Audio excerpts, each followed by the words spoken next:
Like a beacon on a hilltop, McAlester breezes furrow the black and gold. Hello and welcome to McAlester, Oklahoma. We barely missed it. They started it a little bit earlier than I thought they were going to, but we just had the first pitch to kind of celebrate the new field that we have here today. As we had multiple people throw out the first pitch, Coach Homer went ahead and he described the entire baseball field and how it's one of the most state-of-the-art facilities here in the state of Oklahoma. And if you came to the game on Saturday, then you kind of understand how pretty it looks. And if you're on YouTube right now, then you definitely understand how pretty it looks right now. So, hello and welcome to McAlester, Oklahoma, as we're about to get started with a district opener. And it's going to be a doubleheader. Let's play two. So, here in this district opener, it's going to be a pretty heavy matchup that we have between your McAlester Buffaloes and the Midwest City Bombers. So, the Bombers so far in the year are 3-0. They've beat Santa Fe South 11-3. They beat Del City 11-3, and they also beat Del City a second time 5-3. Midwest City comes down a class from 6A. They were 18-19 last year in Class 6A. They lost in regionals to Edmond North to end their season. So in this district opener, we're looking at kind of a preview of how the district's going to look like. Some new additions include Midwest City, who we're going to be playing today, and also Sepulpa, and neither one of them are pushovers by any means. So what McAllister's going to need to be able to do is, again, look for, you had one game really to be able to kind of tweak some things, and now you're going into this first, your second game of the regular season and your first district game altogether, just happening a couple days after your first game. So you're going to want to make sure that you're all prepared, and it looks like the Buffaloes are as prepared as they'll ever be. They looked really good on Saturday, and speaking of Saturday, let's go ahead and speak about it.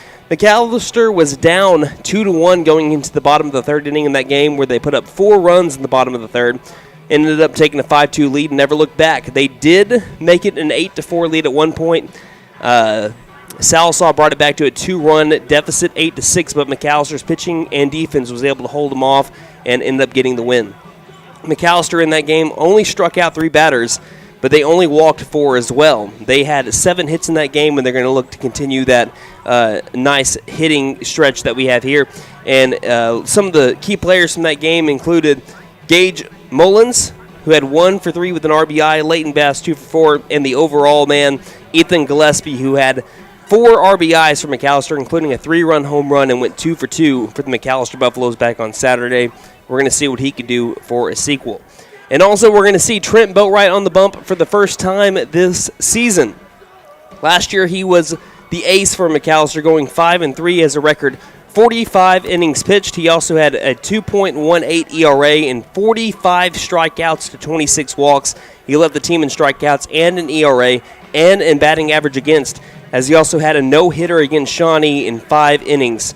And so it looks like Trent Boatwright has been ready to get back on the bump, and he's going to have a chance against a pretty good team in the Midwest City Bombers coming up here in just a moment. The weather for today is going to be pretty chilly, at least way more chilly than it was back on Saturday when we were looking at highs around 70-something degrees. So, when it came to today, we're looking at a temperature of around 44 degrees when first pitch comes around and 37 degrees by the time this game ends. And then you can only understand how cold it's going to be as we get towards the later night hours, as we're going to be having the second game starting around 7:30 to 8 o'clock. Right now, the wind's not really blowing all that hard, so it's not going to really make that much of a difference, at least here early in the first game, as it's blowing slightly in from center field. So whatever impact the wind does have, it's maybe going to help out the pitcher just a little bit. So, without further ado, let's go ahead and let's look at McAllister's district schedule from last year, or at least how they did last year. They were 8-4 last year, finished third, and hosted, as Bishop Kelly was supposed to be the ones that hosted, but since they don't have any lights, McAlester was able to host in that tournament. They ended up, again, 2 games away from the state tournament, ended up losing to Bishop Kelly. And as for this first game when it comes to districts, again, if you can finish in the top 2 in your district, you get to host the district tournament, and then all other ones get to go to a separate location. So these are the games that matter the most. It ends up dictating where you're going to be going in terms of the regional tournament, and that also can help dictate your state tournament fate. So McAllister's going to try to start that one off in the win column, maybe with the pair district wins here in this one against one of the tougher District 5A3 opponents. So Let's go ahead and let's look at the starting lineups for both of these teams. Starting with the Midwest City Bombers, who, again, are 3-0 on the year so far. Leading off the center fielder, number 4, Alon Woodbury. Batting second, the third baseman, number 17, Kylan Thompson. Thompson over at third. Batting third, the shortstop, number 3, DJ Irvin Jr. Irvin Jr. at short. Batting cleanup, the catcher, number 6, Trevor Hand. Hand behind the plate. Batting fifth, the first baseman, number 12, Keelan Thompson. Thompson over at first. Batting sixth, the right fielder, number 11, Dylan Seabach. Seabach over in right field. Batting seventh, the second baseman, number 13, Kenny Colston. Colston over at second. Batting eighth, the left fielder, number 2, Wyatt Snow. Snow over in left. And batting ninth, the pitcher, number 5, Bryce Bush. Bush on the mound for the Midwest City Bombers. For your McAlester Buffaloes, this is how it's going to look 1 through 9. You got the center fielder, number 3, Leighton Bass. Bass over in center. Batting second, the right fielder, number 4, Zach Freestad. Freestad over in right.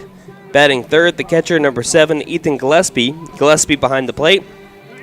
Batting cleanup, the first baseman, number 24, Gage Mullins. Mullins over at first. Batting fifth, the shortstop, number 1, Gage Dollins. Dollins over at short. Batting sixth, the third baseman, number 15, Seth Sam. Sam over at third. Batting seventh, the pitcher, number 8, Trent Boatwright. Boatwright on the mound. Batting eighth, the second baseman, number 5, Caden Lesnow. Lesnow at second.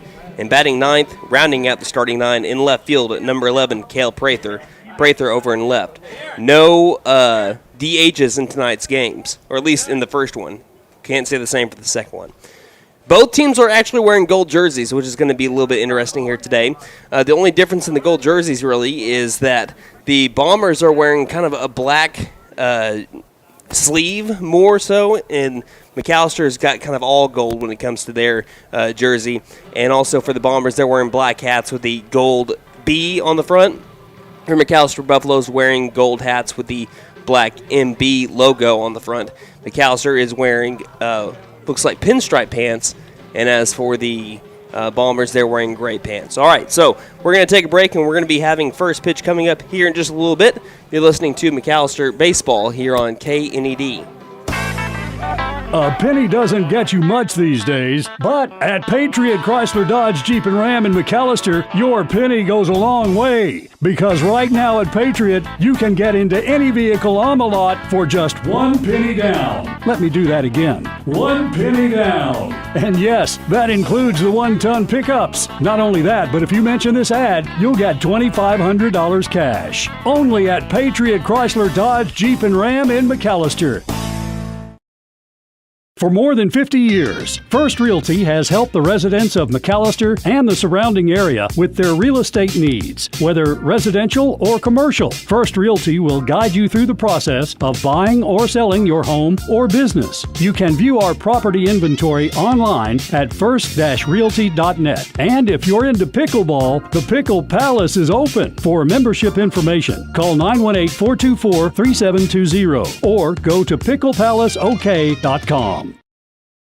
Hey guys, it's Sam from Sam Wampler's Freedom Ford here in McAlester. It's no secret that new vehicles are hard to come by, and some dealers are charging thousands over MSRP. So you are paying extra just to do business with them. Well, that just doesn't sound right to me. So to take care of our customers, we haven't raised our prices, period. And with over 200 vehicles to choose from, we are bound to have what you are looking for, or we'll order it for you at no extra cost. So come see us here at Sam Wampler's Freedom Ford in beautiful McAlester and let us make it happen for you. Best Western Inn of McAlester. Traveling through McAlester or need accommodations for out-of-town guests? Best Western Inn of McAlester and American Lodge and Suites are both locally owned by the Freestad family for many years. Both offer comfort and convenience at affordable prices. Best Western Inn of McAlester and American Lodge and Suites are located on the 69 Bypass in McAlester.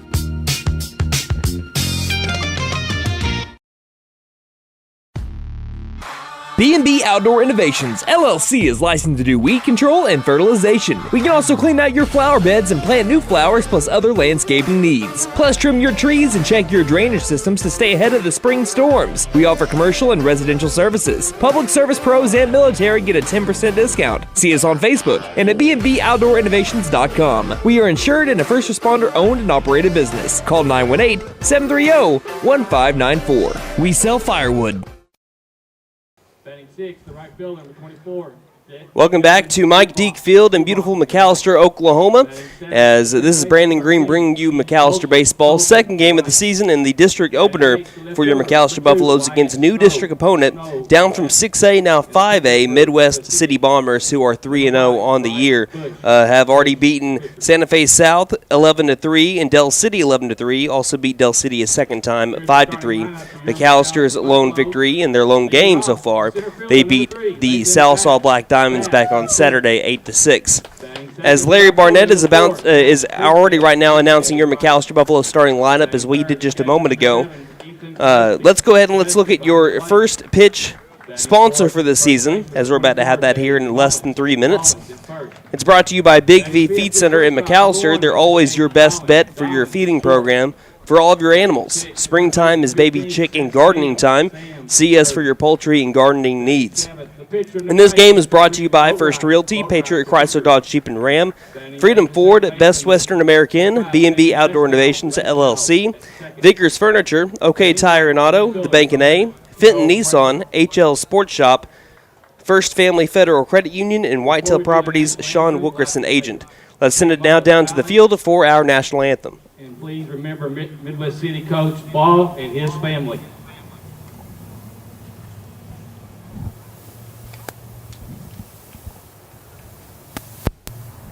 Thank you. Now the national anthem.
And we are about ready to go here at Mike Deek Field as your McAlester Buffaloes have taken the field. Again, here in this doubleheader, I don't know who's going to be officially the home team on the scoreboard in the second game, but in the first game, it will be your McAlester Buffaloes.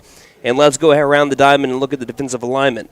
Behind home plate, you got Ethan Gillespie, and the other side of that battery is going to be Trent Boatwright. We'll talk about him in here in just a moment. Around the rest of the diamond, you got Mullins at first base, Les now over at second, Dollins at short, Sam at third. In the outfield, Prather in left, Bass in center, and Freestad over in right. Again, looking at the Ocho, Trent Boatwright on the mound today. Last year, he was your ace statistically. Went 5-3, 45 innings pitched, a 2.18 ERA, led the team in ERA. 45 strikeouts, led the team in that statistic as well. 26 walks to those 45 strikeouts, and a .229 batting average against him.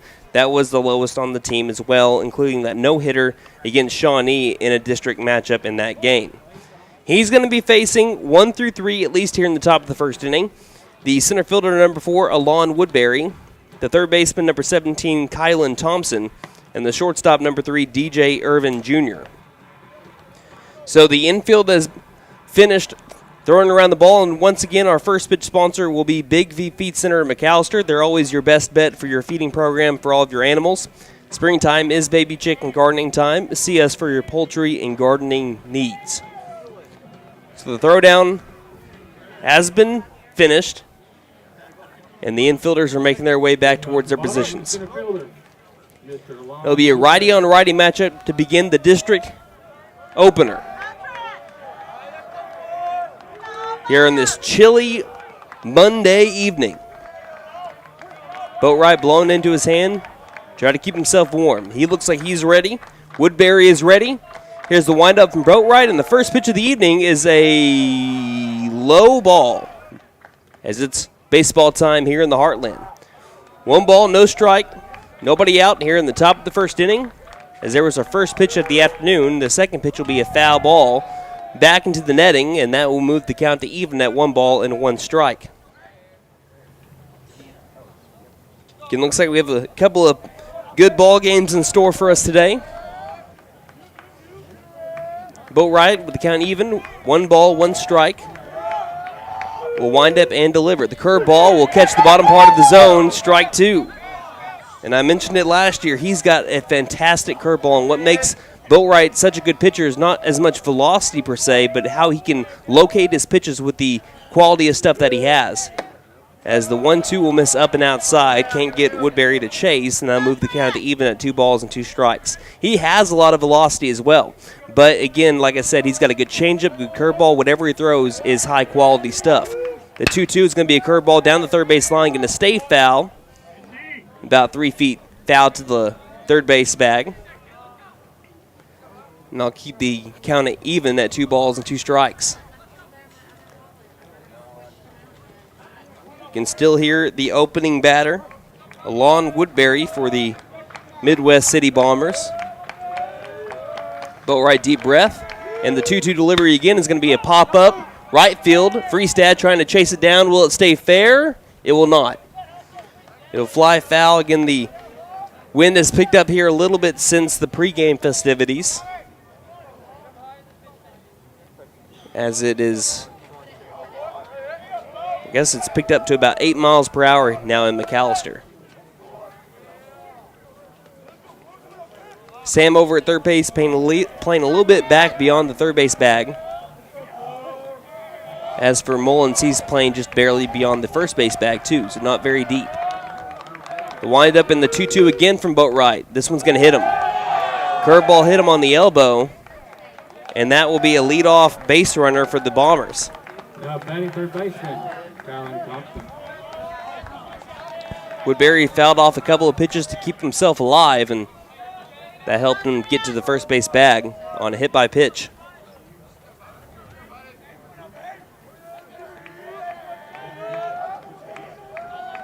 And that brings up the third baseman, number 17, Kylan Thompson. The first pitch to him, he shows bunt, pulls back. It's a high strike, strike 1.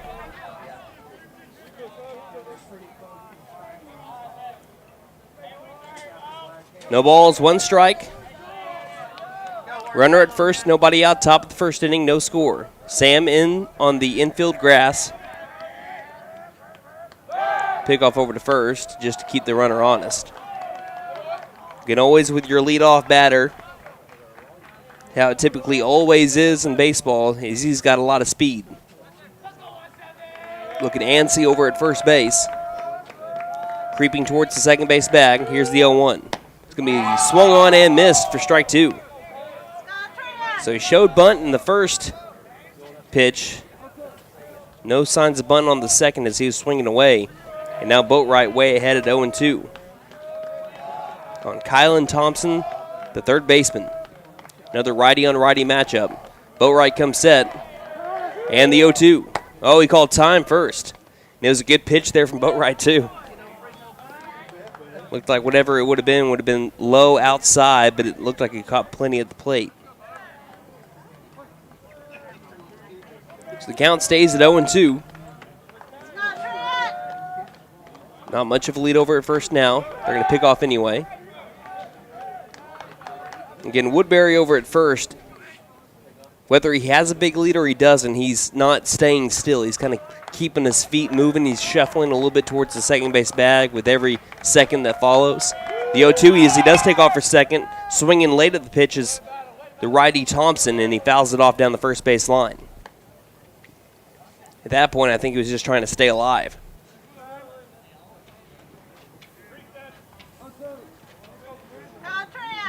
So that keeps the count at 0-2 right now.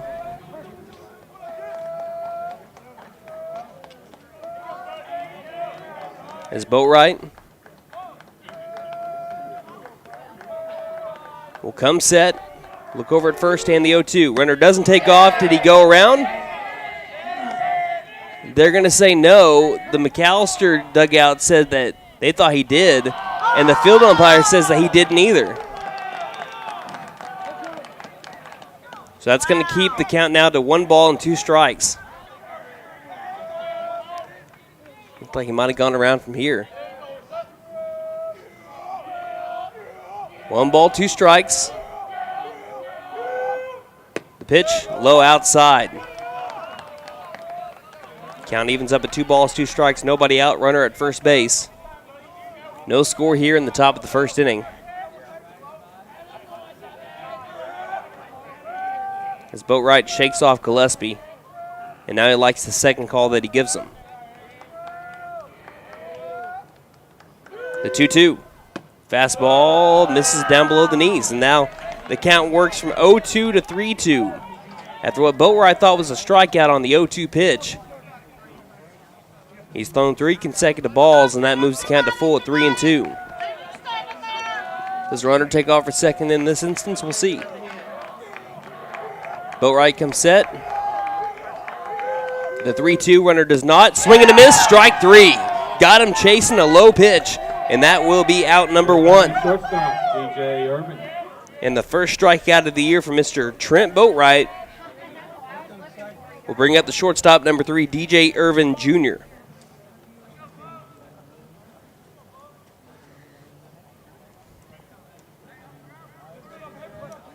It's another righty here in the lineup, 3rd consecutive righty in the lineup, with a runner at first. 1 down, top of the first inning, no score. The pitch is the runner takes off for second in the dirt, and it's going to be picked up by Gillespie. No throw down over to second. So runner in scoring position now for the Bombers, with Irvin Jr. up to the plate.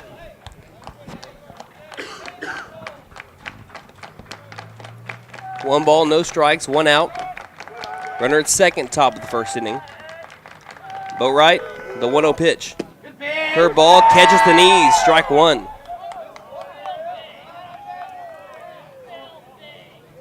One ball, 1 strike, 1 out.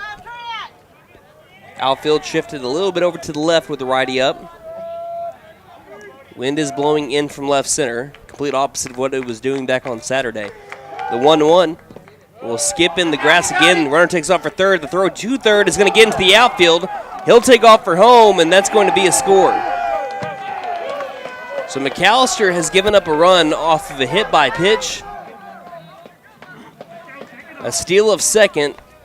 A ball that got away from the catcher for a moment, and then a throw into the outfield. So McAlester completely gives Midwest City a run here. 1-0, top of the first inning. Count now moves to 2 balls and 1 strike. Boatwright will go back to the windup with nobody on base now. The windup and the 2-1. Curveball will catch the knees again for strike 2. Again, that's been his go-to pitch here recently to get the strike. Count even at 2 balls and 2 strikes. Nod and the pitch. Fastball missing up eye level, ball 3. Count full, 3 balls, 2 strikes. McAlester down 1-0 here in the top of the first inning with 1 down and nobody on. Boatwright, the windup and the payoff. Going to be a high hit, fly ball, right field. Freestad will roam over to his right and drop the ball. There's going to be an error on Freestad, and that's going to make the runner go over to second base, and McAlester just is not in it right now here in the top of the first inning.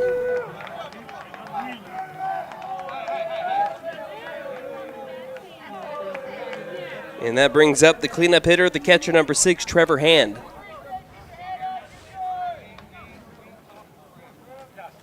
Top of the first inning, Buffaloes are down 1-0. And we're going to have Coach Dixon go speak with Trent Boatwright for a little moment, and we're going to take a quick 30-second break. You're listening to McAlester Baseball here on KNED. The Tax Time Savings Event is going on now at Vickers Furniture. Make your tax refund go farther at Vickers. A sofa, love seat, and recliner combo is only $13.28. A dining room set reduced to only $6.88. Save money on all Serta mattresses. Don't forget, 18 months zero interest financing is available. The Tax Time Savings Event at Vickers Furniture, 215 South 2nd, McAlester. Vickers Furniture, we're right here with you.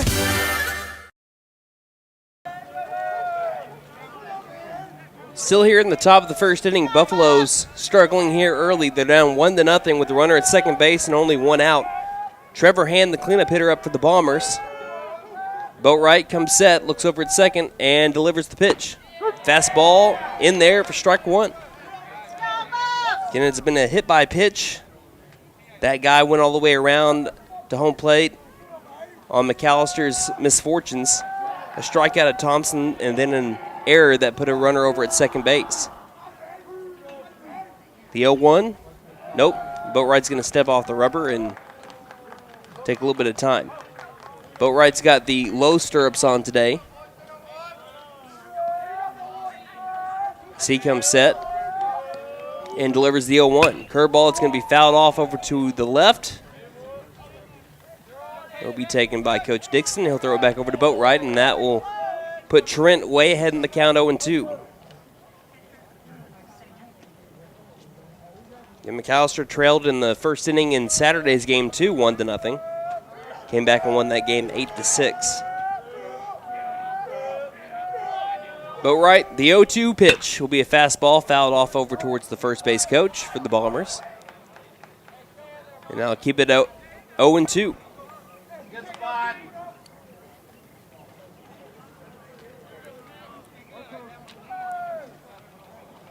Nothing has come easy for McAlester so far. Boatwright's got himself in quite a few two-strike counts. He just has been facing tough opposition by the Bombers who've been fighting off tough pitches. The 0-2 will be swung on and missed, strike three.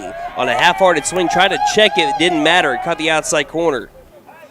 Now batting for Midwest City, the first baseman. And that will bring up the first baseman, number 12, Keelan Thompson.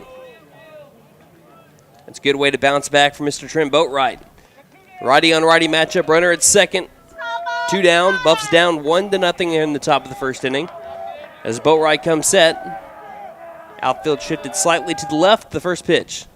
Will skip in the turf, ball one.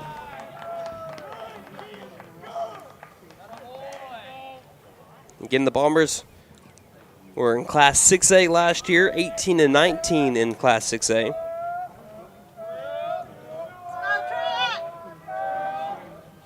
The 1-0. We cut on and missed. Strike one on a fastball up letter high. 1 ball, 1 strike.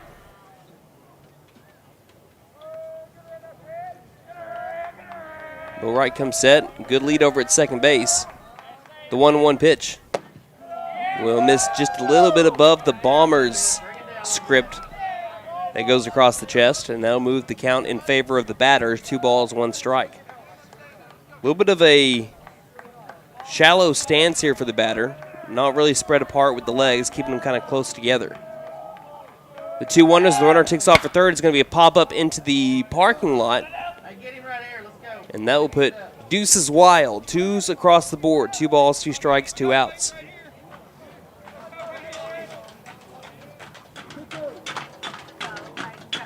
As the runner retreats back over the second base bag off of the foul ball. Totally different vibe than what we had back on Saturday. Not warm at all. Everyone's wearing their jackets today, trying to stay warm. Boatwright, the 2-2 pitch. Curveball caught the letter, strike 3. Got him looking. All 3 outs by the Buffaloes in the top of the first inning via the strikeout by Trent Boatwright. As we head to the bottom of the first inning with McAlester down by 1, you're listening to McAlester Baseball on KNED. I was looking for a bank that actually cared about me. had checking, savings, and loan options that catered to my needs and was locally owned. Because I'm all about keeping my money in our town, I found the Bank NA. The Bank NA has been voted #1 for 10 years in a row in the McAlester News Capital's Reader's Choice Awards. Call 918-423-2265 or go in to find what you need in banking options. The Bank NA, strong, secure, and ready to loan. Member FDIC, Equal Housing Lender. At Fenton Nissan of McAlester, our commitment to service and customer satisfaction is still as strong today as it was in 1950. Over 60 years in the auto industry, and we still believe there is nothing better than best. The best product and the best deal. It's not about how many vehicles we can sell or service. It's about being passionate about customer service and helping others. We're willing to go that extra mile every time, and we love talking with people from all walks of life who have different interests, needs, and expectations. Come see us at 1441 South George Nye Expressway in McAlester. HL Sports Shop. 20,000 square feet of name brand sporting equipment and clothing. Whatever you need for the great outdoors, we have it. Check out our selection of clothing for men, women, and children. From name brands like North Face and Under Armour, we have all the fishing, archery, and gun supplies you'll ever need. HL Sports Shop is a proud sponsor of Buffalo baseball. Yes, the great outdoors begins at HL Sports Shop, located at 603 Village Boulevard in McAlester. First Family Federal Credit Union. Savings for all seasons. From the traditional savings account to IRAs, CDs, and money market accounts. We have everything to help you plan for your future. Visit your nearest location or go online at firstfamilyfcu.com for more information. Federally insured by NCUA. First Family Federal Credit Union.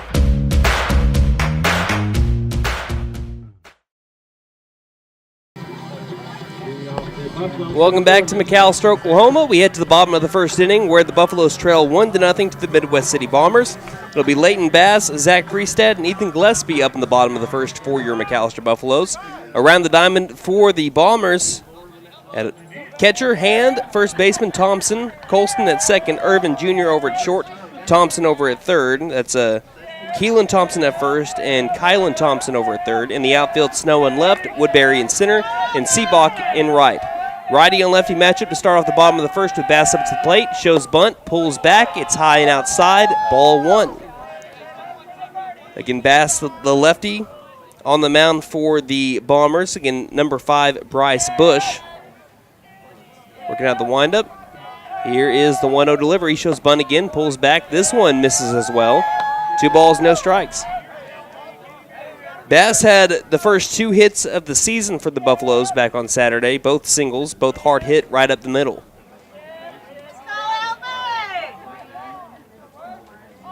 Bush getting the signs from Hand.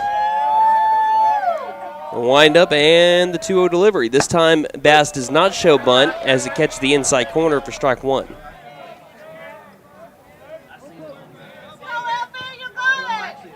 And Bass went 2 for 4 in that game back on Saturday, but reached base 3 out of those 4 at-bats.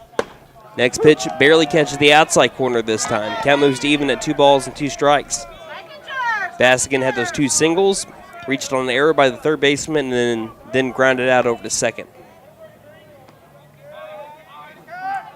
The 2-2 pitch will miss high and outside, and that will move our count to full. 3 balls, 2 strikes.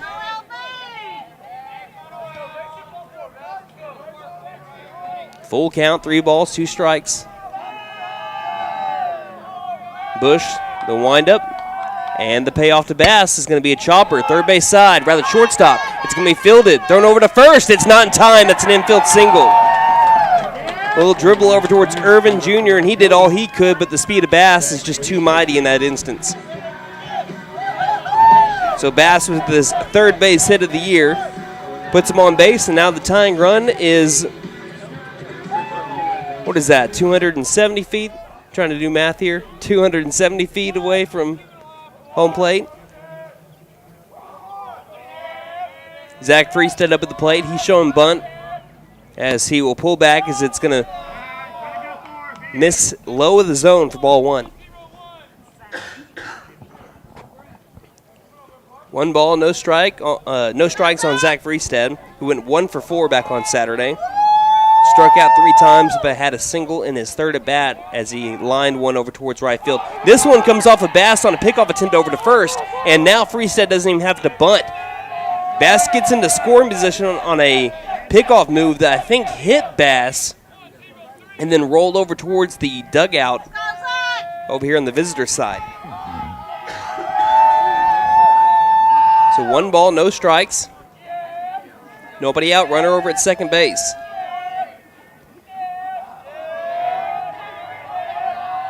The 1-0 pitch will be fouled straight back, and now even up the count at 1 ball and 1 strike.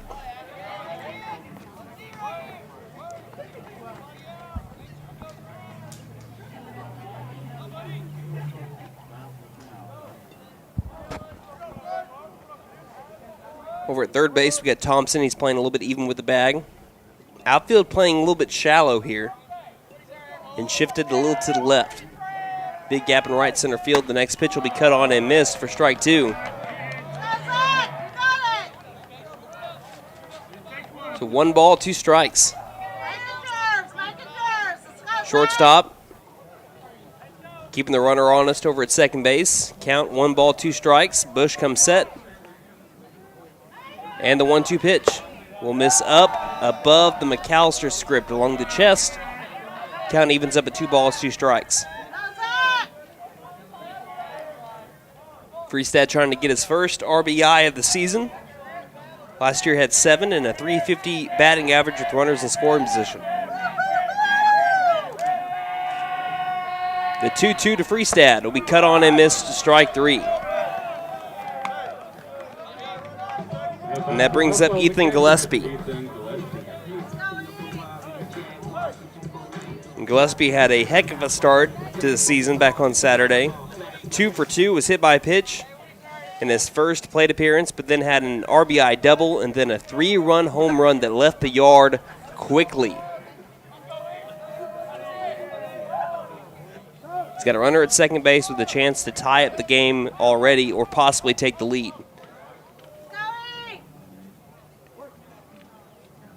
Gillespie back deep in the box. Bush will come set. Big lead over at second by Bass. The first pitch. We have fastball missing high outside, ball 1. Outfield goes from shifted in and playing shallow to now playing deep, and that's probably a good idea.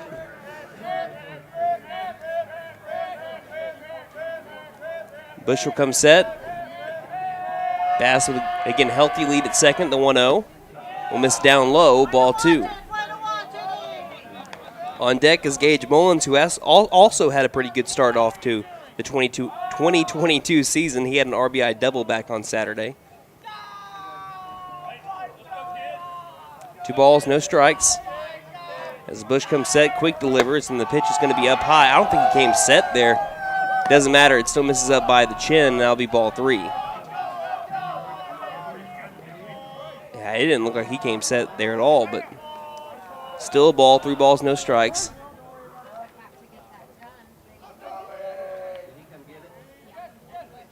As Bush gets the signs from hand.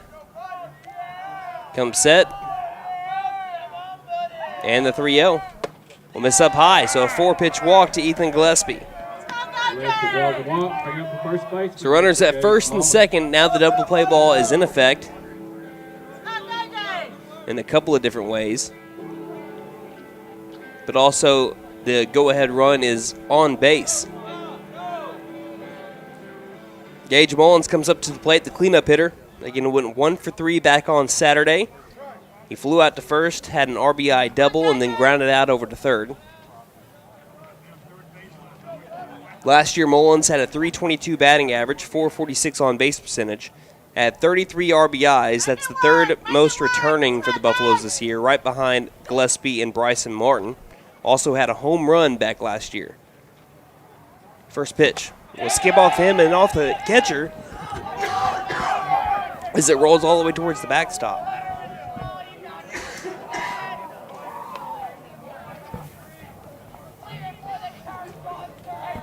So the runners advance over to second and third now.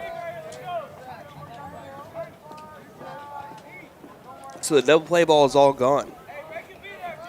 Runners at second and third with 1 down. Gage Mullins up at the plate. Corner infielders come in on the grass. The 1-0. Missing up high as well.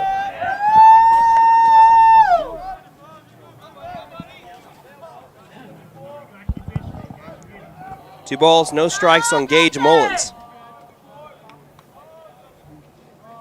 Bush comes set. And the 2-0 pitch. Be a high hit fly ball carrying towards deep center field. Looks like the wind's going to catch it, and so will the center fielder Woodbury. But that's going to bring in Bass, and that's going to tie up the game. Sac fly by Mr. Gage Mullins ties us up here in the bottom of the first inning. 1-1 now our score.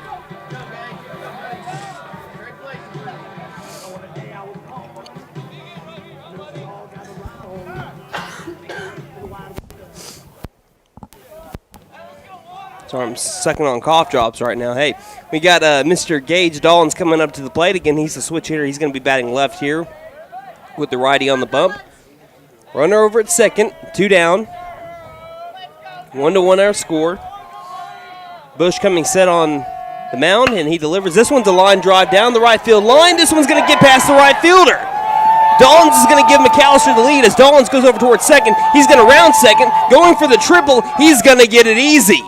Standing up over at third and even taking a turn. Gage Dollins with the RBI triple to give the Buffaloes a 2-1 lead here in the bottom of the first inning.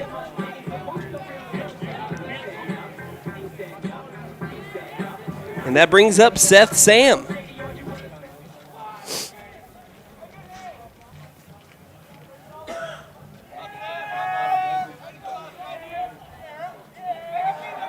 Sam the righty, he's got another run 90 feet away from him over with Gage Dollins, who just hit a triple down the right field line. 2 down here in the bottom of the first inning, 2-1 our score. First pitch to Sam, misses up above the eyes, ball 1.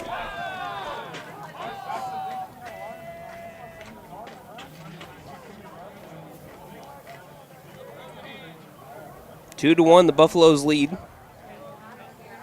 Bush comes set and delivers the 1-0. This one's going to miss up above the letters as well for ball 2.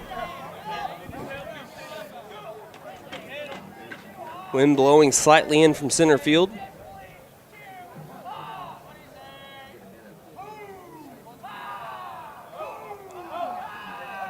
As Bush gets the signs from hand, working out the stretch with the runner over at third. Coming set, the 2-0. Be a pop-up, high pop-up. Shallow right field. Who's going to grab it? Looks like there's some confusion. No one's going to grab it. It's going to land in foul territory as the wind kind of took that one as well. And now move the count to 2 balls and 1 strike. Again, the way that it was at first, it looked like when it got up in the stratosphere, it was going to land somewhere in play. Excuse me. It looked like it was going to land somewhere in fair territory, but it just kept on rolling foul with the wind.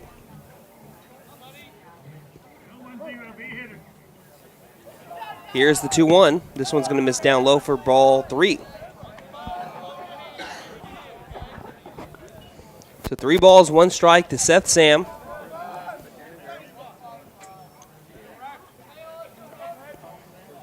On deck is Trent Boatwright, the pitcher for today.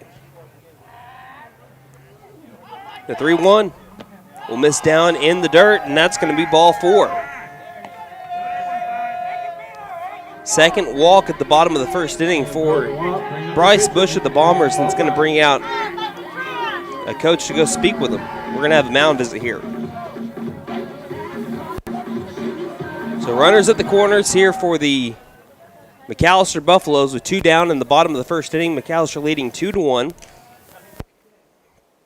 This game brought to you by First Realty, Patriot, Chrysler, Dodge, Jeep, and Ram, Freedom Ford, Best Western American, B&B Outdoor Innovations, LLC, Thickers Furniture, OK Tire and Auto, The Bank & A, Fenton Nissan, HL Sports Shop, First Family Federal Credit Union, and Whitetail Properties, Sean Wilkerson, agent. All right, so that's it for that mound visit. As we did have, I believe we do have some a pitcher that's warming up for the Midwest City Bombers over in the bullpen right now.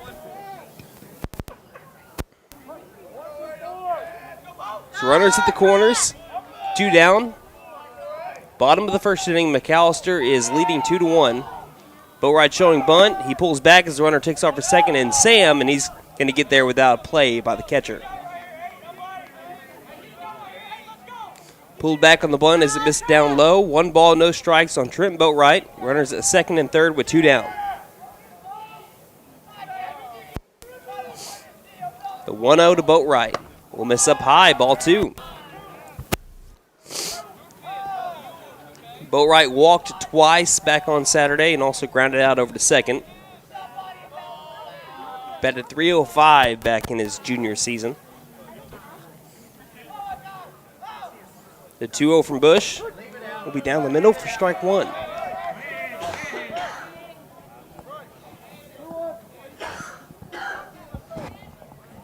So 2 balls, 1 strike.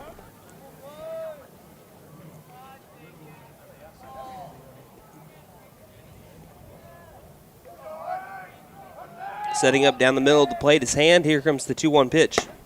This one will miss up high as well. 3 balls, 1 strike. Buffaloes had not loaded the bases yet this year, but they're 1 pitch away from possibly doing so, with Les now coming up to the plate after Boatwright. Counts 3-1. And the pitch will catch the outside corner, strike 2.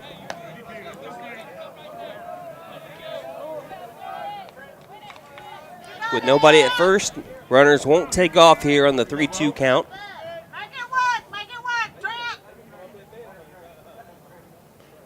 As Bush will come set. And the payoff will miss down low, and that's going to be ball 4. Sam better get back over to second base. He was kind of taking off over to third, and he was a good 20 feet away from the third base bag. The catcher really wasn't paying attention, or Sam could have gotten thrown out. But that will load the bases for the McAlester Buffaloes. And this bases loaded alert is brought to you by Jet Tire Service and Friendly Old Town McAlester.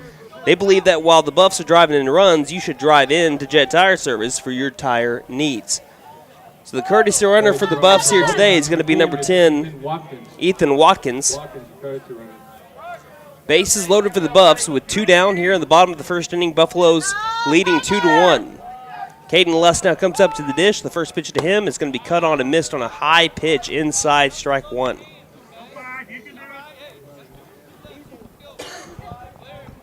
Les now went 1 for 3 back on Saturday with a ground out over to short, a single, and he struck out looking.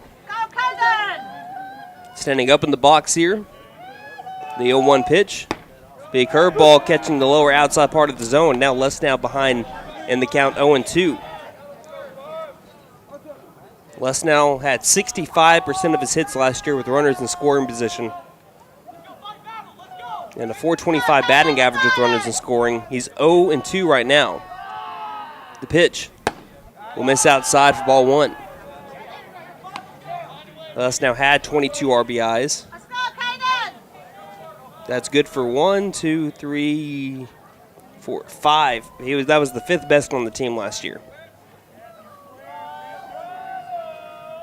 No, 1-2 to Les now. It's going to be a curveball right down the pipe, froze him. Strike 3 got him looking, and that's going to end the first inning. McAlester, though, takes the lead 2-1 as we head to the top of the second. You're listening to McAlester Baseball on KNED. If you're considering selling or buying land in Southeast Oklahoma, you need the professionalism of an experienced land specialist. Hi, this is Sean Wilkerson with Whitetail Properties Real Estate, and I would love the chance to earn your trust as your land agent. The Southeast Oklahoma land market is hotter than ever, and I'd be happy to talk with you about why landowners trust me to market and sell their property. If you're thinking about selling ranch, timber, or recreational land, or even a rural home, give me a call for a free, no-obligation evaluation of your property. Call Sean Wilkerson at 918-284-1233 or visit my profile page at whitetailproperties.com. A penny doesn't get you much these days, but at Patriot Chrysler Dodge Jeep and Ram in McAlester, your penny goes a long way. Because right now at Patriot, you can get into any vehicle on the lot for just 1 penny down. Let me do that again. 1 penny down. And yes, that includes the 1-ton pickups. Not only that, but if you mention this ad, you'll get $2,500 cash. Only at Patriot Chrysler Dodge Jeep and Ram in McAlester.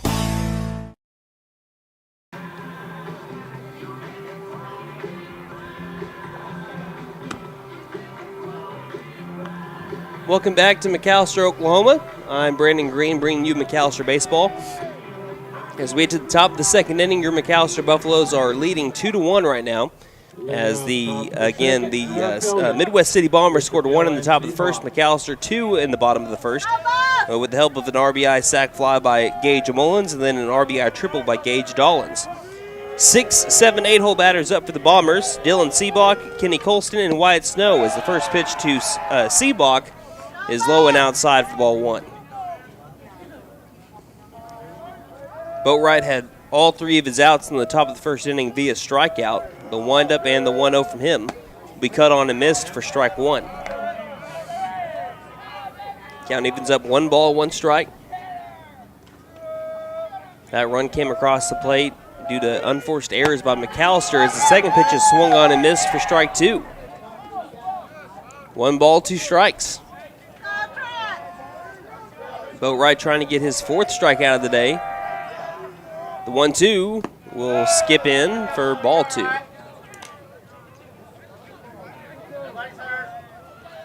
Wind has kind of died down a little bit since the bottom of the first inning. The wind up in the 2-2 from Boatwright. Will miss down low by the ankles for ball 3. Full count, 3 balls, 2 strikes. Outfield playing a little bit deep, at least the center fielder Bass is. The windup from Boatwright and the payoff will skip in. Ball 4. And that'll be the second walk of the day for Mr. Boatwright. Well, second free pass. He gave up a hit by pitch to the opening batter, Alon Woodbury.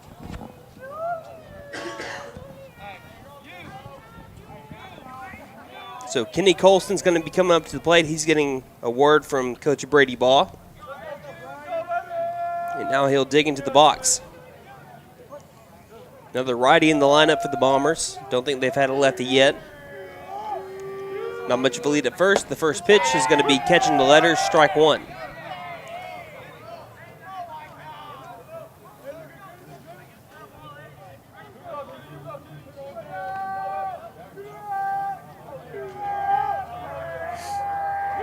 Here's the next pitch. The 0-1's going to miss up high above the eyes, and that's going to be ball 1.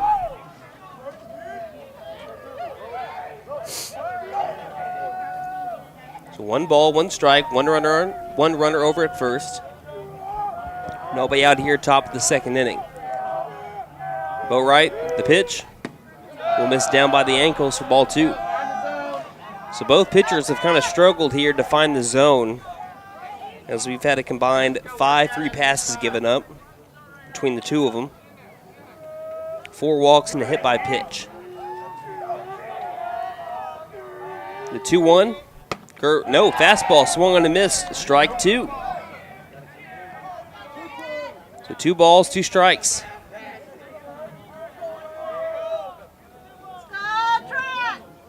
As Boatwright comes set. And delivers the 2-2 pitch. Curveball right down Broadway. Got him looking. 4 outs for the Buffalo defense. All 4 of them strikeouts from Mr. Trent Boatwright.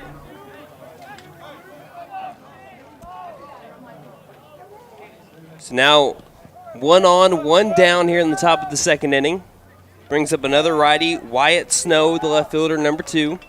First pitch to him will fill the zone, strike 1. That runner over at first base for the Bombers. That is the tying run here in the top of the second. As Boatwright comes set. And the 0-1. Curveball, that's going to be a bunt foul. And that'll move the count to 0-2.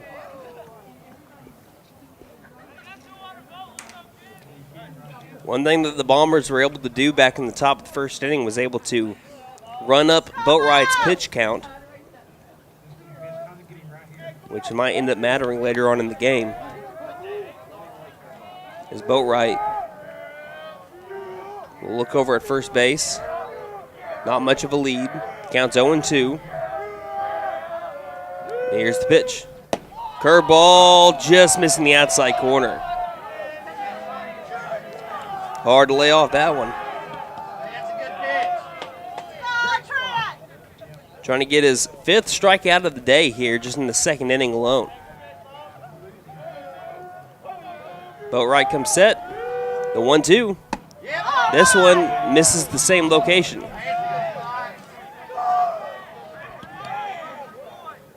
Can't fault the umpire. He's been consistent on that same location. Count even at 2-2. Boatwright takes a deep breath and delivers the 2-2. Swung on and missed. Strike 3. Strikeout number 5 and 5 outs for the Buffs. Now batting the pitcher, Bryce Bush. And that brings up the pitcher number 5, Bryce Bush. Can Boatwright make it 6 outs, 6 strikeouts? He's got a runner at first, trying to preserve the lead right now for the Buffaloes. Here in the top of the 2nd inning. He comes set, kicks, delivers the pitch. Fastball missing way outside, ball 1.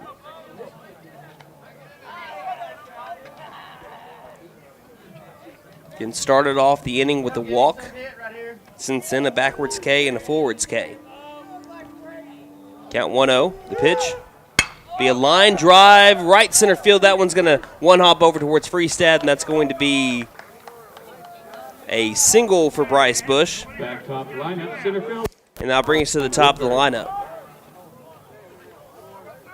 Runners at first and second with 2 down. Tying run in scoring position for the Bombers. Here in the top of the second inning.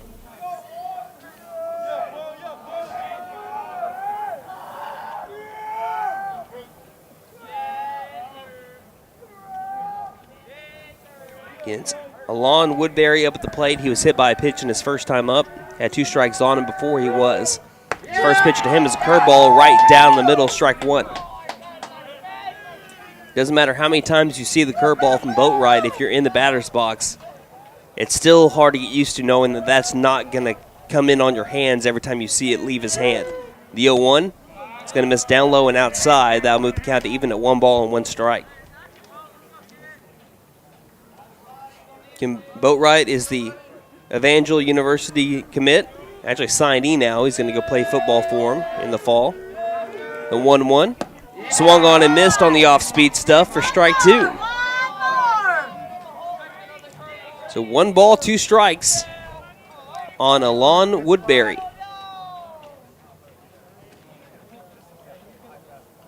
Runners at first and second with 2 down. Top of the 2nd inning, Buffaloes lead by 1. The 1-2 pitch. Curveball that missed up high. So now deuce is wild. 2 balls, 2 strikes, 2 outs here in the top of the 2nd inning with 2 runners on. A lot of 2s there. Boatwright shakes off Gillespie, likes the second thing that he gives him. He comes set. The 2-2. Curveball that's going to be barely fouled off. He got Woodbury to chase, but he barely tipped it off over towards Gillespie. Count 2-2 still. This is what Woodbury was able to do last time. Fight off a couple of pitches when the count was 2-2, and then he worked a hit by pitch. Boatwright comes set. And the 2-2. Fastball that misses up high, eye level, ball 3. Runners will take off with the pitch at first and second. Counts 3-2. Base hit into the outfield should surely score a run. The 3-2 curveball, it's going to be fouled back, and that will keep the count at 3-2. Runner at second did not take off with the pitch. Runner at first did. Coach Brady Baugh is trying to tell C-Block right now, hey, when he comes forward at the plate, you got to take off.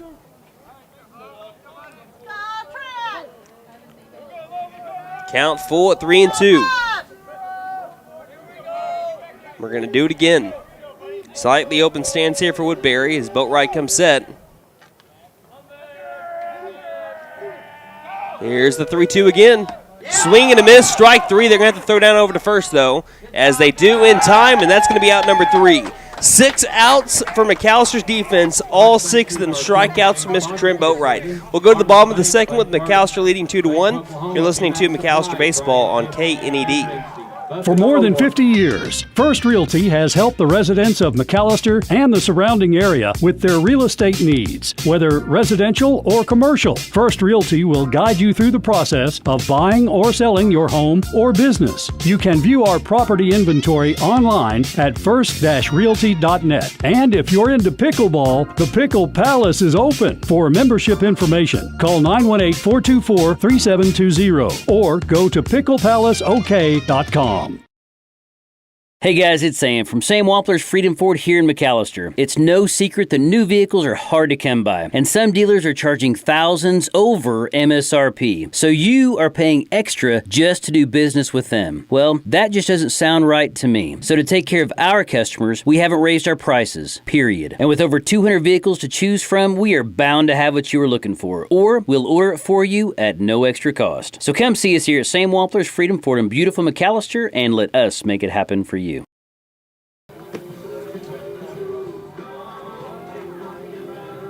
Welcome back to Mike Deek Field here in McAlester, Oklahoma. Your McAlester Buffaloes lead 2-1 after an inning and a half of play.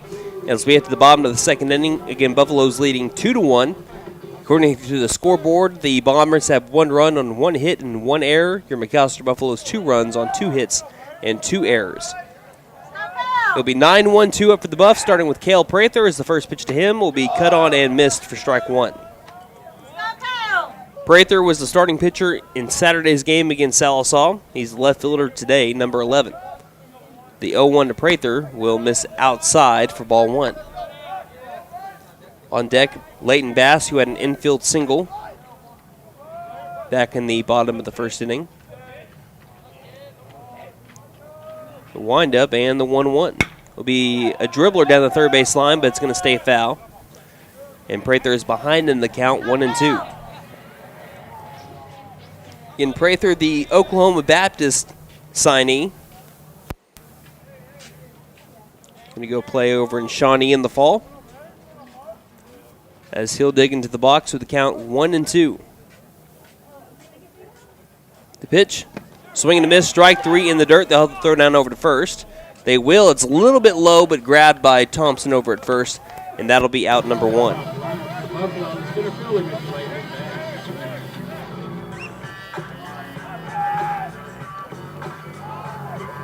All right, so now Leighton Bass will dig into the box. Again, singled his last time up, righty on lefty matchup. I think he's the only lefty in the lineup, well, other than Gage Dollins because he's a switch hitter. So the only true lefty in the lineup for both of these teams. First pitch to Bass. He tries to get a drag bunt down. It's fouled back into the glove of Hand. So the count is 0-1. Corner infielders playing in on the grass with the speedy Bass up. The 0-1 will miss high and outside. Now even up the count at 1 ball and 1 strike. Again, the wind's not blowing all that hard, but it is slightly blowing in from center field.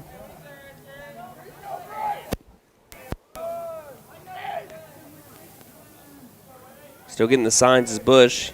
Here's the windup and the 1-1 delivery. Will skip in the dirt. It hit him. It hit him. So, yeah, it hit his foot, I believe. So he's going to get over to first base on the hit by pitch. That's the 4th free pass given up by Bryce Bush here in the first couple of innings. As we have 1 on and 1 out in the bottom of the second inning. 2-1 our score. Buffaloes are leading here. Zach Freestad comes up to the plate. As Bush comes set and delivers the pitch. Be fouled straight back into the helmet of the catcher Hand. And that puts Bush ahead in the count 0-1.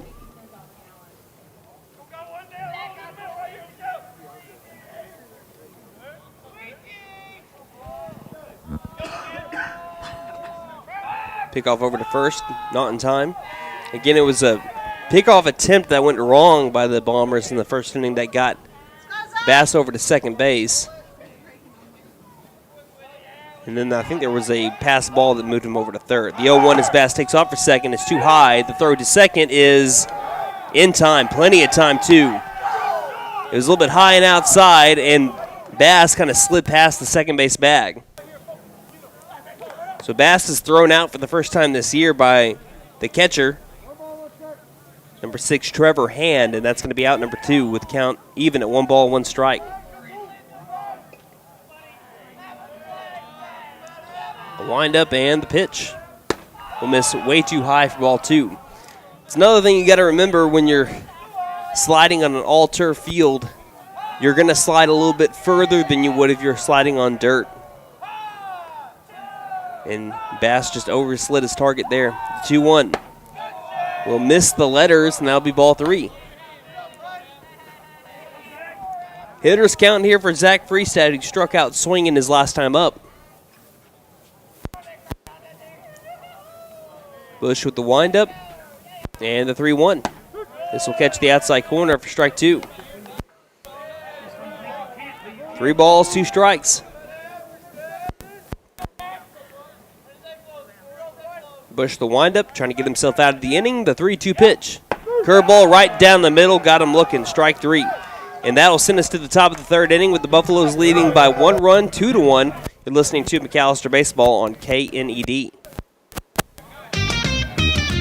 Best Western Inn of McAlester. Traveling through McAlester or need accommodations for out-of-town guests? Best Western Inn of McAlester and American Lodge and Suites are both locally owned by the Freestad family for many years. Both offer comfort and convenience at affordable prices. Best Western Inn of McAlester and American Lodge and Suites are located on the 69 bypass in McAlester.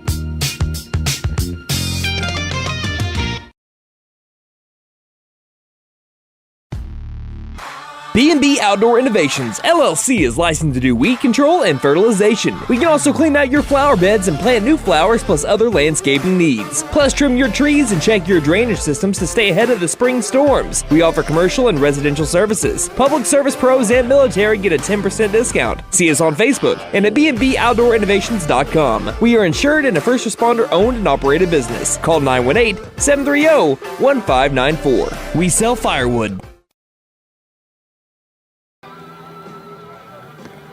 Welcome back to beautiful McAlester, Oklahoma, and if you're watching on YouTube right now, you see the beautiful sunset that we have off in the distance here, as again, we have just reached sunset, I believe, as again, it's going to be a cool day today. It already has been all day. It's going to be a cooler night as we get closer to the end of the game today. It's going to be 37 degrees, and the start of the second game, it's going to be closer towards 35-ish. So, again, make sure that you stay warm if you're going to make your way on out over to Mike Deek Field for tonight's games. Here in the first one, in this district doubleheader, we have the McAlester Buffaloes leading 2-1 over the Midwest City Bombers. Starting off the top of the 3rd inning. It'll be 2, 3, 4 coming up for the Bombers. Kylan Thompson, DJ Irvin Jr., and Trevor Hand. First pitch to the first batter, Thompson, is a curveball, a beauty in there for strike 1. Boatwright trying to get into a rhythm. Thompson struck out swinging his last time up. The windup and the 0-1 pitch. Be a line drive, shallow center field. Bass coming in on it, and he's not going to get there. That's going to be a single here for Thompson, and that's going to be a leadoff base runner for the Bombers. Boatwright has struck out every batter that has gotten out for the Bombers so far. He struck out 6 batters through 2 innings pitched. Irvin Jr. comes up. He reached on an error by the right fielder back in the first inning. Tying run over at first base as Boatwright goes back to working out the stretch.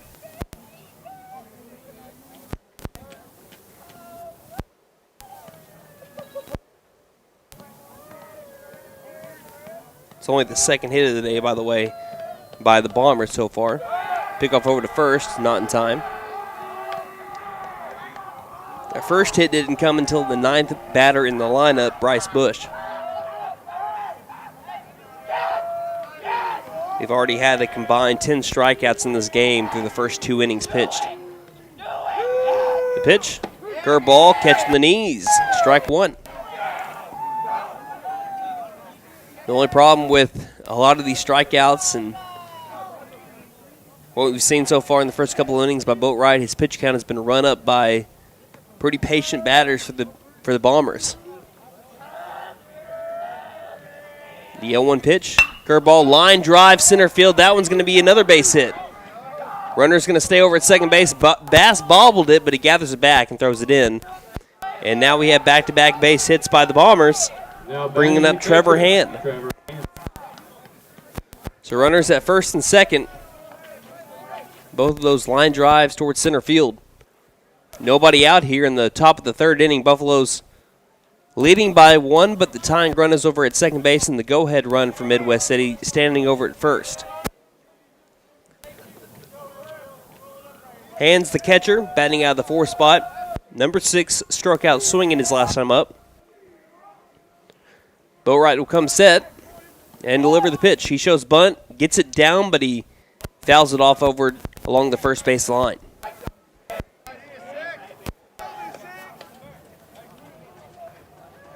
Count is now 0-1.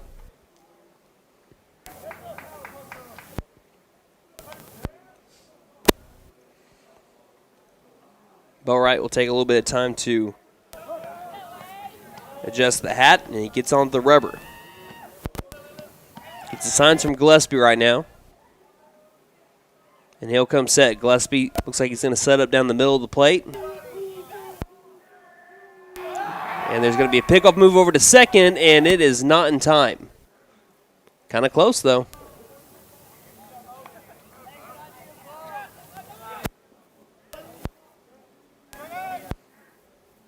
Maybe that's why Gillespie wasn't really getting set real quick. Count still 0-1. Not designed pickoff move there. Boatwright comes set. Gillespie sets up outside. And we're going to have a spin move over towards second base again.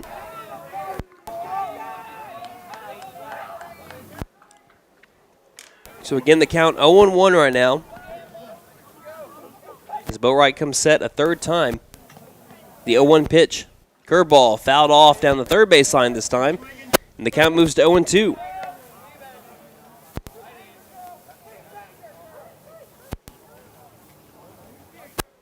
Count no balls, 2 strikes. If Boatwright can get a strikeout here, it'd be a huge one, to say the least.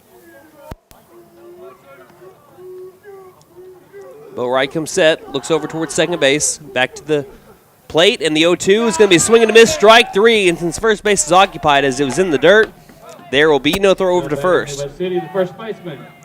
So it continues to stay the same. All outs recorded by McAlester have been from the right hand of Trent Boatwright. 7 strikeouts on the day for him. As now up to the plate is Keelan Thompson, who struck out looking his last time up. First pitch down low and outside, ball 1. Runners at first and second, still a tying run over in scoring position here in the top of the third inning with 1 down.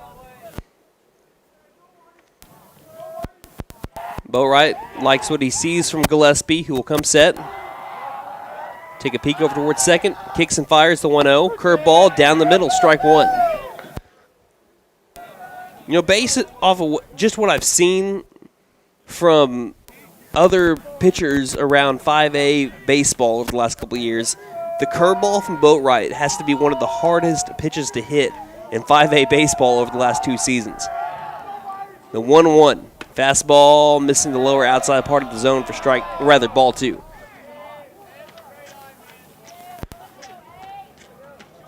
Two balls, 1 strike. It's Boatwright getting the signs from Gillespie. He'll come set. The 2-1. Curveball catches the letters. Strike 2. Again, going back to the well there, and that leads to a strike. 2 balls, 2 strikes. Can he get another K? Can he get 8? He comes set. And the 2-2. Curveball grounder. Chance for a double play. Right back to the pitcher. Throws over to second for 1. And it will not be a chance at a double play as Dollins was going from stepping on to second to throwing it over to first. He lost control of the ball, but it was on the transfer, so the out is still over at second base. but the runner reaches over at first. So it's going to go down as a fielder's choice 1-3.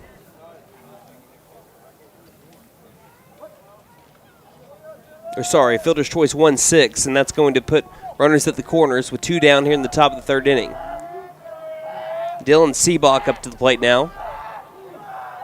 The pitch to him. Down the middle, strike 1.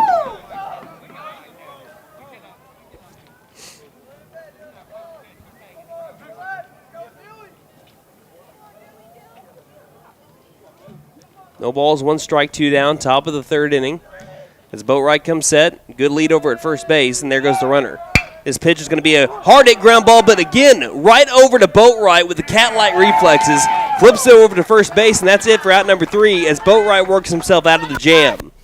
We get to the bottom of the 3rd inning with the Buffaloes still with that 1-run lead, 2-1. You're listening to McAlester Baseball on KNED.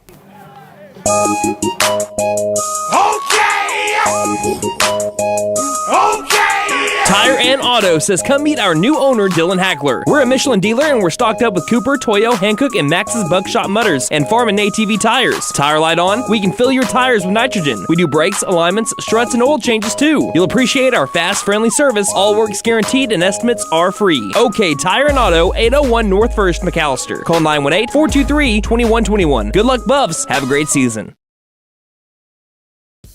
I was looking for a bank that actually cared about me, had checking, savings, and loan options that catered to my needs and was locally owned, because I'm all about keeping my money in our town. I found the Bank NA. The Bank NA has been voted #1 for 10 years in a row in the McAlester News Capital's Reader's Choice Awards. Call 918-423-2265 or go in to find what you need in banking options. The Bank NA, strong, secure, and ready to loan. Member FDIC, Equal Housing Lender. At Fenton Nissan of McAlester, our commitment to service and customer satisfaction is still as strong today as it was in 1950. Over 60 years in the auto industry, and we still believe there is nothing better than best. The best product and the best deal. It's not about how many vehicles we can sell or service. It's about being passionate about customer service and helping others. We're willing to go that extra mile every time, and we love talking with people from all walks of life who have different interests, needs, and expectations. Come see us at 1441 South George Nye Expressway in McAlester. Welcome back to McAlester, Oklahoma. The Buffaloes leading 2-1 here in this district opener in the bottom of the 3rd inning. As Ethan Gillespie will lead things off for the Buffaloes here in the bottom of the 3rd.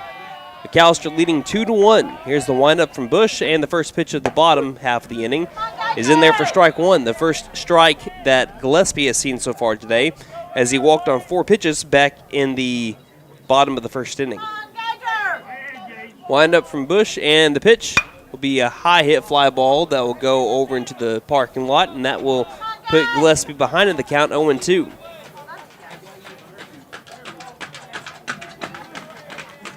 On deck for the Buffaloes is Gage Mullins. Here's the windup and the 0-2 pitch. Curveball, grounder, left side, fielded cleanly by the 3rd baseman Thompson. Throws over to the other Thompson at first in time for out number 1. So a 5-3 ground out for Ethan Gillespie brings up Gage Mullins. Had an RBI sac fly back in the 1st inning that ended up tying up the game. And if the wind died down now like it did back, or if it was died down back in the 1st inning like it is now, I think that line drive that he hit back in the 1st might have hit the bottom of the wall. As the first pitch to him is going to be swung on and missed for strike 1, because the way that it left the bat, it looked like it was a solidly hit ball, but again, the wind was blowing it around 10 miles per hour.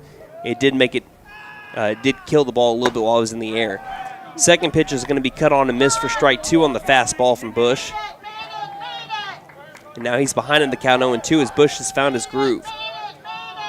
The windup and the 0-2 pitch is going to be swung on and missed, strike 3. Good morning, good afternoon, and good night. And that brings up Gage Dollins. Took him about an inning and a half, but Bryce Bush has definitely found his groove here in the bottom of the 3rd inning.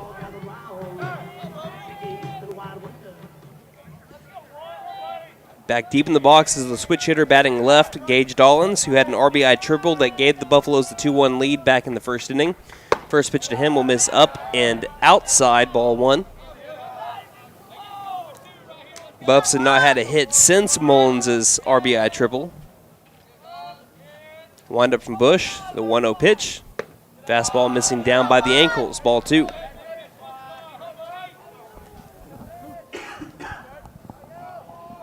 Count 2-0.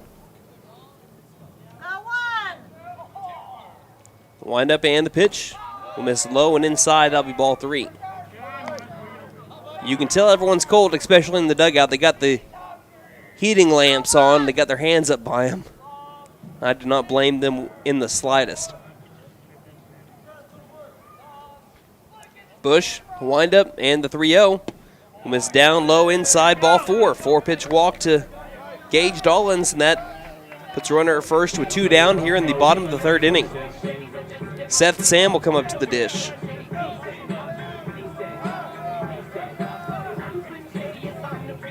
That is the 5th free pass given up by Bush today. He's walked 4 and hit 1. Sam went 0 for 3 in the game back on Saturday. A couple of strikeouts, and then he flew out over to first base. Dollins takes off for second, as this one might have been a hit and run as Sam fouls this one straight back. Kind of looked like he was reaching out in front, too. So, yeah, could have easily been a hit and run there. That moves the count to 0-1.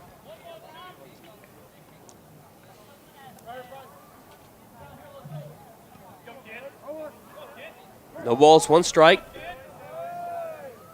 Dollins with another good lead. This time he doesn't take off, as here's a high hit fly ball, deep left center field.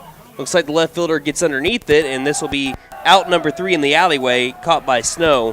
And that will send us to the top of the 4th inning with the Buffaloes still with that narrow lead, 2-1. You're listening to McAlester Baseball on KNED. HL Sports Shop. 20,000 square feet of name brand sporting equipment and clothing. Whatever you need for the great outdoors, we have it. Check out our selection of clothing for men, women, and children. From name brands like North Face and Under Armour. We have all the fishing, archery, and gun supplies you'll ever need. HL Sports Shop is a proud sponsor of Buffalo Baseball. Yes, the great outdoors begins at HL Sports Shop, located at 603 Village Boulevard in McAlester.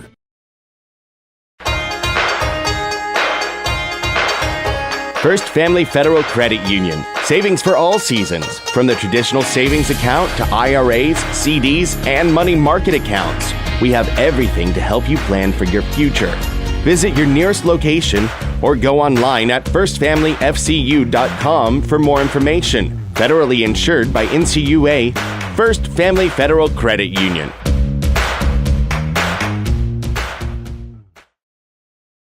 If you're considering selling or buying land in Southeast Oklahoma, you need the professionalism of an experienced land specialist. Hi, this is Sean Wilkerson with Whitetail Properties Real Estate, and I would love the chance to earn your trust as your land agent. The Southeast Oklahoma land market is hotter than ever, and I'd be happy to talk with you about why landowners trust me to market and sell their property. If you're thinking about selling ranch, timber, or recreational land, or even a rural home, give me a call for a free, no-obligation evaluation of your property. Call Sean Wilkerson at 918-284-1233 or visit my profile page at whitetailproperties.com.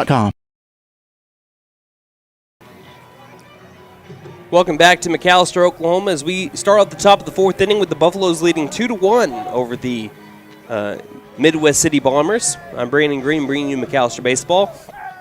And I've been mentioning it about how the first 7 outs on McAlester came via the strikeout by Trent Boatwright. But Coach Hughes, he just came in and told me this. And, you know, I had to remember this.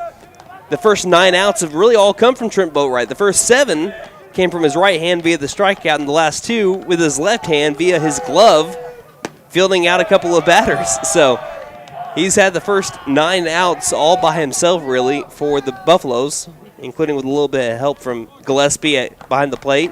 Dollins over at short and Mullins over at first. The first pitch into the new batter is a ball. Here's the second one that's cut on and missed for strike 1. Kenny Colston at the plate. He struck out looking his last time up. It'll be the bottom of the order up for the Bombers, 7-8-9. Kenny Colston will look at this one as it misses down low with the curveball for ball 2.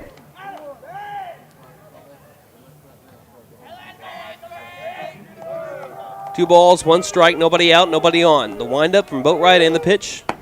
Be a fastball catching the outside corner, and that'll even up the count at 2 balls and 2 strikes. Again, looking for strikeout number 8 here early for Boatwright. The windup, the 2-2 curveball that will miss down by the ankles, and that'll move the count to full at 3-2. Only problem for Boatwright is he has had a lot of counts that have gone deep to 3-2. The pitch.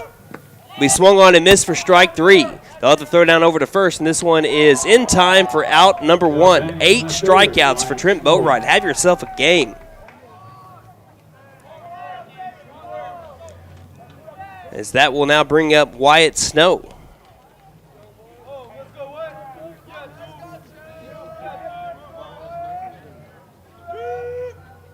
First pitch to Snow is going to be a grounder over to the shortstop Dollins. He bobbles it, picks it up, throws it over to first, and that bobble is enough to have the runner reach over to first. Third error of the day on the Buffaloes, an E6. And that'll bring up Bryce Bush.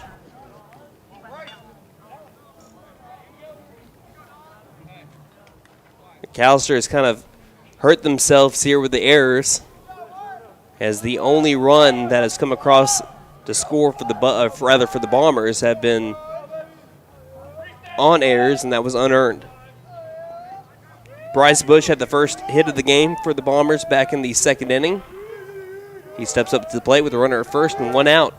First pitch to him is down the middle for strike 1. Top of the 4th inning, Buffalo's leading 2-1. As Boatwright comes set, not much of a lead over at first base. Takes off for second anyway. The 0-1 is going to be swinging to miss, strike 2, and the throw is way too high. Dollins climbing the ladder, showing off the vertical, hauls in the ball from it going into the outfield, but still it's a stolen base for number 2 Wyatt Snow to get into scoring position to be the tying run. Count is 0-2. Top of the order up next.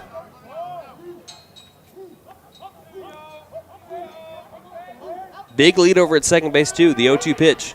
Curveball in the dirt. That's going to move the count to 1 ball, 2 strikes. And, yes, I know that we don't officially have dirt, but that's what I'm used to saying when it comes to pitches, quote, in the dirt, end quote. So I need people to stop laughing at me, a.k.a. Christy Carr, our video operator. The 1-2, curveball that's going to miss inside. I'll move the count to 2 balls and 2 strikes. Because I know I can say, hey, the infield turf, but yeah, duh, everything's turf, dummy. I have to say something that lets you guys know that, hey, this third baseman or first baseman is standing in on the grass. The 2-2, it's going to be a curveball missing low and outside. That'll run the count to full again, 3 balls and 2 strikes. Runner over at second base. Boatwright and getting the signs from Gillespie. He'll come set, take a big gander over at second base. And here's the payoff as the runner takes off for third. It misses up high, and that'll be ball 4. Gillespie pays the runner at third base no attention. And that brings us to the top of the lineup.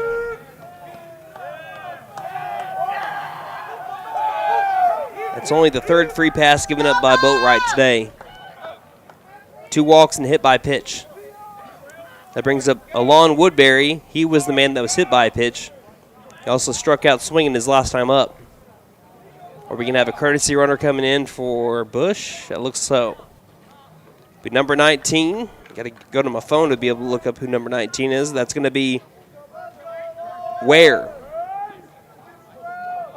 Last name Ware coming in for the Bombers. As Boatwright comes set. We'll have a little 31 move by Boatwright. Again, I have to explain it every single start of the season, just in case anyone doesn't know what the 31 move is when a pitcher who's a righty fakes the pickoff over to third by just stepping over towards third base and then looking back over at first to see if the runner takes off. The reason why it's called 31 is third base 3, first base 1. Boatwright comes set, and the pitch. Showing bunt. He did commit to the bunt, did not land it, strike 1. Double play ball still in effect. McAlester can get out of the inning. They've been in trouble here the last couple of innings, but Boatwright's been able to work himself out of it. Coming set, Boatwright. The 31 move again. That one kind of fooled me. That one really fooled me. I thought he was definitely going towards the plate. Count is 0-1.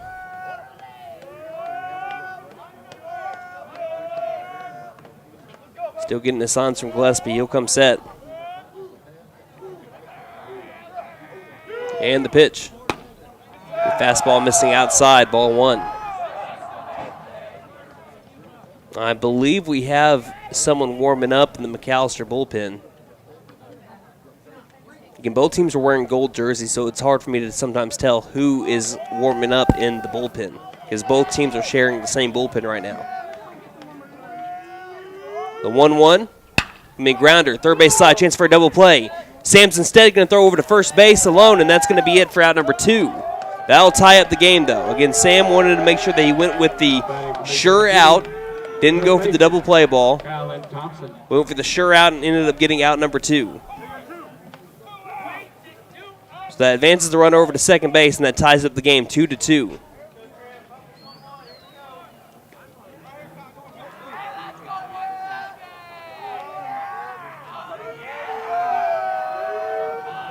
And that brings up Kylan Thompson.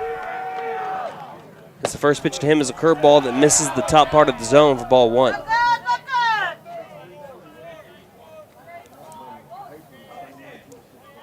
One ball, no strikes. Top of the 4th inning, tie game 2-2, 2 down.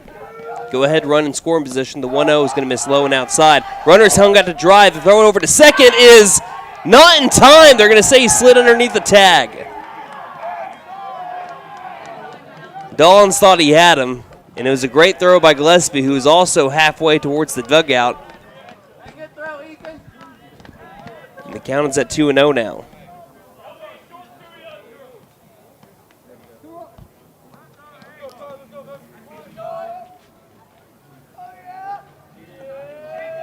So Boatwright will come set.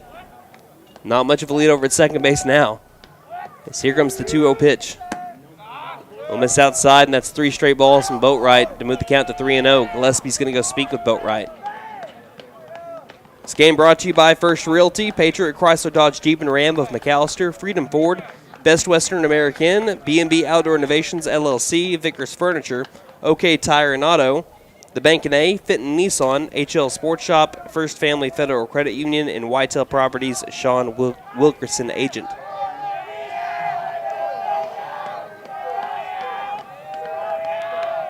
So now, Kylan Thompson, 1 for 2 today. The 2-hole batter will dig back into the box.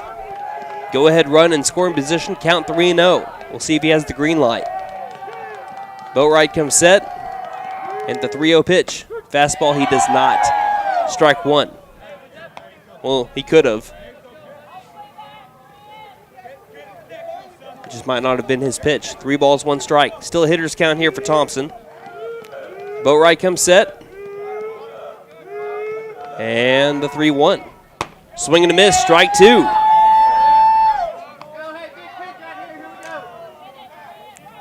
Trying to limit the damage to only 1 run and send the Buffs to the bottom of the 4th inning where they're going to be having the bottom of their order coming up, 7, 8, 9. As Boatwright comes set. And here comes the 3-2. Popped up, out of play. Count will remain full, 3 balls, 2 strikes. But the Bombers have not made anything easy on Boatwright. I know he's had 8 strikeouts so far today, but still they have not made anything easy. They've worked him into multiple full counts, and then when they got there, they fouled off a lot of pitches. Boatwright comes set, huge lead over at second base. Runner takes off for third. The pitch swung on and missed, strike 3. Boatwright is pumped up as he heads off the mound for his 9th strikeout of the day. We head to the bottom of the 4th inning, tie game 2-2. You're listening to McAlester Baseball on KNED. If you're considering selling or buying land in Southeast Oklahoma, you need the professionalism of an experienced land specialist. Hi, this is Sean Wilkerson with Whitetail Properties Real Estate, and I would love the chance to earn your trust as your land agent. The Southeast Oklahoma land market is hotter than ever, and I'd be happy to talk with you about why landowners trust me to market and sell their property. If you're thinking about selling ranch, timber, or recreational land, or even a rural home, give me a call for a free, no-obligation evaluation of your property. Call Sean Wilkerson at 918-284-1233 or visit my profile page at whitetailproperties.com. A penny doesn't get you much these days, but at Patriot Chrysler Dodge Jeep and Ram in McAlester, your penny goes a long way. Because right now at Patriot, you can get into any vehicle on the lot for just 1 penny down. Let me do that again. 1 penny down. And yes, that includes the 1-ton pickups. Not only that, but if you mention this ad, you'll get $2,500 cash. Only at Patriot Chrysler Dodge Jeep and Ram in McAlester. For more than 50 years, First Real.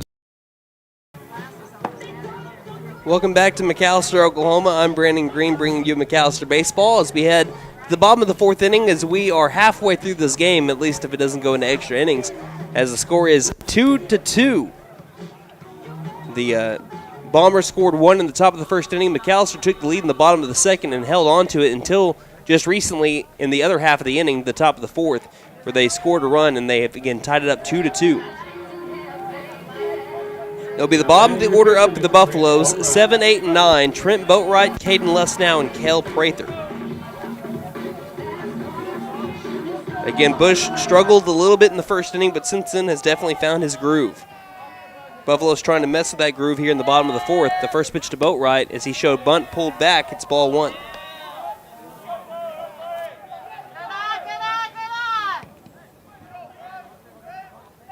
Again, in the windup with nobody on base. Here comes the windup from Bush and the pitch.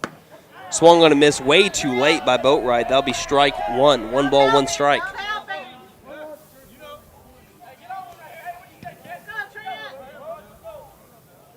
Third baseman and first baseman playing in on the grass. The 1-1 pitch. Be a chopper over towards the pitcher. It's mishandled. Fielded cleanly now and flipped over to first, Jeter style, for out number 1. Good job by Bush of not getting a little bit antsy and fielding it cleanly and still being able to get out Boatwright.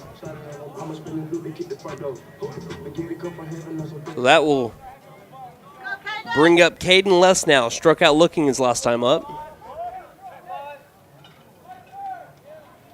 Righty on righty matchup as Bush is getting his signs, the windup, and the pitch. Be a fastball. They're going to say caught the lower part of the zone, kind of right there on the border. That'll be strike 1. No balls, 1 strike. Bush with the windup. And the 0-1 delivery will miss up high for ball 1. Can we have Rodney Stinchcomb? He's tuning in, said he had to go out to the car. It was getting a little cold for him. So thank you, for Rodney, for tuning in. The 1-1. Be swung on and missed on a pitch way too high. And now move the count to 1 ball and 2 strikes.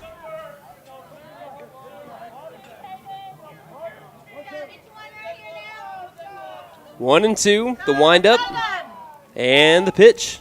Curveball swung on and missed, strike 3. Again, that was up high as well.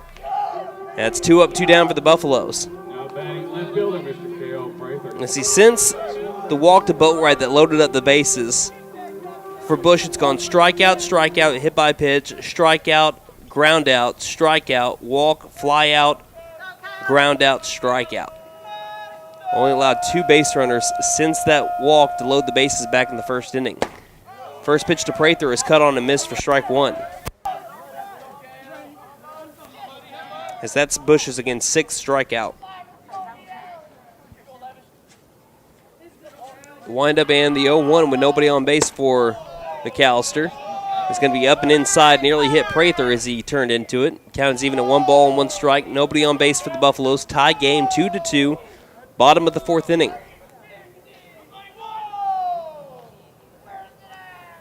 Bush with the windup and the 1-1. Be cut on and missed for strike 2. Chance for another 1-2-3 inning here for Bush. And a chance for his 7th strikeout. The windup and the 1-2. Curveball right down middle. Got Prather looking, and that is strike 3 to end the 4th inning. 1-2-3 good the Buffaloes. We're now through 4 full innings of play. Top of the 5th, tie game, 2-2 coming up. You're listening to McAlester Baseball on KNED.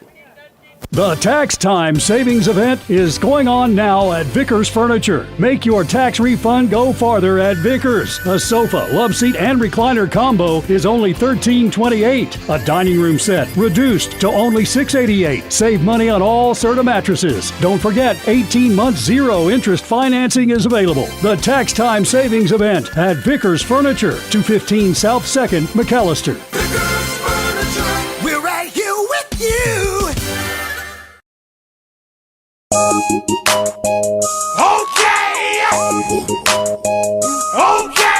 Tire and Auto says come meet our new owner, Dylan Hackler. We're a Michelin dealer and we're stocked up with Cooper, Toyo, Hankook, and Max's Buckshot Mutters and Farm and ATV tires. Tire light on? We can fill your tires with nitrogen. We do brakes, alignments, struts, and oil changes too. You'll appreciate our fast, friendly service. All work's guaranteed and estimates are free. OK Tire and Auto, 801 North 1st, McAlester. Call 918-423-2121. Good luck, Buffs. Have a great season. I was looking for a bank that actually cared about me, had checking, savings, and loan options that catered to my needs, and was locally owned, because I'm all about keeping my money in our town. I found the Bank NA. The Bank NA has been voted #1 for 10 years in a row in the McAlester News Capital's Reader's Choice Awards. Call 918-423-2265 or go in to find what you need in banking options. The Bank NA, strong, secure, and ready to loan. Member FDIC, Equal Housing Lender. At Fenton Nissan of McAlester, our commitment to service and customer satisfaction is still as strong today as it was in 1950. Over 60 years in the auto industry, and we still believe there is nothing better than best. The best product and the best deal. It's not about how many vehicles we can sell or service. It's about being passionate about customer service and helping others. We're willing to go that extra mile every time, and we love talking with people from all walks of life who have different interests, needs, and expectations. Come see us at 1441 South George Nye Expressway in McAlester. Welcome back to McAlester, Oklahoma. We have the call to the bullpen as in comes Ethan Watkins. This call to the bullpen brought to you by Lindley's Paint and Body Shop, your full-service body shop at 1808 South Main, McAlester. Watch for our new location on 1328 South George Nye Expressway. Ethan Watkins pitched a little bit back on Saturday, not too much. He ended up pitching just enough to be able to get the win in relief, as he's going to be facing batters 3, 4, and 5 to get us started off here in the top of the 5th inning in a tie game 2-2. First pitch from Watkins is going to miss down low for ball 1. DJ Irvin Jr., Trevor Hand, and Keelan Thompson up 3, 4, 5. As here comes the 1-0. Will miss up high for ball 2. Boatwright, he exits the game with 9 strikeouts and 3 walks. Rather, 3 free passes, 2 walks, and a hit by pitch. He will not be in line for any decision, it looks like. The 2-0 will miss outside for ball 3. So it doesn't matter if McAlester goes to win this game or lose it. He will not be credited with the win or served the loss. 3 balls, no strikes. Here's the pitch. This one will fill the zone, strike 1.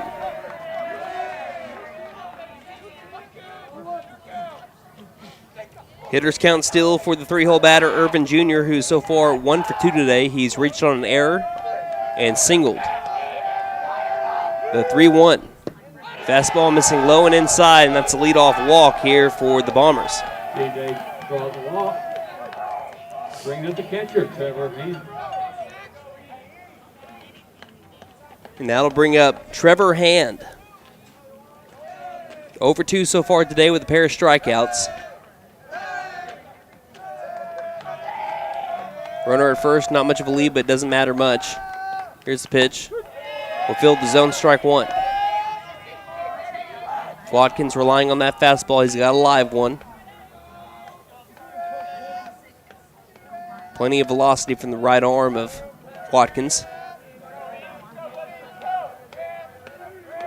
Lead a little bit bigger over at first. Runner takes off for second. Here's the pitch. It's going to be a grounder towards the shortstop position, but since the runner took off, that shortstop position was left wide open. Base hit, and that puts runners at the corners with nobody out here in the top of the 5th inning.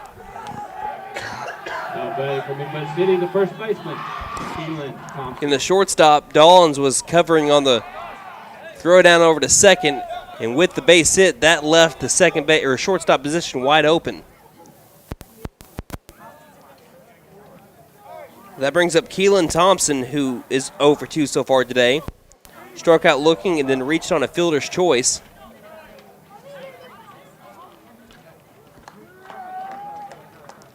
Runners at the corners once more, top of the 5th inning. 2-2 the score, and we got a home plate umpire meeting with the first base coach. Oh, it's because number 19, he was the courtesy runner. He can't be coming in for the... He was the courtesy runner for the pitcher. He can't be the courtesy runner for 2 different players. So that means they have to bring in somebody else. He's the courtesy runner for the pitcher, not the catcher. So that means Tyron Wolf will have to come in to be the courtesy runner for the catcher. And that's what the home plate umpire is telling the third base coach, Brady Baugh. Since number 19 was the courtesy runner for the pitcher, Bryce Bush, he cannot be the courtesy runner for a different player. And that's what Coach Mullins and Coach Baugh are talking about. They're getting it all figured out. I wasn't even going to think about it either, but I did think for a slight second. I was like, oh, he's back up. Number 19. Oh, okay. But I didn't really think much of it, so good catch by whoever caught it. Again, nobody out, runners at the corners. A little 31 move here by Watkins, and no one was biting. And Thompson mentioned it just a little bit ago. The first baseman, number 12, was struck out looking and reached on a fielder's choice. Watkins kicks and delivers the pitch. Will be fouled straight back, and that'll be strike 1.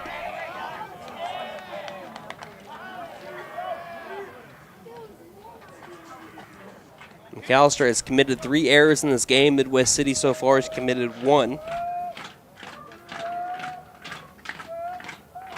Here comes the 0-1. We pop up, right field in foul territory. We have 2 players chasing it down. It looks like it's going to land far beyond the reach of either one of them. And maybe it's a good thing that happened too. I mean, if it was caught, I think there's plenty of speed over at third base to be able to bring in the winning, not winning, we're still in the 5th inning, bring in the go-ahead run for the Bombers. Again, the count 0-2. Watkins getting the signs from Gillespie, and he steps off the rubber. By the way, with the move, brought Boatwright over to second base. I'll mention more here after this pitch, the 0-2 pitch. Fastball just missing the outside part of the zone for ball 1. So Boatwright moved from the mound over to second base. Les now moved from Les now moved from second over to third. Sam, don't currently see him on the field. And, of course, Watkins moved to the mound. The 1-2 pitch. Swing and a miss, strike 3. Fouled back into the mitt of Ethan Gillespie, and that will give us out number 1, and a huge out that is. 10th strikeout combined in the day between Watkins and Boatwright. And now the Buffaloes are 1 pitch away from possibly getting out of the inning. That brings up Dylan Seabach, 0 for 1 so far today, walked and grounded out over to the pitcher, Boatwright, earlier. Tie game 2-2, top of the 5th inning, 1 down. Getting runners at the corners. Here's the pitch. Curveball in the dirt. Runner does not take off for second. Looking over at the first base coach, and he says, man, you got to read it down in the turf. And it's a good thing that he didn't there, because if he did, I think he could have taken second base, and that would have done away with the possible double play threat for the Buffaloes. 1 ball, no strikes. Seabalk, the 6-hole batter for the Bombers, which, by the way, is an awesome baseball name. I know it's because I think Tinker Air Force Base they got over there. It might be a big reason why they're called the Bombers, as we have another 31 move here by Watkins. But still, in regards to baseball, it's a fantastic mascot name. 1 ball, no strikes. Really no lead at all at first base. The 1-0 is going to miss down low as well, ball 2. Watkins can keep on trying to keep that pitch down low. It's always a safe place to have it, and also especially when you're trying to get a ground ball for a double play ball. Trying to just get it in the bottom of the zone here, as this one's going to be swung on and missed for strike 1. 2 balls, 1 strike.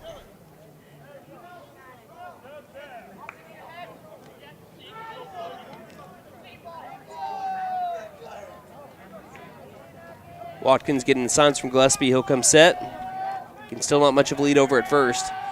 The 2-1 pitch. Swung on a missed strike 2. The runner takes off late, and there'll be a fake throw from Gillespie as the runner takes second base when the count moves to 2-2. It looked like it was a delayed steal right there for number 10, Wolf. Now count even at 2-2, but if Watkins can get a strikeout here, then that swipe of second base isn't going to matter much. Watkins coming set, kicks in, delivers the 2-2. Swing and a miss, strike 3, got him swinging. Huge strikeout by Ethan Watkins. Now batting the second baseman. And with runners at second and third, now all you got to worry about is the batter. Kenny Colston comes up, who's 0 for 2 so far today with a pair of strikeouts, 1 looking, 1 swinging. Can McAlester work themselves out of a jam again? We have a tie game, 2-2 here in the top of the 5th inning in a defensive battle between these two teams. Back in the box is Colston. Infield playing a little bit deep. Watkins the pitch. Fastball missing low outside, ball 1. On deck is Wyatt Snow, who so far is over 2 with a strikeout and reached on an error by the shortstop. And then in the hole, Bryce Bush, who's 1 for 1 with a single and a walk. The 1-0 will miss the lower outside part of the zone. That's going to be ball 2.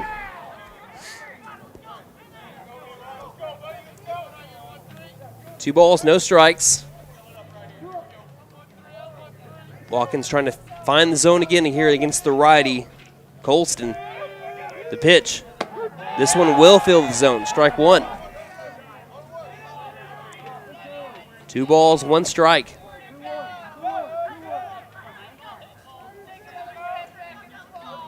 Watkins likes what he sees from Gillespie, gives a big nod of approval. Comes set and the 2-1 pitch. Will miss down low inside, and that will move to a hitter's count here for Colston. 3 balls, 1 strike. Go ahead run just 90 feet away, and some insurance runs 180 feet away over at second base. The 3-1 from Watkins is going to fill the zone up by the letters. That'll be strike 2. Runners won't take off with first base unoccupied. Can Watkins get the K? He comes set. And the payoff. Swing and a miss. Strike 3. Got him swinging right by him. And that sends us to the bottom of the 5th inning. Still tied up 2-2. After an early 2 runners to start off the top of the 5th. You're listening to McAlester Baseball here on KNED. HL Sports Shop. 20,000 square feet of name brand sporting equipment and clothing. Whatever you need for the great outdoors, we have it. Check out our selection of clothing for men, women, and children. From name brands like North Face and Under Armour. We have all the fishing, archery, and gun supplies you'll ever need. HL Sports Shop is a proud sponsor of Buffalo baseball. Yes, the great outdoors begins at HL Sports Shop, located at 603 Village Boulevard in McAlester.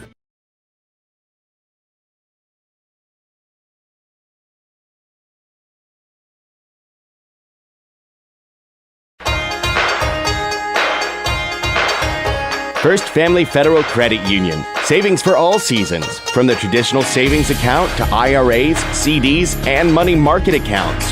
We have everything to help you plan for your future. Visit your nearest location or go online at firstfamilyfcu.com for more information. Federally insured by NCUA, First Family Federal Credit Union.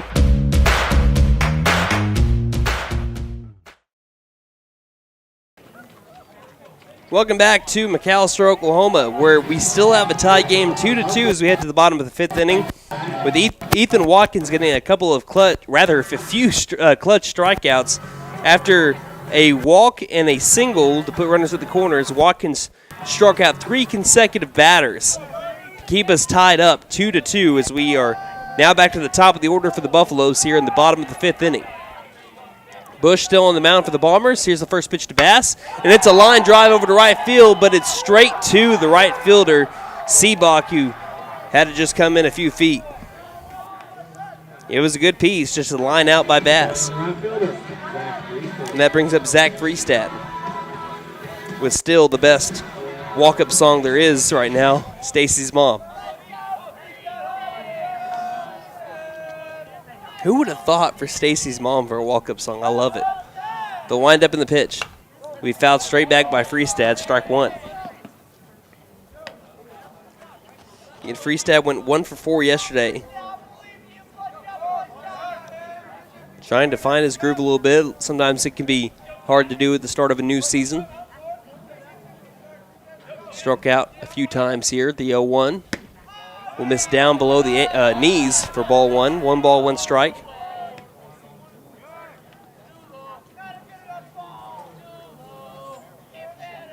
Bush getting his signs from hand. The windup and the 1-1. We popped up and out of play. Now move the count to 1-2. Again, since the first inning, Bush has just been simply automatic. He's only given up 2 base runners since then, and he has not given up a hit since the first inning. Only 2 hits for the Buffaloes. And they both came in the first inning. The 1-2. It's going to be a drop, strike 3, but they're going to tag Freestad out quickly, and that's going to be a quick out number 2. And that brings up Ethan Gillespie. 2 down here in the bottom of the 5th inning, 2-2 our score. Nobody on base for the Buffaloes. Bush the windup and the pitch. This one's going to be a fastball. They're going to say missing a little bit outside. Thought it might have been a little too high as well, but the umpire said outside. 1 ball, no strikes. The windup and the pitch. Swing to miss, strike 1 on a pitch way too up. Again, that's tempting, especially for Gillespie, who usually can drive those letter-high pitches almost guaranteed out of the park. That moves the count to even at 1-1. There's the windup and the pitch. This one's going to, again, miss outside. 2 balls, 1 strike. Bombers fans did not like that call. We got something that looks like right behind the home plate mark. That's where our wireless mic is set up at. 2 balls, 1 strike.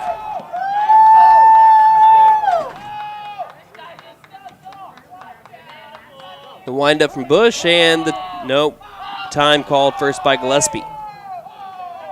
Once again, some players from McAlester started getting cold. They turn on the heaters, and someone's doing a Mufasa.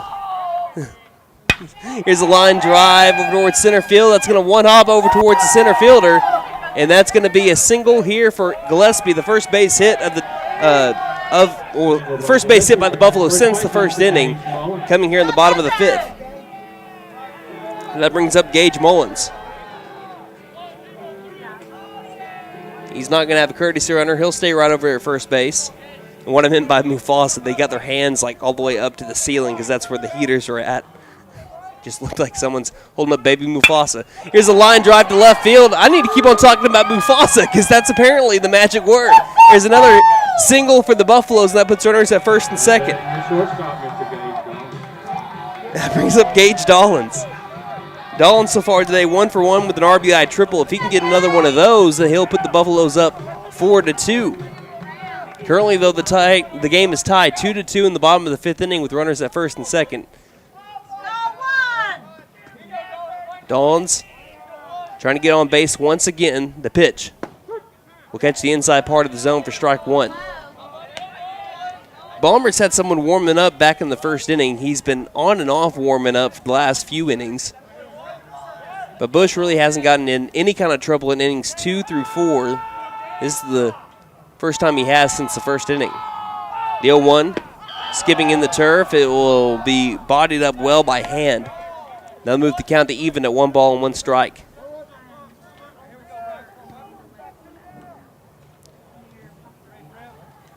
One ball, 1 strike.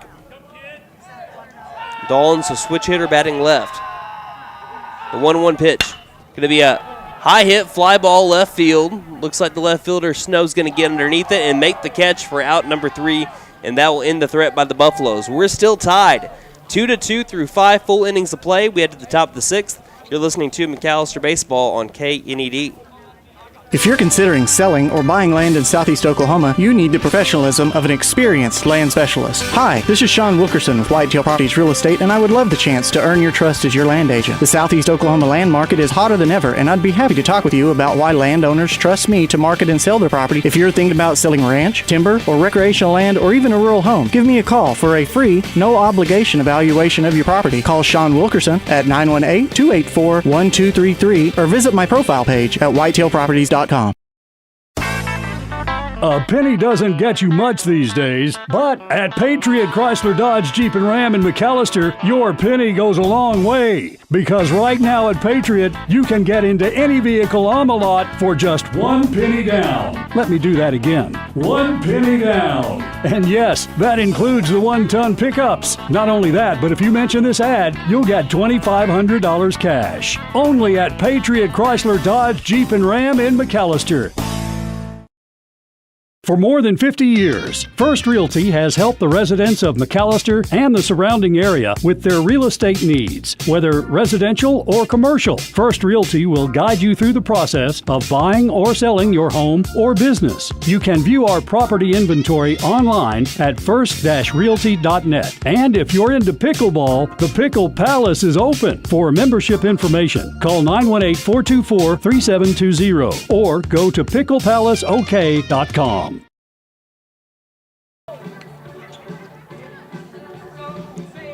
Welcome back to McAlester, Oklahoma, where we've had a close game pretty much all game. The only separation that we've had between these two teams was for a moment in the first inning until McAlester took a 2-1 lead, and then we had a 1-run separation for a couple of innings until the top of the 4th, where the Bombers tied up the game 2-2.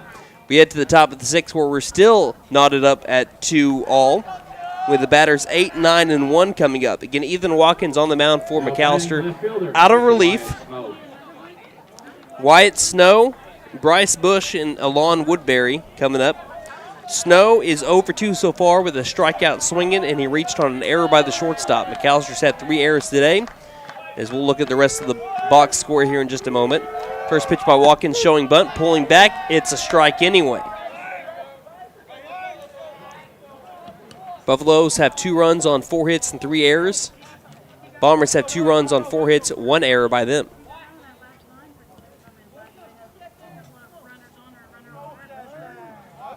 Watkins will come set. And the 0-1 pitch. Fastball in on the hands, a little bit high and inside, ball 1. Buffaloes have struck out 12 Bomber batters so far. 9 strikeouts from Boatwright, 3 strikeouts from Watkins. The 1-1, fastball missing outside, ball 2. Problem is their bats just have not woken up. From 8 runs back on Saturday to 2 runs so far, and it's mainly been to the credit of Bryce Bush. A 2-1 will catch the inside corner with the fastball for strike 2. 2 balls, 2 strikes.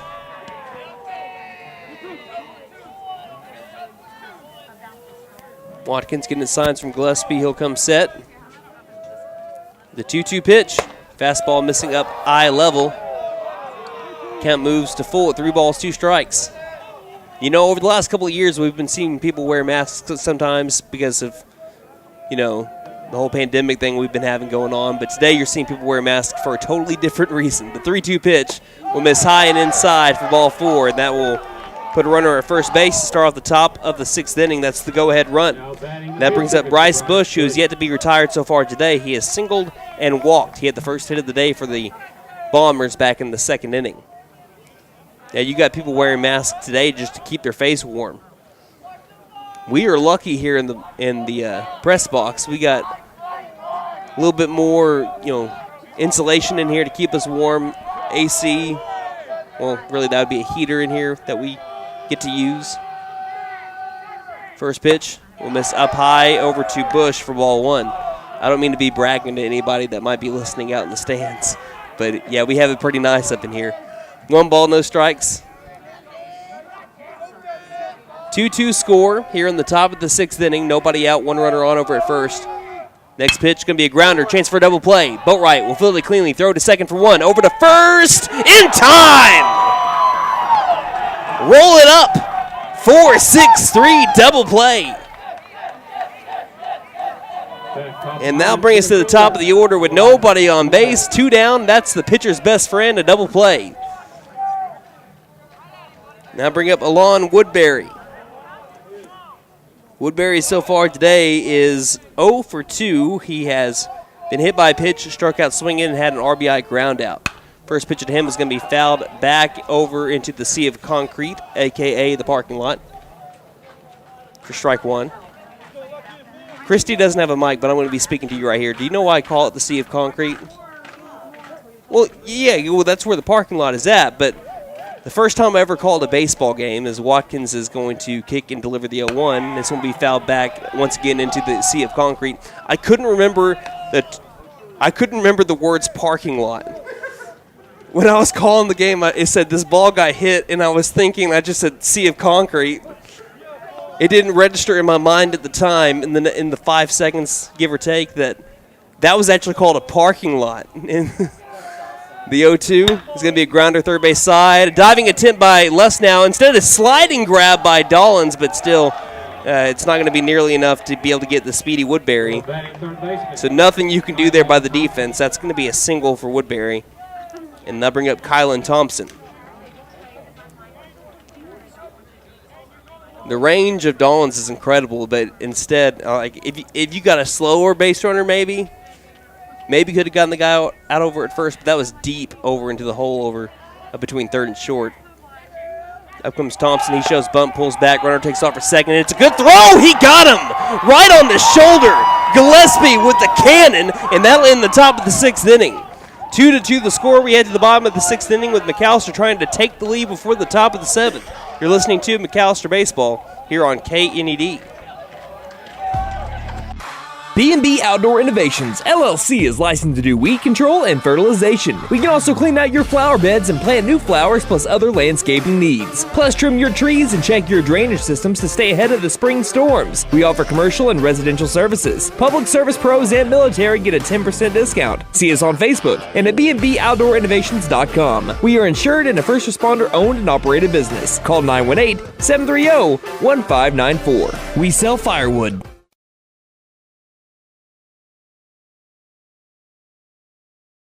The Tax Time Savings Event is going on now at Vickers Furniture. Make your tax refund go farther at Vickers. A sofa, love seat, and recliner combo is only $13.28. A dining room set reduced to only $6.88. Save money on all Serta mattresses. Don't forget, 18 months zero interest financing is available. The Tax Time Savings Event at Vickers Furniture, 215 South 2nd, McAlester. Vickers Furniture, we're right here with you. Some clutch defensive plays we're getting ready over here on the YouTube side of things. Ended up leading McAlester to keep zeros on the scoreboard in the top of the 6th inning as we head to the bottom of the 6th with McAlester trying to take the lead here. 2-2 our score. Looks like it's Seth Sam up at the plate. As the first pitch is going to... it's Ethan Watkins at the plate. As the first pitch into him is going to find the zone for strike 1. Watkins had... here, 1 second. I got something that's pretty cool here. as the next pitch misses down low for ball 1. In his only plate appearance in varsity last year, he hit a 3-run inside the park home run. So maybe he can do something special here. And his first plate appearance of 2022 is the next pitch to him misses up high for ball 2. 2 balls, 1 strike. And I believe that hit that he had came against Tulsa Memorial. 2 balls, 1 strike. The windup and the pitch. Going to be fouled off by Watkins. That'll move the count to even at 2 balls and 2 strikes. Again, batters 6, 7, and 8 up for the Buffaloes. Here in the bottom of the 6th inning. Tie game 2-2. Windup and the pitch. Curveball right down the middle. Got him looking, strike 3. Strikeout number 9 on the day for the Bombers. And Bryce Bush, who had somebody warming up for him in the first inning, but since then has been completely solid. Trent Boatwright comes up. Nobody on, 1 down, bottom of the 6th inning, tie game 2-2. Wind up and the pitch to Boatwright. Shows bunt, gets it down, but it's straight to the pitcher. Fielded cleanly, they'll flip it over to first in time for out number 2. And that'll bring up Caden Lesnow. Lesnow 0 for 2 so far today with a pair of strikeouts.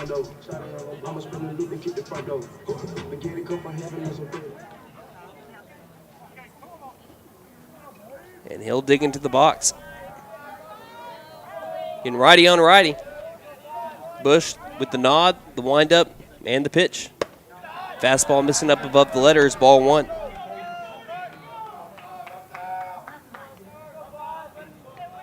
One ball, no strikes. The windup and the pitch. This will be a fastball missing down below the knees, ball 2.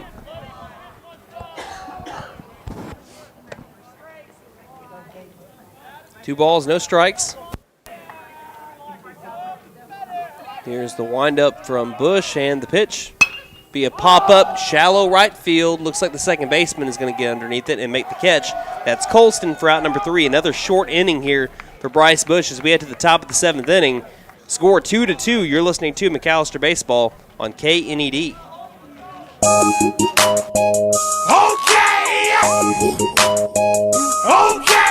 Tire and Auto says come meet our new owner, Dylan Hackler. We're a Michelin dealer and we're stocked up with Cooper, Toyo, Hankook, and Max's Buckshot Mutters and Farm and ATV tires. Tire light on, we can fill your tires with nitrogen. We do brakes, alignments, struts, and oil changes too. You'll appreciate our fast, friendly service. All work's guaranteed and estimates are free. OK Tire and Auto, 801 North 1st, McAlester. Call 918-423-2121. Good luck, Buffs. Have a great season.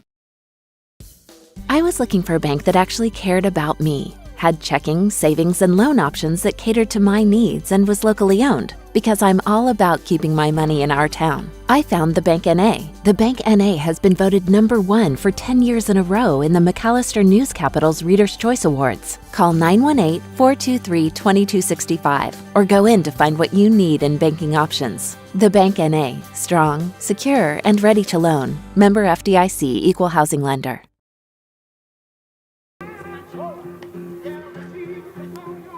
So now that we're into the top of the 7th inning with the game tied up 2-2, the only way McAllister's going to win this one is if they walk it off, and we still got one more game to go after this one, everybody. Don't go anywhere. Score right now 2-2. Ethan Watkins still in the top of the 7th inning. He came into relief at, I believe, the 5th inning mark, yet the top of the 5th. He's put up a couple of frames of zeros, trying to do it again here to get the Buffaloes still a tie game when they go ahead to the bottom of the 7th inning with batters 9-1-2 coming up. Third baseman. It'll be batters 2, 3, 4 up for the Midwest City Bombers. Kylan Thompson, who is 1 for 3 so far. DJ Irvin Jr. so far 1 for 2. And Trevor Hand so far 1 for 3.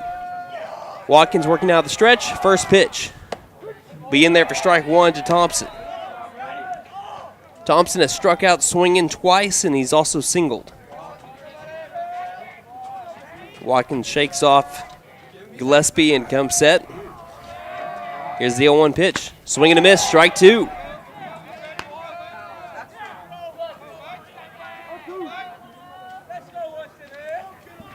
Trying to get another strikeout here. He had 3 when he came into the game in the top of the 5th inning. The 0-2. Popped up, shallow left field. Looks like it's going to be Dollins, the shortstop, that gets underneath it, and that'll be out number 1. Now batting for the Bombers, the shortstop, DJ. And that bring up DJ Irvin Jr., the shortstop. He reached on an error back in the 1st inning, then singled and last got on by a walk, so he's not been retired so far today. Les now playing in on the infield turf. First pitch, way too high. Watkins just let loose on that one, it looked like. 1 ball, no strikes.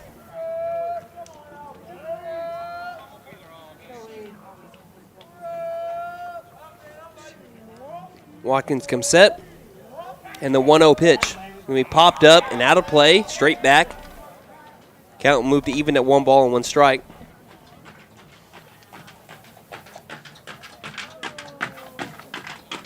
Also going to give a lot of credit to everyone that was involved with getting this field ready to play back on Saturday. I know that there was a lot of work that had to be done last week, but they got it done in time. The 1-1 misses up and outside for ball 2.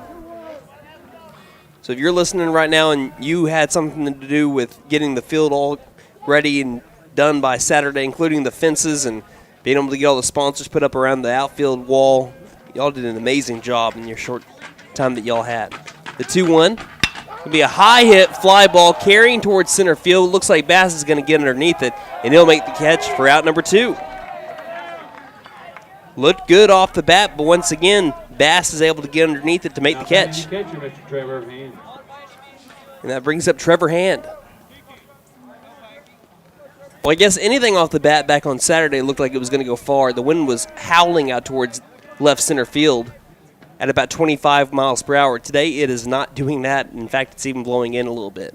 First pitch to Hand is a line drive towards center fielder Bass, and Bass is going to grab it for out number 3. And the Buffaloes are going to try to walk it off here in the bottom of the 7th inning. Game still tied up 2-2. You're listening to McAlester Baseball on KNED. If you're considering selling or buying land in Southeast Oklahoma, you need the professionalism of an experienced land specialist. Hi, this is Sean Wilkerson with Whitetail Properties Real Estate, and I would love the chance to earn your trust as your land agent. The Southeast Oklahoma land market is hotter than ever, and I'd be happy to talk with you about why landowners trust me to market and sell their property. If you're thinking about selling ranch, timber, or recreational land, or even a rural home, give me a call for a free, no-obligation evaluation of your property. Call Sean Wilkerson at 918-284-1233 or visit my profile page at whitetailproperties.com.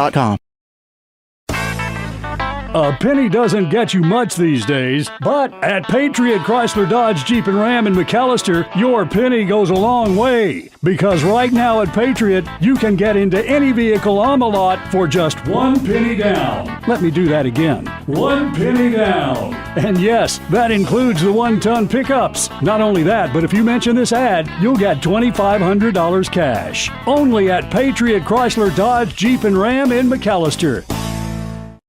For more than 50 years, First Realty has helped the residents of McAlester and the surrounding area with their real estate needs. Whether residential or commercial, First Realty will guide you through the process of buying or selling your home or business. You can view our property inventory online at first-realty.net. And if you're into pickleball, the Pickle Palace is open. For membership information, call 918-424-3720 or go to picklepalaceok.com.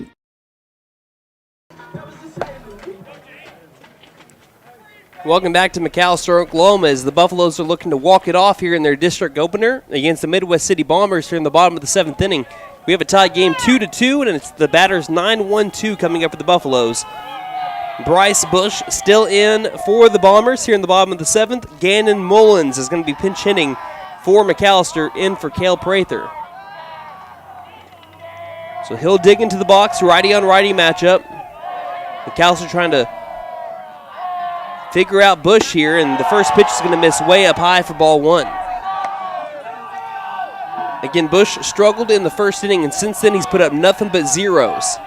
He gave up both those runs, 2 runs in the bottom of the first inning, has not given up anything since. The windup from Bush and the 1-0 pitch. It's going to be a fastball catching the outside corner for ball one, or rather strike one, sorry. 1 ball, 1 strike. Leighton Bass is on deck so far today. He is 1 for 2. The 1-1. He's going to miss the outside corner for ball 2. Bush looked like he wanted that last pitch. Counts 2-1. The windup and the delivery. Swing and a miss. Healthy cut by Mullins, but comes up empty. Count even at 2-2. Just trying to get the winning run on base right now. Any way possible. The windup by Bush. The 2-2 pitch. Line drive first base side. It's going to stay foul. Good job by Mullins. Battling and staying in there. Count 2-2. The windup from Bush. And the 2-2 pitch. Swing and a miss, strike 3. Another K. Number 10 now for Mr. Bush. And that brings up Leighton Bass.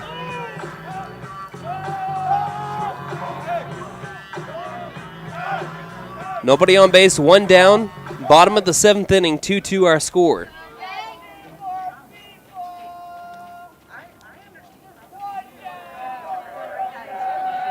Bush with the windup and the pitch. Fastball catching the inside part of the zone for strike 1. Bush not letting the pressure at the bottom of the 7th inning bother him at all. The windup and the 0-1 pitch. Gonna be a hard hit ground ball right side. It'll be fielded cleanly by the second baseman, Colston, and the first baseman dropped it. The throw over to first was dropped by Thompson. And that puts the winning run on base. And with plenty of speed on the base paths as well. Zach Freestad will step up to the plate. 0 for 3 so far today, but he can change it all around with one swing of the bat. Pickoff over towards first is not in time.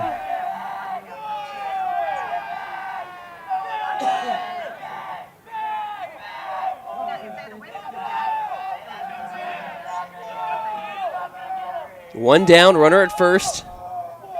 The pitch, getting the bunt down is Freestad. Fielded cleanly by Bush. Throws over to first, and it's in time for out number 2. But that puts Ethan Gillespie up at the plate. Freestad did his job to put a runner at second base with 2 down, and that's going to bring out Brady Baugh, I believe, to go speak with his pitcher, Bush. And will that be it for him in this one? Or are we just going to have a mound visit here? So Bass, the winning run, he's standing over at second base with the guy you want up at the plate to try to win this. Ethan Gillespie. Just a mound visit right here. Now back to your catcher, Mr. Ethan Gillespie. Gillespie, so far today, 1 for 2. Grounded out over third, walked and singled. He had 45 RBIs last year. He's looking for a game winner here in the district opener. The games that matter when it comes to the playoffs. The pitch. High hit, fly ball, right field. Going after it is Seabach. Seabach dives after it. It is dropped, but it is in foul territory. It kept on trailing and trailing foul. And it dropped down, but foul. So Bass will make his way back over to second. Gillespie back over to home plate. Count is 0-1. It was about a good 4 feet foul. Count is 0-1.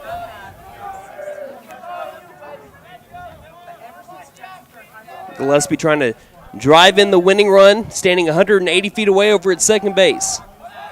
Trying to be the hero here in MacTown. Bush, the 0-1, curveball that misses low and outside, and it gets away from the catcher.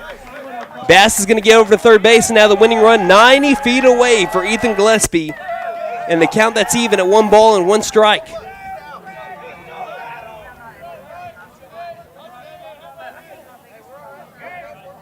Count even at 1-1. Everybody in the McAlester dugout is up on the fence. Tie game 2-2, bottom of the 7th inning. 1 ball, 1 strike. Coming set, Bush. The 1-1 pitch. Fastball missing up above the letters. Ball 2.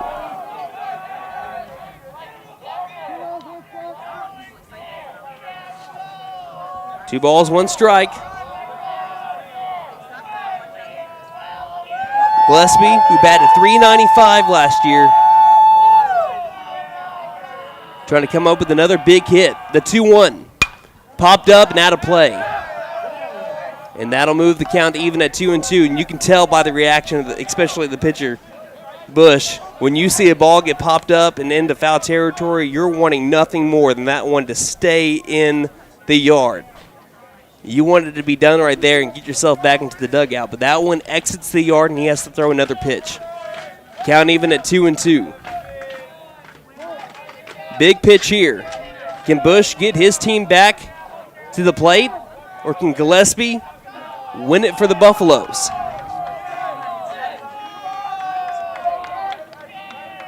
It's only even right now at 2-2. Bush kicks and delivers the pitch. Almost going after it was Gillespie. It was down in the turf, and that will move the count to full at 3-2. There are a couple of empty bases here, so even if it's a walk, it's not going to hurt Bush any. Count full at 3 balls, 2 strikes. Gillespie nearly chased after it, but he stayed put. So what does Bush want to do here with the count 3-2? He gets the signs from hand, comes set. The 3-2 pitch. It's going to miss down low, ball 4. That puts runners at the corners for the Buffaloes. Winning run still 90 feet away. And Gage Mullins comes up. Now a chance for him to be the hero. He is one of the 2 RBIs in this game. He has singled an RBI sac fly and struck out swinging. Runners at the corners with 2 down here in the bottom of the 7th inning. First pitch to Mullins. Almost down low by the ankles, ball 1. 1 ball, no strikes. Mullins last year had 33 RBIs. He's trying to get his 3rd one of the year here. The 1-0. Line drive, right center field. That one's going to drop and the Buffaloes win it. Gage Mullins walks off the district opener here in McAlester, Oklahoma. 3-2 the final score on the line drive to right field. I would say good night, but instead I guess I'll say see you later. We got a second one coming up, and if it's anything like the first one, then we're in for a good one. Gage Mullins with the RBI single to win it 3-2 here in the bottom of the 7th inning. Ladies and gentlemen, Buffalo fans far and wide, grab that brush and paint that win column black and gold. Ethan Watkins in 2 games gets 2 wins. Got it in relief back on Saturday and gets it here in relief as well. 3-2 the final score. We're going to go ahead and we're going to recap things right now because I know that we don't have a lot of time between this game and the second game. Your post-game stats brought to you by Consignment Exchange on Highway 69 south of McAlester. They'll save you hundreds on new beds. See them for your new and gently used furniture, plus U-Haul rentals and storage units. Visit them at consignmentexchange.com. So real quick, we're going to start off with the Bombers. For Alon Woodbury, it looked like he went 1 for 3 with an RBI. Kylan Thompson, he went 1 for 4. DJ Irvin Jr. went 1 for 3. Trevor Hand went 1 for 4. Keelan Thompson went 0 for 3. Dylan Seabach went 0 for 2. Kenny Colston went 0 for 3. Wyatt Snow went 0 for 2. And Bryce Bush went 1 for 2 with a walk, and also he grounded into a double play. For the McAlester Buffaloes, Leighton Bass, he ended up going 1 for 3. Zach Freestad went 0 for 3. Ethan Gillespie went 1 for 2 with a pair of walks. Gage Mullins went 2 for 3, 2 for 3 with 2 RBIs, including the walk-off single over to right field. Gage Dollins went 1 for 2 with an RBI triple. Seth Sam went 0 for 1. Ethan Watkins 0 for 1. Trent Boatwright went 0 for 2. Caden Lesnow 0 for 3. Cale Prather 0 for 2. And Gannon Mullins 0 for 1. So that's going to do it for our first game. The McAlester Buffaloes walk it off by Gage Mullins. 3-2 the final score. We're going to take a break, and when we come back, we'll have the start of game number 2 here in MacTown, USA. You're listening to McAlester Baseball on KNED.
Welcome back to McAlester, Oklahoma.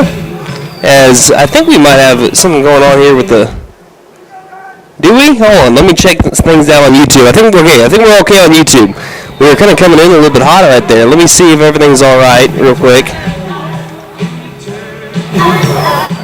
All right, I think we're good now. Yeah, we were coming in a little bit hot on YouTube. All right, we're okay now as we're about to start off game number 2 between your McAlester Buffaloes and the Midwest City Bombers. As again, the first game was a pretty exciting one. It was 2-2 for innings top of the 4 until the bottom of the 7th when Gage Mullins had a walk-off single to right field to be able to give the Buffaloes the 3-2 win. Your McAlester Buffaloes are taking the field, which means we're about to start off game number 2. Let's look at the starting lineups for both teams, starting with the Midwest City Bombers batting first. It'll be 1 through 9, center fielder number 4, Alon Woodbury. Batting second, the catcher number 17, Kylan Thompson. Batting third, the shortstop number 3, DJ Irwin Jr. Batting cleanup, the first baseman number 6, Trevor Hand. Batting fifth, the left fielder number 12, Keelan Thompson. Batting sixth, the right fielder number 24, Dylan Seabach. Batting seventh, the second baseman number 13, Kenneth Colston. Batting eighth, the pitcher number 2, Wyatt Snow. And batting ninth, the third baseman number 9, Branson Collin. For your McAlester Buffaloes, looking like this: 1 through 9, the center fielder number 3, Leighton Bass. Batting second, the shortstop number 1, Gage Dollins. Batting third, the catcher number 7, Ethan Gillespie. Batting cleanup, the first baseman number 24, Gage Mullins. Batting fifth, the pitcher number 15, Seth Sam. Batting sixth, the right fielder number 4, Zach Freestad. Batting seventh, the second baseman number 8, Trent Boatwright. Batting eighth, the third baseman number 5, Caden Lesnow.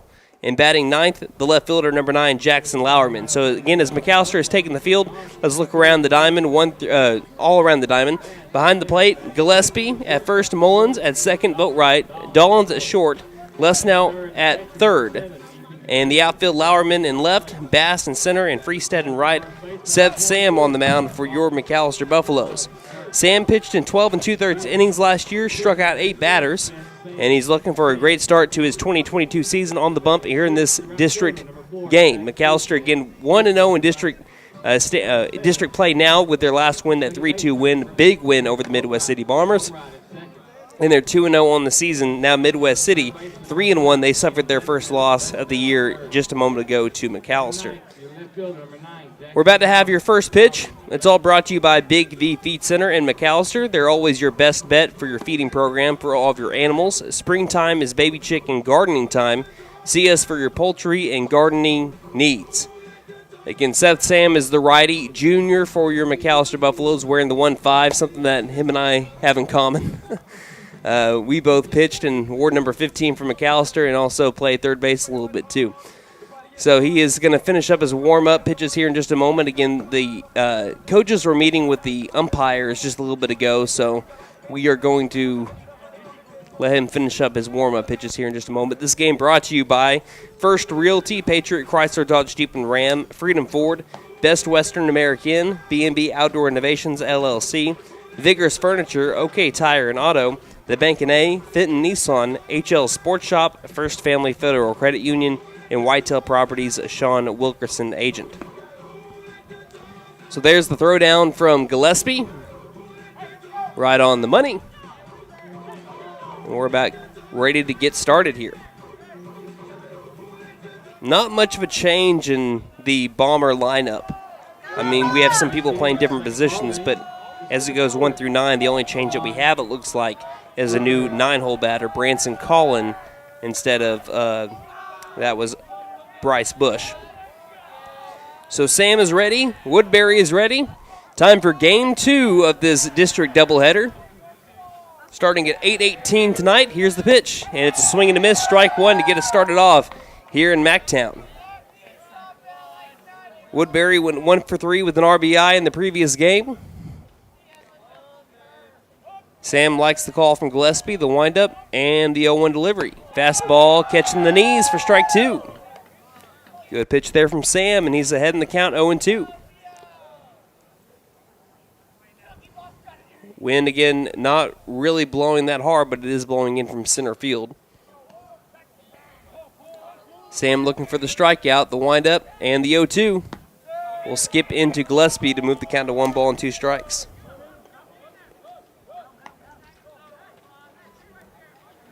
Let's see. Looking over here in McAlester, just trying to see what the wind's blowing at right now. They say 5 miles per hour out of the north.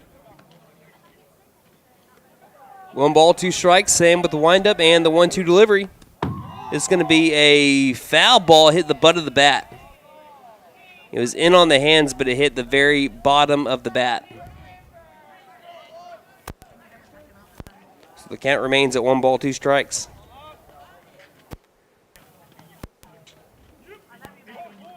Sam with the windup again and the 1-2. Be a fastball missing up above the letters, and that'll move the count to even at 2 balls and 2 strikes. Sam trying to get a little bit closer around the zone again like he did it for the first 2 pitches. Windup and the 2-2. Fastball that'll miss up by the chin, and that'll be moving the count to full at 3-2. And Gillespie says, hey, it's okay. Back to that mentality for the first couple of pitches. Count full at 3-2. Sam out of the windup and the payoff. Swing and a miss, strike 3. Blew it right by him on the fastball, and that's a way to start off the first batter of the game for Seth Sam. That brings up the catcher number 17, Kylan Thompson.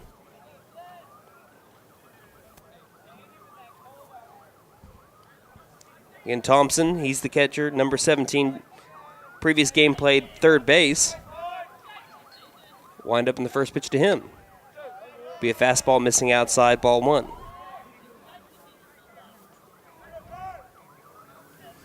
Good news for Midwest City, and when they come up on defense, they've got plenty of pitchers that they could use as the 1-0 be popped up and out of play. That move the count to even at 1 ball and 1 strike. McAlester, I'd say, does as well. They, of course, can't use Boatwright, and I don't believe that they can use Watkins anymore. But Bush, for the Bombers, went all 7 innings for him. The 1-1. Misses down low below the knees for ball 2. So neither team really wasted the entire bullpen trying to get through those 7 innings. McAlester just used 1 pitcher, and he went 3 full innings.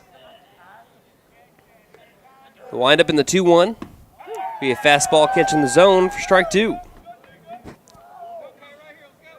2 balls, 2 strikes. Going back now in the last 2 games, including that first out, 13 strikeouts for the Buffaloes. The windup in the 2-2. Swing and a miss, make that 14. Sit him down, throw it around. Out number 2 here. Back-to-back Ks for Seth Sam in the top of the first inning. Again, Sam had 8 strikeouts in 12 2/3. He's already a quarter of the way there in his first 2 batters. And that brings up DJ Irwin Jr., the shortstop number 3, played shortstop previous game, went 1 for 3 in that game. Sam the windup and the pitch. We have fastball missing up high and outside, ball 1.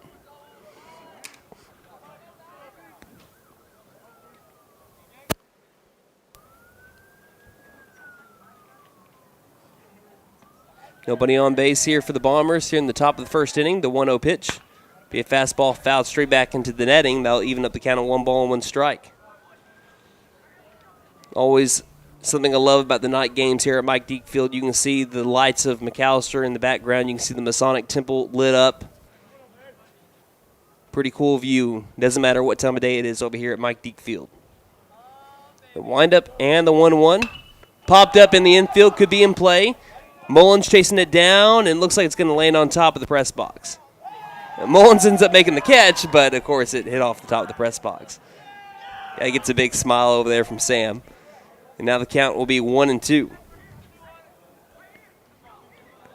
And Sam's going to stick with that same ball, and that sometimes can be, I don't know, for some pitchers it could be, hey, if I've been throwing with this ball and I've been able to get a couple of strikeouts with this ball, even though that's not the case, there's been a couple of pitches that have been fouled off here by Irwin Jr., you want to be able to keep that same ball. Let's see if we can get this K, the 1-2 pitch. Curveball just missed the outside corner. I think that might have been more of a slider, but barely misses. Good eye by Irwin. And now move the count to even at 2 balls and 2 strikes. Wind up in the 2-2 pitch. This one will be another off speed. This one missing up and outside. And I'll move our count to full at 3-2. Again, one thing the Bombers have been able to do last game and now this game already, go deep into counts. The windup and the payoff. Fastball popped up around the same location. Mullins trying to track it down. This one's going to, once again, land this time not on top of the press box, but a little bit beyond. So count still full at 3-2. Again, DJ in the previous game reached on an error, singled, walked, and then flew out over to center. Like I said, went 1 for 3.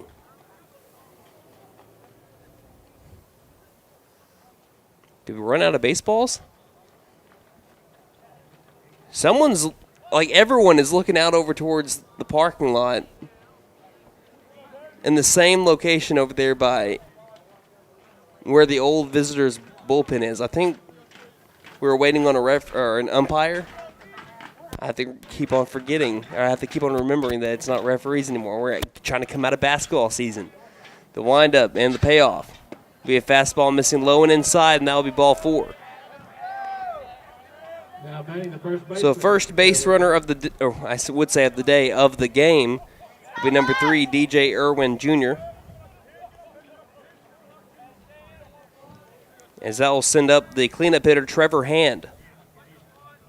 Hand went 1 for 4 in the previous game. Good lead over at first by Irwin. Here's the pitch.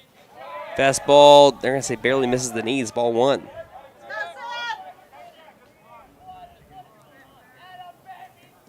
One ball, no strikes.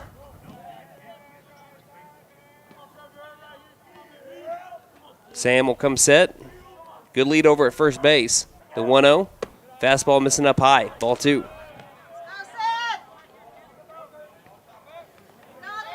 And Sam struck out his first 2 batters, both swinging.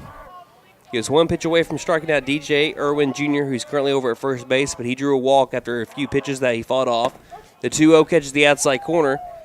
Gillespie faked the throw down over to first to keep him honest, and that'll move the count to 2-1.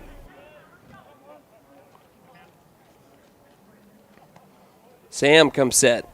Still a good lead over at first.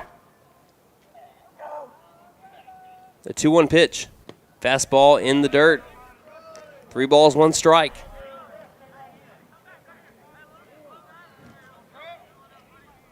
Hitters count now for the cleanup hitter, Trevor Hand. Sam comes set. At 3-1. Fastball catching the knees, and that'll be strike 2.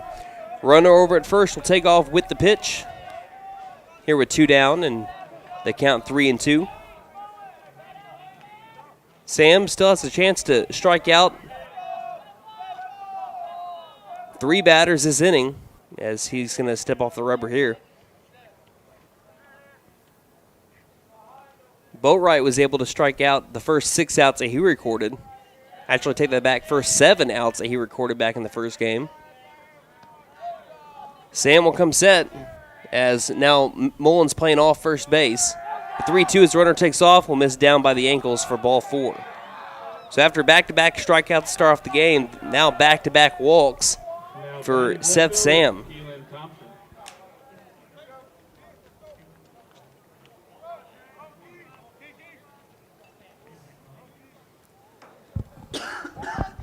So runners at first and second, a force out of any bag.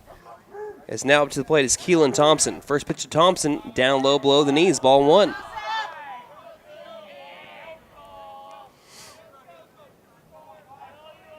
Thompson went 0 for 3.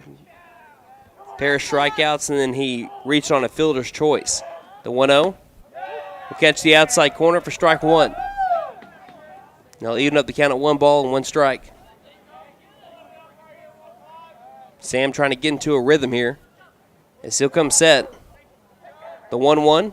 Swing and a miss. Strike 2. Runner goes off second base, but Gillespie will just play it safe and throw it back over to Sam to keep him in that rhythm. Again, the runner at second kind of trailed off the second base back quite a bit. But Seth will come set and try to strike out Thompson. The 1-2. Fastball, that'll be fouled straight back, and they'll keep the count at 1 ball, 2 strikes.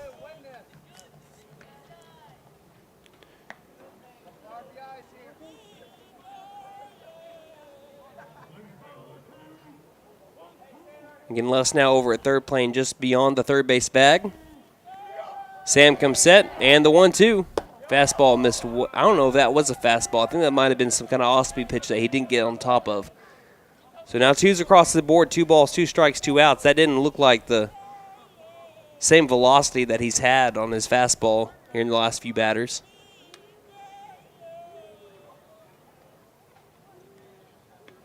Sam wants a new ball. He gets it.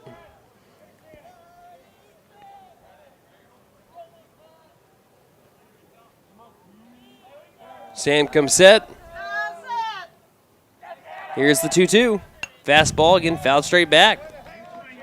That's the thing, when Sam's able to get these, or rather, not just Sam, but Watkins and Boatwright too, whenever they're able to get them into 2-strike counts, they're not easy strikeouts. They foul them off and they wait for their pitch, or they draw walks. Counts 2-2. And the delivery. Fastball, they're going to say missed the knees. It wasn't outside, and it wasn't in, or rather, it wasn't too low because that was at the knees. It had to miss outside or inside. Gillespie thought he had it. So did Sam, and now he's got to get back into that rhythm, get back into that mentality, get back in the zone. Here's the payoff as runners take off. A pop-up right side. This one's going to stray foul, and we'll have to do it again at 3-2. That was a good job of Sam coming back with a strike, even after thinking you had strike 3. That was a perfect spot, too. I don't know how you lay off that one. Count full. Runners will take off again. The 3-2 pitch. Line drive, right center field. Freestad, his first step was forward. I don't think he would have grabbed it anyway. This one's going to roll all the way to the wall. One run's going to score. A second run will come to score. Here comes for the triple. The throw to third is bodied up by Les now. A 2 RBI triple by Keelan Thompson here in the top of the first inning.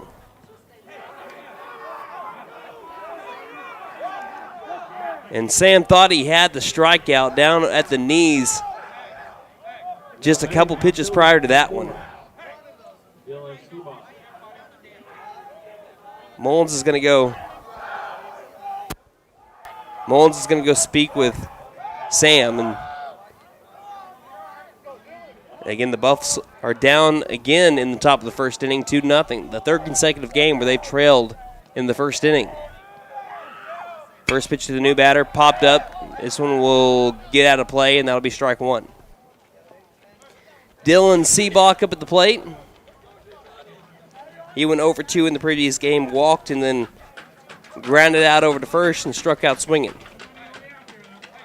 Sam will work out the stretch with the runner over at third.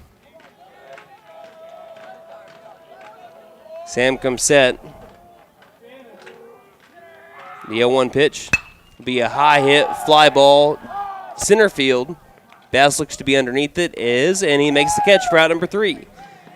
So the Buffaloes give up a pair of runs over to the right-handed hitting Keelan Thompson on a 2 RBI triple as they trail 2-0 heading to the bottom of the first. You're listening to McAlester Baseball on KNED. A penny doesn't get you much these days, but at Patriot Chrysler Dodge Jeep and Ram in McAlester, your penny goes a long way. Because right now at Patriot, you can get into any vehicle on the lot for just 1 penny down. Let me do that again. 1 penny down. And yes, that includes the 1-ton pickups. Not only that, but if you mention this ad, you'll get $2,500 cash. Only at Patriot Chrysler Dodge Jeep and Ram in McAlester. For more than 50 years, First Realty has helped the residents of McAlester and the surrounding area with their real estate needs. Whether residential or commercial, First Realty will guide you through the process of buying or selling your home or business. You can view our property inventory online at first-realty.net. And if you're into pickleball, the Pickle Palace is open. For membership information, call 918-424-3720 or go to picklepalaceok.com. Hey guys, it's Sam from Sam Wampler's Freedom Ford here in McAlester. It's no secret the new vehicles are hard to come by, and some dealers are charging thousands over MSRP. So you are paying extra just to do business with them. Well, that just doesn't sound right to me. So to take care of our customers, we haven't raised our prices, period. And with over 200 vehicles to choose from, we are bound to have what you are looking for, or we'll order it for you at no extra cost. So come see us here at Sam Wampler's Freedom Ford in beautiful McAlester and let us make it happen for you.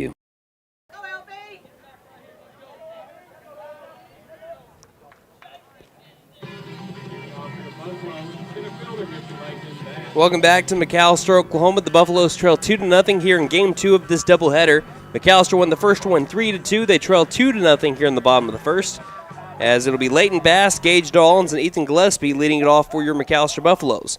On the mound for the Midwest City Bombers, number 2, Wyatt Snow. Snow played left field in the game prior.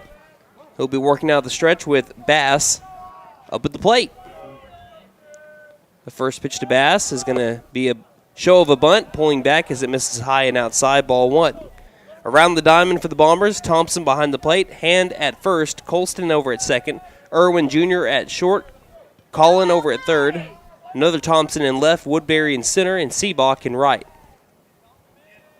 The 1-0 as Basho's bunt again pulls back as the curveball misses low and outside for ball 2.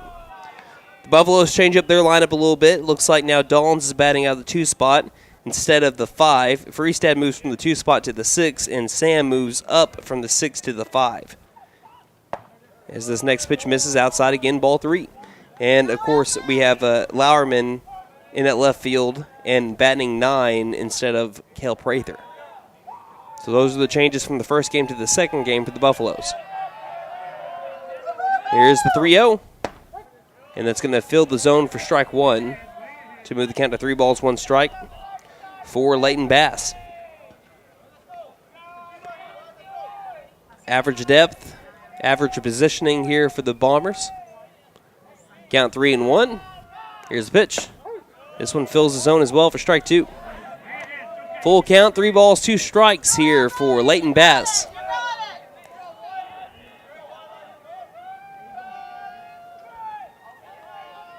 Snow will come set. Kicks and delivers the payoff. Curveball missing low and outside. He thought he had strike 3, but that will be ball 4. He's got a pretty good curveball as well.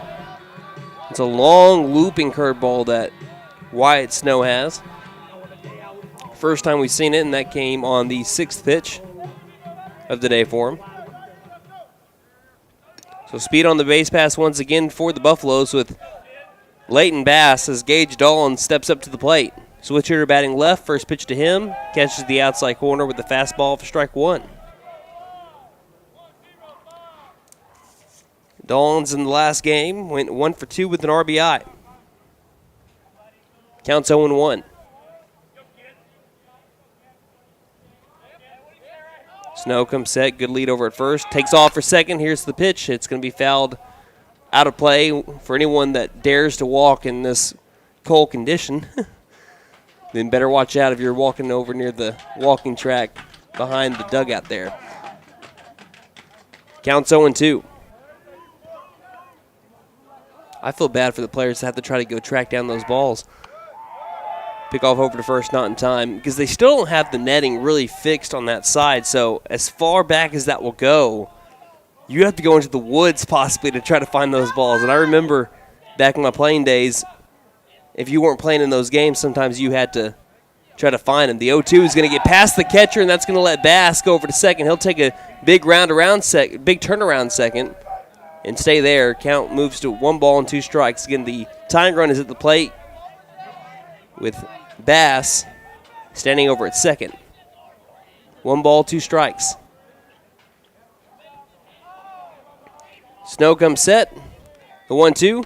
Missing way high and outside. Barely snagged. This one nearly went back to the backstop again, but a good snag by Thompson. Counts even at 2 balls and 2 strikes.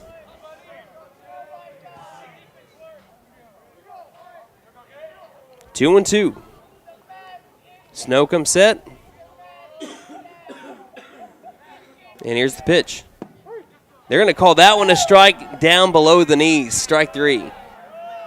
That's the same location that Sam wanted that ended up leading to 2 runs earlier after 2 pitches, and that's going to end up being strike 3. I did not agree with that call. That one was a good, that one looked like it was a good inch below the knees. Either way, that'll be out number 1 and send up Ethan Gillespie. Gillespie will foul this one off, and that will be strike 1. I don't know about that one to Dollins. Count is 0-1.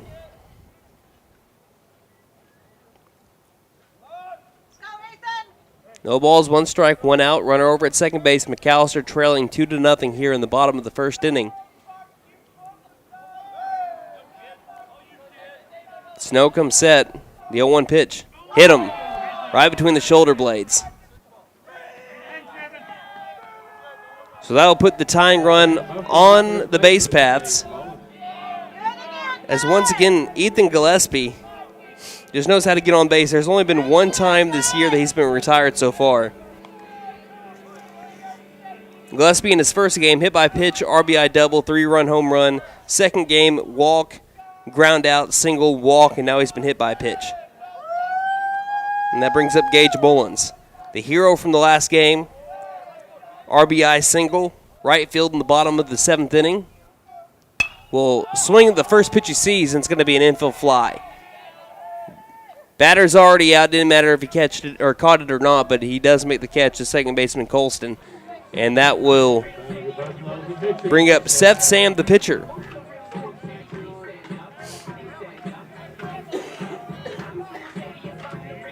So Sam has a chance to help out his own cause, being the pitcher for the Buffaloes. He's got runners at first and second with 2 down here in the bottom of the first inning. Snow shaking off the catcher, Thompson. Now comes set. Looks over towards second, and Bass has got a huge lead. No one's holding him even close to the bag, so he says, I'll keep on taking my steps. Second baseman Colston now playing a little bit closer towards the second base bag. The pitch, we fouled straight back by Sam, strike 1. Sam's looking for his first hit of the season. He's over 5 so far, but he's been able to get on base. He walked in the last game.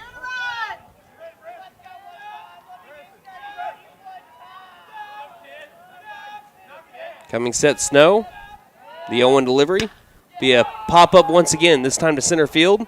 Woodbury comes in on it, and he makes the catch as he fell down to his knees. Might have lost it in the lights a little bit. Now he's kind of slow to get up. I don't think he meant to go down to his knees. I think he might have twisted something, but he's slow to get up, and he's hurt, it looks like. They'll be out number 3 as we end the first inning, going to the top of the second. Buffaloes are trailing 2-0. You're listening to McAlester Baseball on KNED. Best Western Inn of McAlester. Traveling through McAlester or need accommodations for out-of-town guests? Best Western Inn of McAlester and American Lodge and Suites are both locally owned by the Freestead family for many years. Both offer comfort and convenience at affordable prices. Best Western Inn of McAlester and American Lodge and Suites are located on the 69 Bypass in McAlester.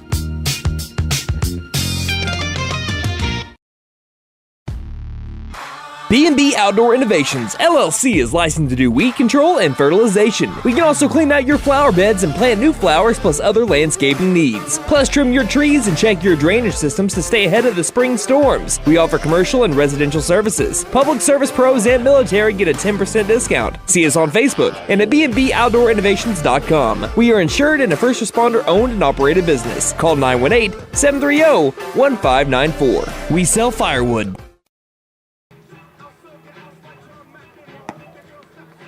Welcome back to McAlester, Oklahoma. The good news is the center fielder, Woodbury, he's not hurt. He ended up, he might have been hurt for a little bit, but he got up and he ran it off. He got his way back over towards the first base dugout, so he's going to be just fine. The Buffaloes do trail 2-0 here in the top of the second inning.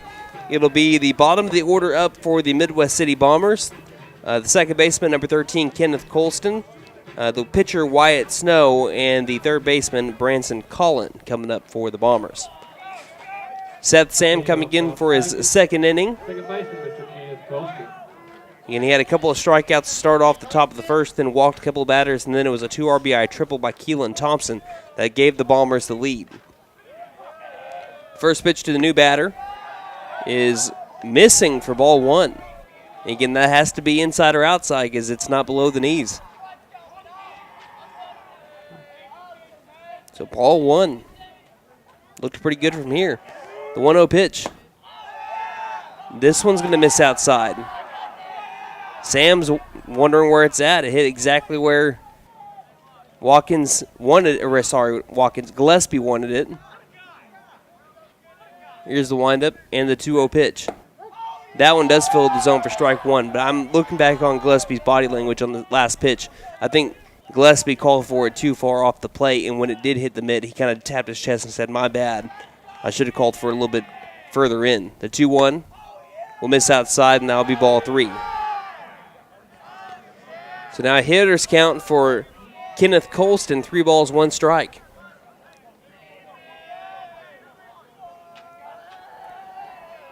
The windup, the 3-1.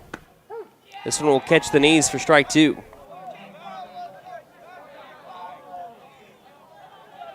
Three balls, 2 strikes.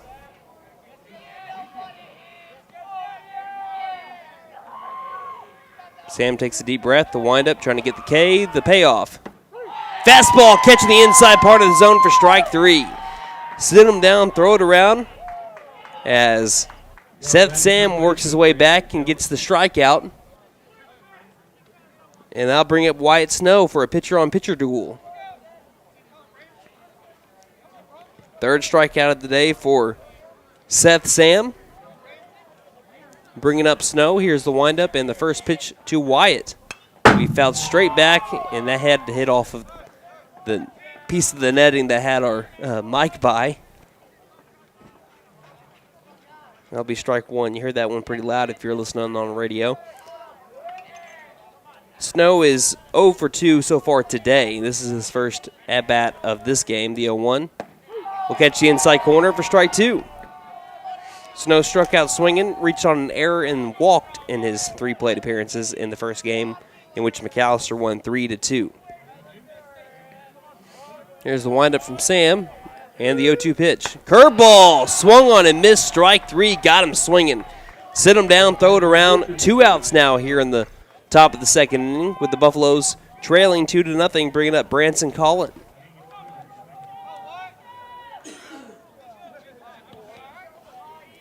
This will be Branson Collins' first at-bat of the day. Did not play in the first game. First pitch will catch a knee, strike 1.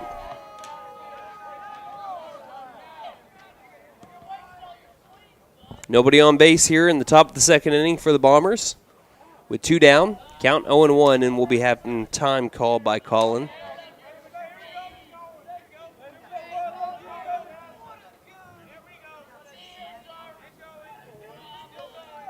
Sam getting his signs, the windup, and the 0-1 delivery. Will be fouled off. That'll be strike 2.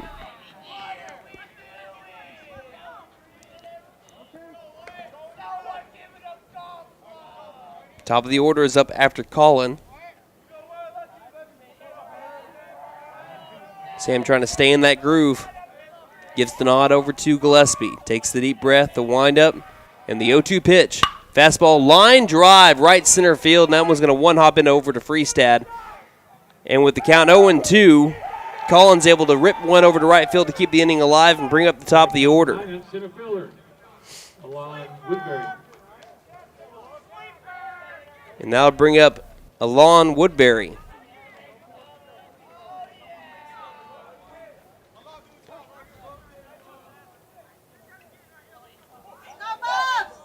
Here's the first pitch to Woodbury. Big grounder, third base side. That one's going to stay foul, just barely. Count is 0-1. Runner will make his way back over to first base. Again, Woodbury struck out swinging his last time up.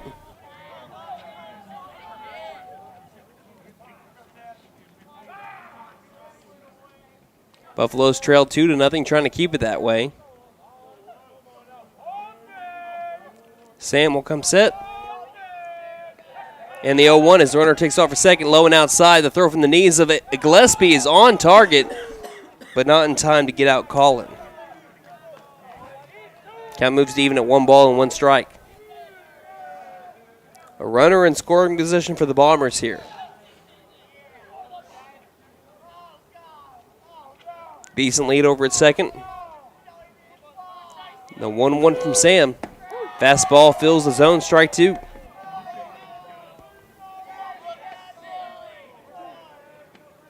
One ball, 2 strikes. Sam will come set. Good lead over at second base. The 1-2. This will skip in the turf, and that will move the count to 2 balls and 2 strikes.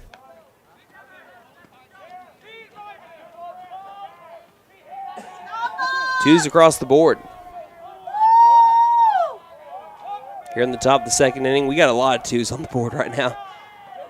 2 balls, 2 strikes, 2 outs, top of the second. 2-0 our score. The pitch missing up above the letters. That'll make it full. 3 balls, 2 strikes.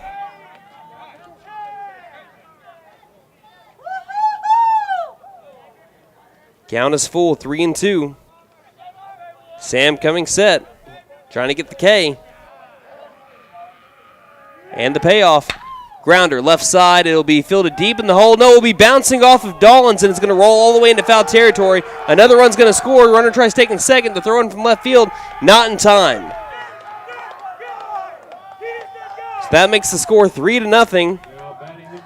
That one's going to be a hit on the scoreboard, because I think that he would have had the hit anyway, so I think that's going to go down as a single for Woodbury. And this turf, everything rolls a lot further, and that one hurts McAlester. As the first pitch into the new batter is going to be in there for a strike, as Thompson showed bunt, pulled back. It looked like it was too high. They're going to say he caught the letters, and we'll take it. Count 0-1. Runner over at second base. McAlester now down 3-0 in the top of the second inning. Count 0-1. The pitch. This will be fouled off of Gillespie, and that'll move the count to 0-2. McAlester has had plenty of chances to put away the innings last couple of innings.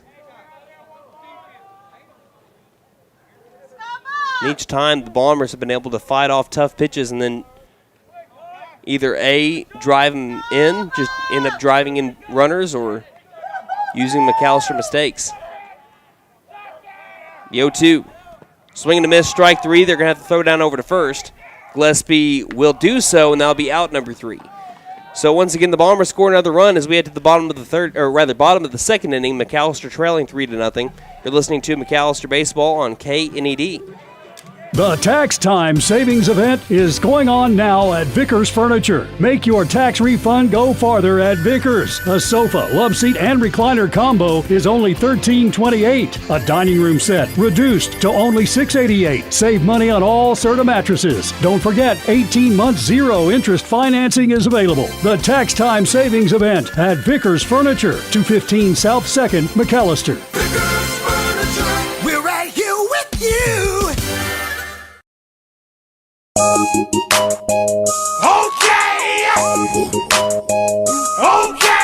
Tire and Auto says come meet our new owner, Dylan Hackler. We're a Michelin dealer and we're stocked up with Cooper, Toyo, Hankook, and Max's Buckshot Mutters and Farm and ATV tires. Tire light on? We can fill your tires with nitrogen. We do brakes, alignments, struts, and oil changes too. You'll appreciate our fast, friendly service. All work's guaranteed and estimates are free. OK Tire and Auto, 801 North 1st, McAlester. Call 918-423-2121. Good luck, Buffs. Have a great season. I was looking for a bank that actually cared about me, had checking, savings, and loan options that catered to my needs, and was locally owned, because I'm all about keeping my money in our town. I found the Bank NA. The Bank NA has been voted #1 for 10 years in a row in the McAlester News Capital's Reader's Choice Awards. Call 918-423-2265 or go in to find what you need in banking options. The Bank NA. Strong, secure, and ready to loan. Member FDIC, Equal Housing Lender. Welcome back to McAlester, Oklahoma, where the Buffaloes trail 3-0 as we go to the bottom of the second inning. It'll be, looks like, batters 6, 7, and 8 up for the McAlester Buffaloes. Zach Freestad, Trent Boatwright, and Caden Lesnow. as Wyatt Snow is finishing off his final warm-up pitches. And I can't be the only person that's wishing against Wyatt's last name later on this week, as we do have some chances of snow Thursday night into Friday morning. The good news is for the McAlester listening area, really everywhere in Oklahoma, is the high around McAlester and around Atoka and around Oklahoma City. It's north of 32 degrees on Friday morning, so that if we do get any accumulation over the midnight hours or anything, hopefully it goes away pretty quick during Friday. Either way, it's not going to last very long, with also it being near 50 degrees on Saturday throughout the state. So crossing our fingers it doesn't stick around very long. Zach Freestead will dig into the box. Here's the first pitch from Snow. It's going to be swung on and missed for strike one. Count is 0-1. Nobody on bases. We're just now starting off the bottom of the second inning. Snow working out the stretch with no one on. Here's the 0-1 pitch. Going to be a line drive, center field. This one's not going to get over Woodbury. It's going to go right to him pretty much. Only had to take about 4 or 5 steps backwards, and that will be out number 1.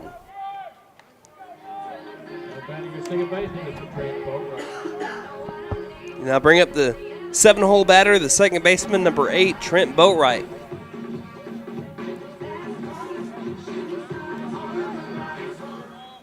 Boatwright is looking for his first base hit of the season. He batted .305 last year. First pitch to him. Missed down by the ankles, and that'll be ball 1.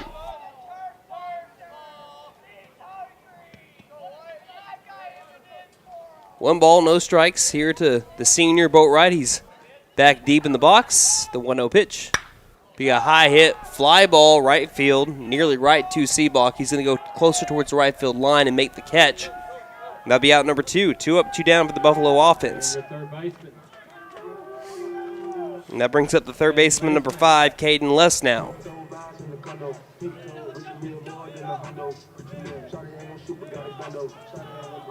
So Lesnow will dig into the plate, dig into the box, up at the plate. With 2 down, nobody on for the Buffaloes. Bottom of the second inning, Buffaloes trailing 3-0. First pitch from Snow. Going to be a line drive, 1 hop over to the shortstop. Throw over to first as Lesnow's booking it down the line. Is in time, but it could not be scooped out of the turf by the first baseman hand. And that's going to go down as an error on, I believe that's going to go down as an error on the first baseman if I had to guess. And now bring up Jackson Lowerman.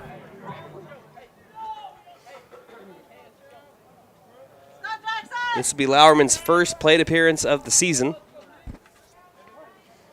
With a runner at first base and 2 down in the bottom of the second inning. First pitch to Lowerman is going to be missing low and outside for ball 1.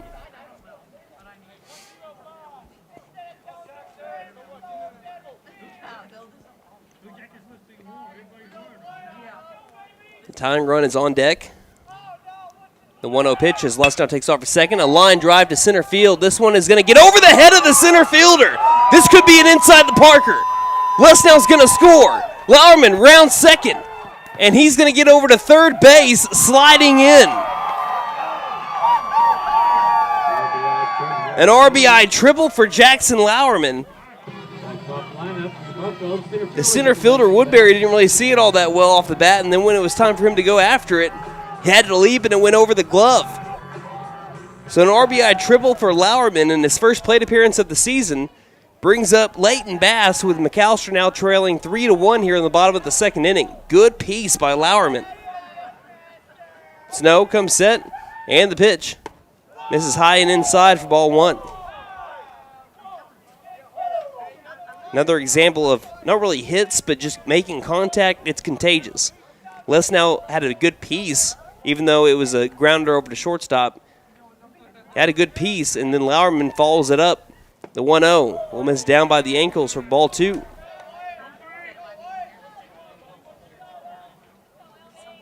And there for Lowerman, that was one of the hardest hit balls all day.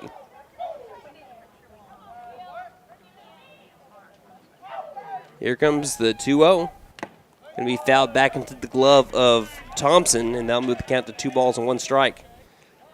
Looked like Snow went with the off-speed stuff there, and that moves the count again to 2-1. Buffs trailing 3-1. The 2-1 pitch. Missed down by the ankles, 3 balls, 1 strike. And again, the tying run up at the plate in Leighton Bass. On deck is Gage Dollins. Hitters count here for Leighton Bass, top of the order. The payoff will miss down low, ball 4. And now Bass, in back-to-back plate appearances in this game, has walked twice. So Gage Dollins comes up. He is the go-ahead run. Tying run on base. The run to pull within 1 is 90 feet away, and that's Lauerman over at third. First pitch is Bass takes off for second. Grounder right side. It's going to get past the second baseman. 1 run's going to score. Bass is going to get towards third base, and we got a 3-2 game on the RBI single by Gage Dollins. And that brings up Ethan Gillespie. Again, I'm telling you, getting contact, it's contagious. Catcher Thompson's going to go speak with the pitcher Snow as the Buffaloes have runners in the corners with 2 down in the bottom of the second inning. 3-2, McAlester trails by 1. And Gillespie with a chance to give the Buffaloes the lead or at least a tie here if he can get a base hit.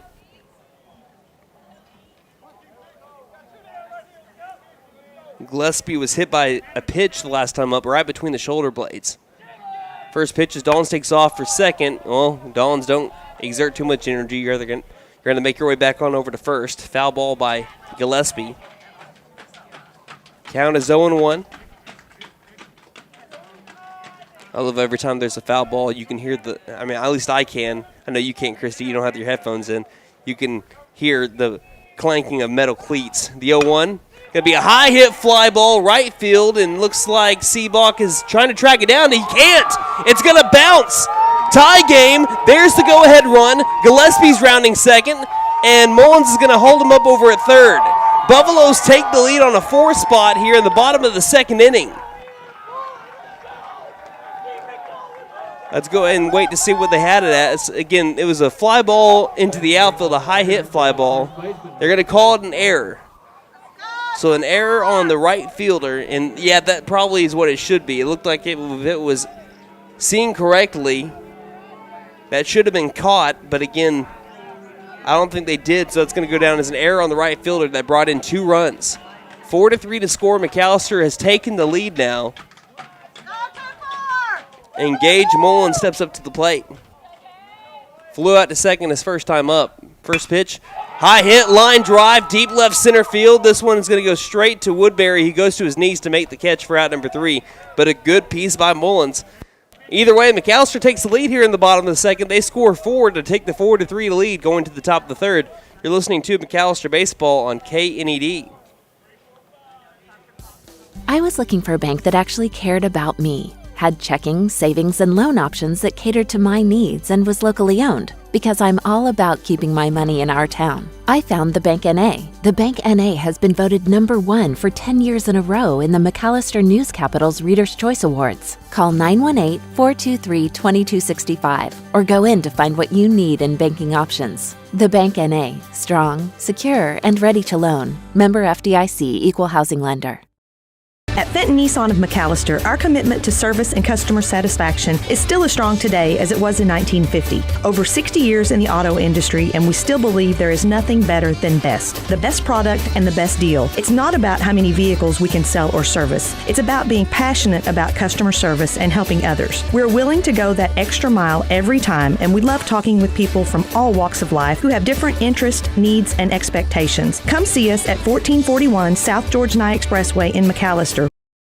HL Sports Shop. 20,000 square feet of name brand sporting equipment and clothing. Whatever you need for the great outdoors, we have it. Check out our selection of clothing for men, women, and children. From name brands like North Face and Under Armour, we have all the fishing, archery, and gun supplies you'll ever need. HL Sports Shop is a proud sponsor of Buffalo baseball. Yes, the great outdoors begins at HL Sports Shop, located at 603 Village Boulevard in McAlester.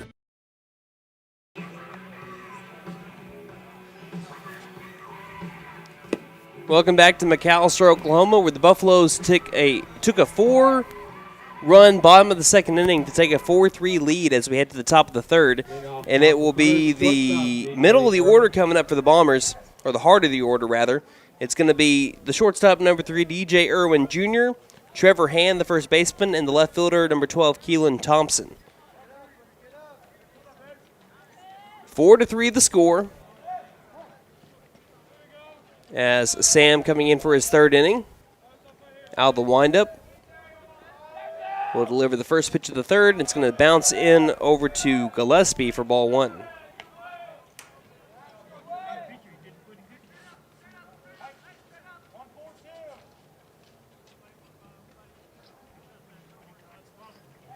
Sam getting his signs from Gillespie. In the windup and the 1-0 pitch. Be a pop-up. This one's going to get out of play. Now even up the count at 1 ball, 1 strike over near the right side. Again, according to the box score, through 2 full innings of play, it's been the Bombers with 3 runs on 3 hits and 2 errors. The Buffaloes have had 4 runs on 2 hits, no errors. The windup and the 1-1 pitch will miss up high, and that'll be ball 2.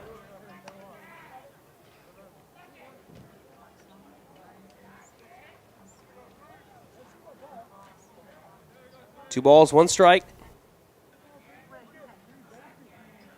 Wind up and the pitch. We'll skip down in the turf, now move the count to 3 balls and 1 strike. And that'll make Gillespie go speak with Sam.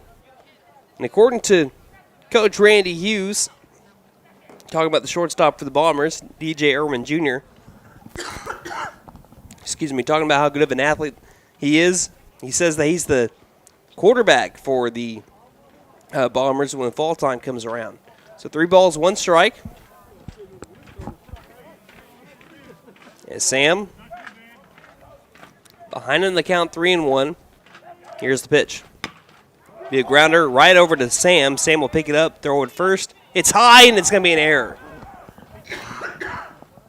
And that will be first error on this game by the Buffaloes, and that's going to make their runner go all the way over to second.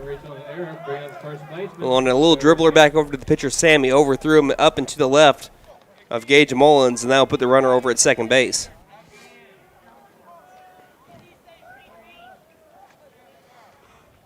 Now bring up Trevor Hand.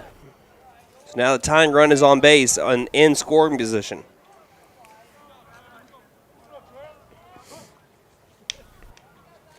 Hand walked his first time up. Sam, the pitch. Fastball down low and outside, botted up well by Gillespie. Ball 1.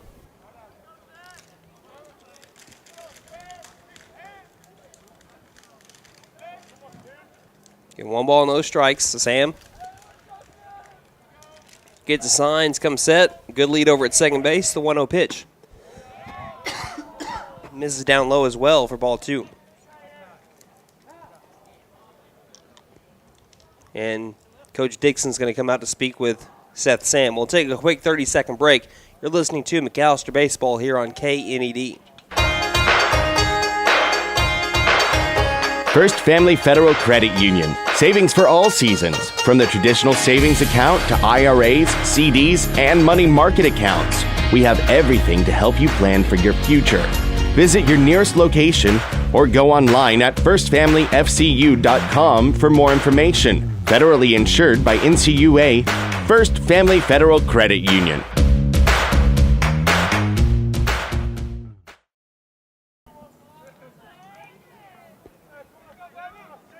Just a mountain visit there between Dixon and Sam.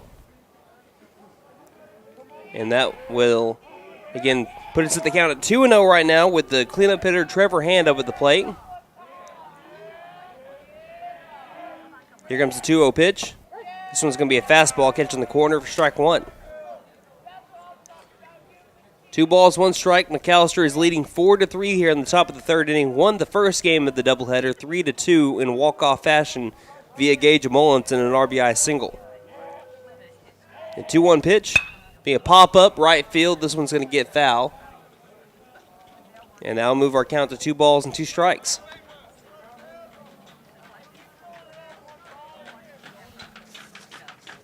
The cleanup hitter Hand in the first game went 1 for 4 with a pair of strikeouts, a single, and a line out to center field.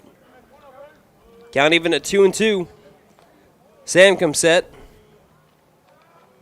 And the 2-2 pitch. Grounder, shortstop. Dollins fields it. Throws over to first, plenty of time.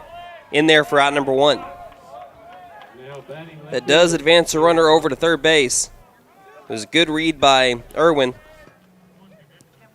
as it was right at him, and he decided he's going to take off over for third. And again, it wasn't a very hard-hit ground ball, so again, like I said, good read to go ahead and take third base. Keelan Thompson comes up. He had a 2 RBI triple back in the top of the first inning. First pitch is going to be fouled straight back, and that'll be strike one.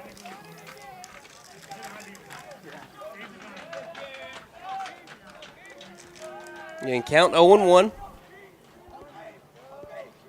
Righty on righty matchup, Sam and Thompson. Thompson left field in this game, like I said, first base in the previous. The 0-1 pitch, be fouled straight back again, strike 2. If Sam can get a strikeout here, it'd be a big one.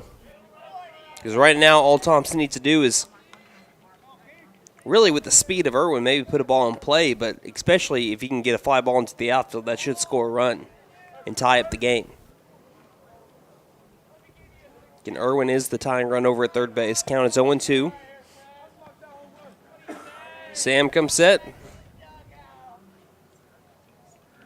And the 0-2 pitch. Fastball that misses down by the ankles. That'll be ball 1.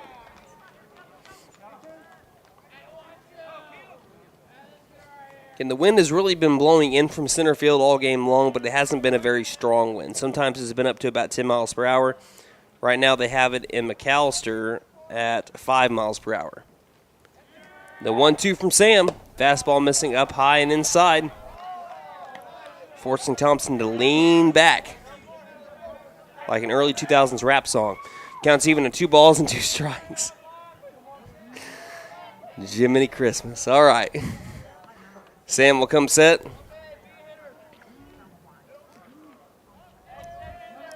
The 2-2 pitch. Fastball that misses down below the knees, ball 3.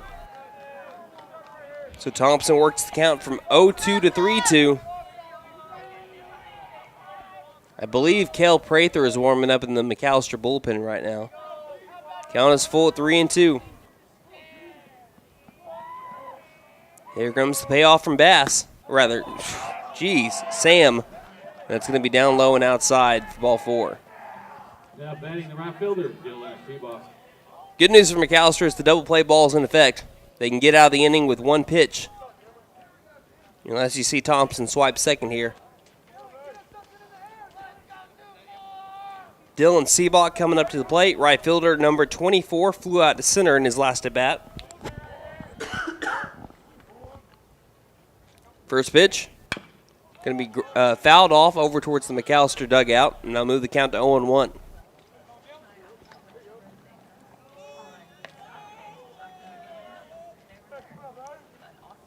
Top of the third inning, Buffaloes are leading 4-3.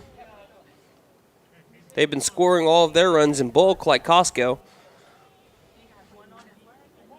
Coming set is Sam. Here's the 0-1 pitch.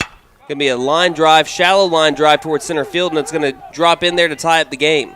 Free step bobbles it a little bit over in right field, but he picks it up and fires over to second in time before the runner at first can advance all the way to third. But it ties up the game 4-4, as that's the RBI single by Seabock. And that brings up the 7-hole hitter, the second baseman, number 13, Kenneth Colston. So runners at first and second with one out. Tie game 4-4 here in the top of the third inning. As Sam comes set, here's the pitch. It's going to be swung on and missed for strike one.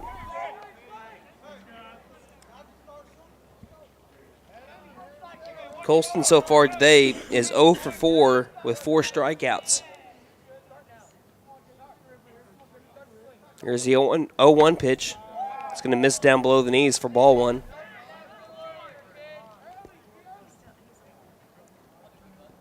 Again, 1 ball, 1 strike. One's across the board with a runner at first and second here for the Bombers. Go ahead, run in scoring position.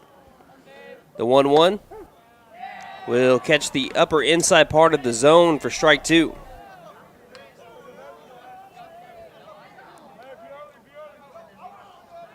Sam looking for the strikeout. He'll step off the rubber here as Colston calls time.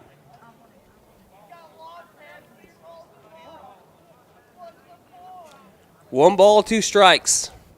Sam delivers the pitch. 1-2, swing and a miss, strike 3. Got him swinging. 2 outs now in the top of the third inning. Way to respond by Seth Sam.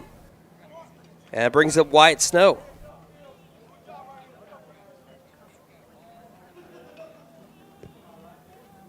Snow so far today, combined between the two games, 0 for 3. Struck out swinging his last time up. Runners at first and second, the pitch. Swing and a miss on a pitch way too high with a fastball for strike one. Snow nearly swung out of his helmet as he had to pat it back down after the swing. Counts 0-1. Sam comes set, the 0-1 pitch. Will miss the zone for ball one. I think that was a little bit outside. 1 ball, 1 strike. Center field and right field playing a little bit shallow here. Left field played about average depth right now. The 1-1. Missing down low by the ankles for ball two. 2 balls, 1 strike.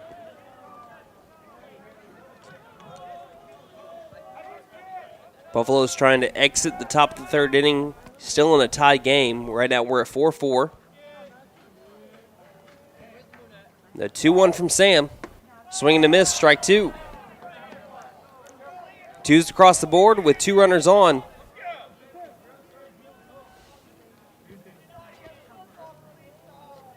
Sam's got 6 strikeouts so far today. He's looking for 7.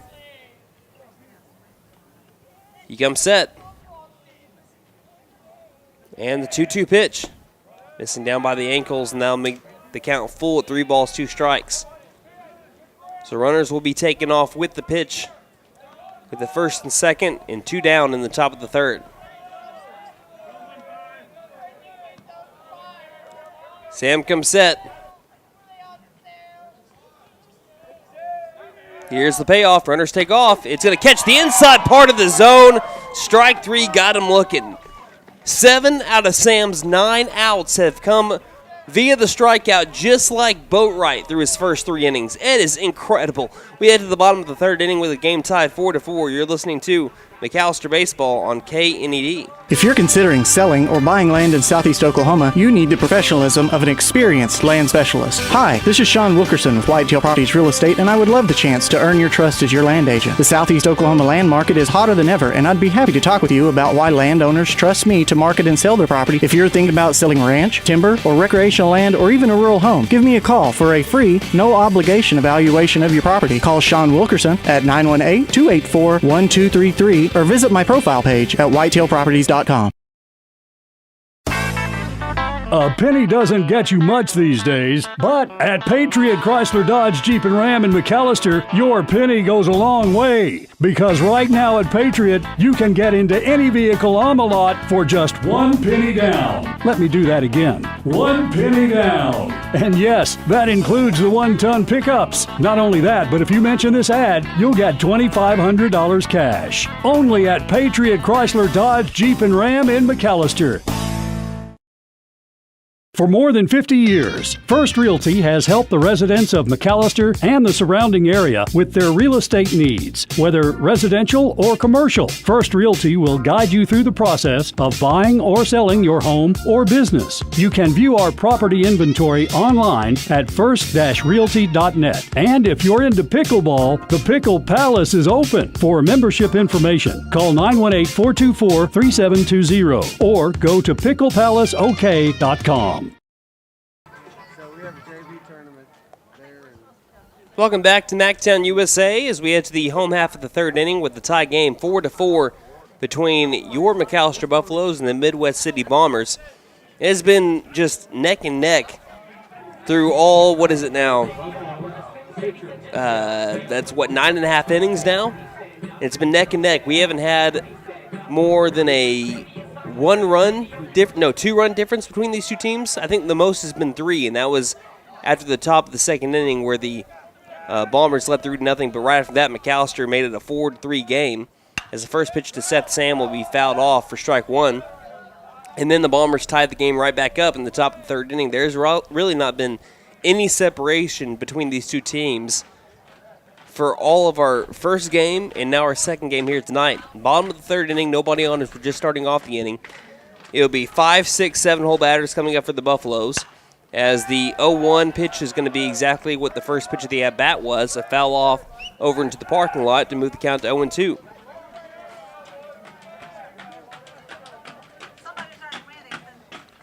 Sam flew out to center in his last time up. Here's the 0-2 pitch. Be a curveball that froze Sam. Strike 3, got him looking. And that'll be strikeout number 2 on the day for Wyatt Snow. Bringing up Zach Freestad. Freestad lined out to center his last time up. Got a good piece, just right to the center fielder, Woodbury. First pitch to him. Give me a grounder. Shortstop. Fielded well by Irwin. Throws over to first in time for out number 2. And that'll bring up Trent Boatwright. 2 quick outs here for Wyatt Snow and the Midwest City Bombers in the bottom of the third inning.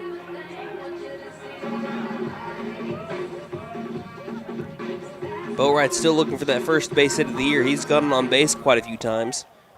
He's walked 3 times this season. He grounded out to first in his final at-bat of the game on Saturday, and he grounded out a couple of times, including one bunt attempt back in the previous game, and he's flown out to right so far today.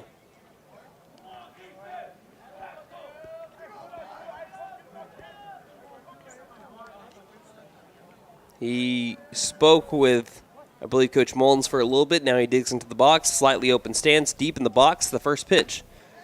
Kind of a check swing, but he didn't go around. Misses low and outside for ball 1.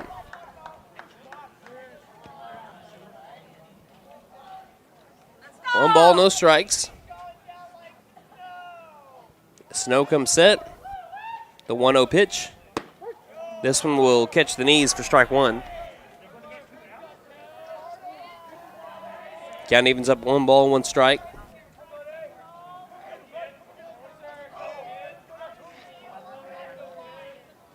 Snow delivers the 1-1 pitch. This one will miss down low by the ankles. That pushes our count forward to 2 balls and 1 strike. Next game for McAlester after this one will be on Thursday, and that's going to be at Pryor, so their first road game of the season will happen this Thursday. We will not be on the call for that one, and we'll tell you why in a moment. The 2-1 will miss up high by the eye level. 3 balls, 1 strike. Hitter's count here for Boatwright. Of course, I think everyone knows now, McAlester Lady Buffalo basketball team, they're in the state tournament. They're playing Midwest City, ironic, on Thursday at 8:30 over at Norman North in the first round of the state tournament. The 3-1 is going to be a little off speed, it looks like, but it fills the zone for strike 2. Counts full, 3 balls, 2 strikes. So yeah, plenty of games against Midwest City this week. All of them important. 2 district games here tonight, which McAlester won the first one, and then the game on Thursday in the first round of the state tournament. The payoff is going to be right down the middle, strike 3, got him looking. So 1-2-3 go the Buffaloes in the bottom of the third inning as we're still tied up 4-4 going to the top of the fourth inning. You're listening to McAlester Baseball here on KNED. Hey guys, it's Sam from Sam Wampler's Freedom Ford here in McAlester. It's no secret the new vehicles are hard to come by, and some dealers are charging thousands over MSRP. So you are paying extra just to do business with them. Well, that just doesn't sound right to me. So to take care of our customers, we haven't raised our prices, period. And with over 200 vehicles to choose from, we are bound to have what you are looking for, or we'll order it for you at no extra cost. So come see us here at Sam Wampler's Freedom Ford in beautiful McAlester and let us make it happen for you. Best Western Inn of McAlester. Traveling through McAlester or need accommodations for out-of-town guests? Best Western Inn of McAlester and American Lodge and Suites are both locally owned by the Freestead family for many years. Both offer comfort and convenience at affordable prices. Best Western Inn of McAlester and American Lodge and Suites are located on the 69 Bypass in McAlester.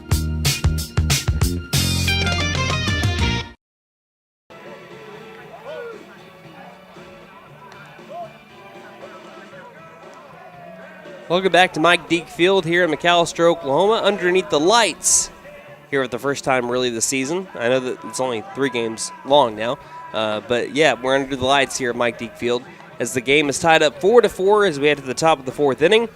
Looks like coming up for the Bombers will be batters 9, 1, and 2. Again, for Seth Sam, he has struck out 7 batters, and just like Trent Boatwright did in the first game, 7 out of the first 9 outs that have been recorded by the Buffaloes have been from the arm of the pitcher.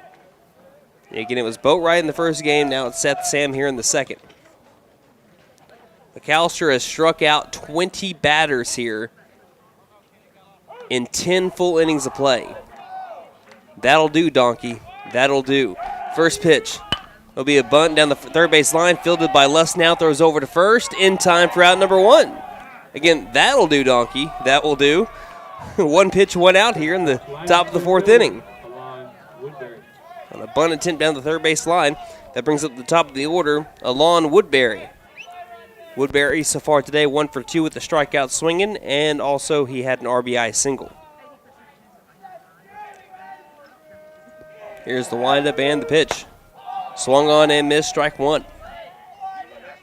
Again, Kel Prather has been warming up in the McAlester bullpen, so you can expect him to be the person to come in relief if Sam needs him. The 0-1 will miss a little bit below the knees, ball 1. Good location. I thought it caught the knees. Might have missed outside or inside, though. The 1-1 popped up in the infield. Left side looks like it's going towards foul territory. Les Now underneath it. He will make the catch for out number 2. Those aren't easy. And that brings up Kylan Thompson. Sometimes you're trying to keep track of that ball. We've already seen so far earlier in this game how those fly balls up into the sky like that, with light shining down, they can't be easy. And Les Now made the grab to give us 2 down here in the top of the 4th inning. First pitch, grounder left side. Dollins will field it, throw over to first, and that is an easy 1-2-3 top of the 4th inning. So we head to the bottom of the 4th, the game still tied up. Guess what? A couple more 4s, 4-4. You're listening to McAlester Baseball here on KNED. B&B Outdoor Innovations, LLC is licensed to do weed control and fertilization. We can also clean out your flower beds and plant new flowers plus other landscaping needs. Plus trim your trees and check your drainage systems to stay ahead of the spring storms. We offer commercial and residential services. Public service pros and military get a 10% discount. See us on Facebook and at bnbouttoorinnovations.com. We are insured and a first responder owned and operated business. Call 918-730-1594. We sell firewood. The Tax Time Savings Event is going on now at Vickers Furniture. Make your tax refund go farther at Vickers. A sofa, love seat, and recliner combo is only $13.28. A dining room set reduced to only $6.88. Save money on all Serta mattresses. Don't forget, 18 months zero interest financing is available. The Tax Time Savings Event at Vickers Furniture, 215 South 2nd, McAlester. Vickers Furniture, we're right here with you.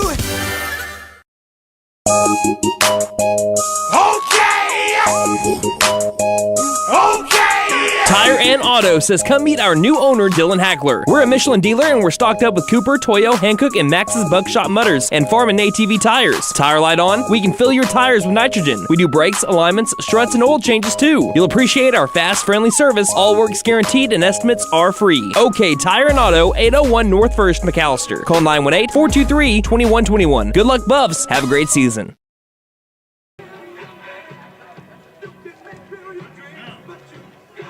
Welcome back to McAlester, Oklahoma, here at Mike Deek Field under the fresh new turf. I guess we're above the fresh new turf here at McAlester, Oklahoma's Mike Deek Field.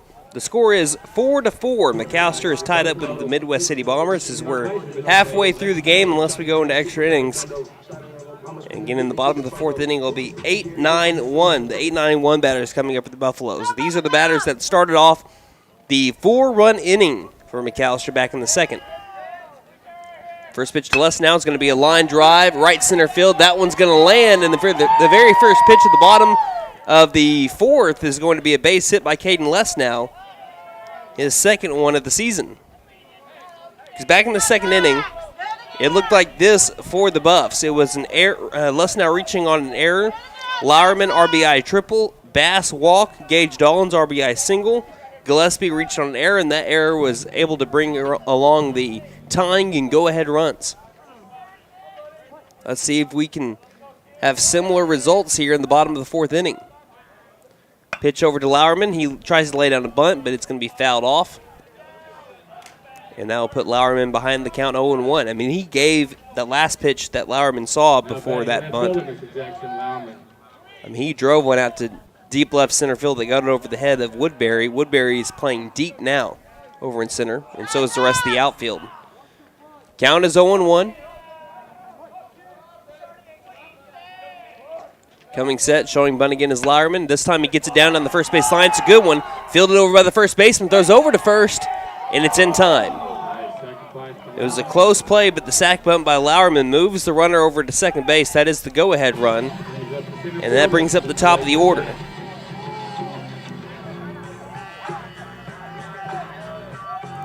Leighton Bass so far today, he went 1 for 3 in the first game, and so far in this game has not recorded an official at-bat in his 2 plate appearances, 2 walks.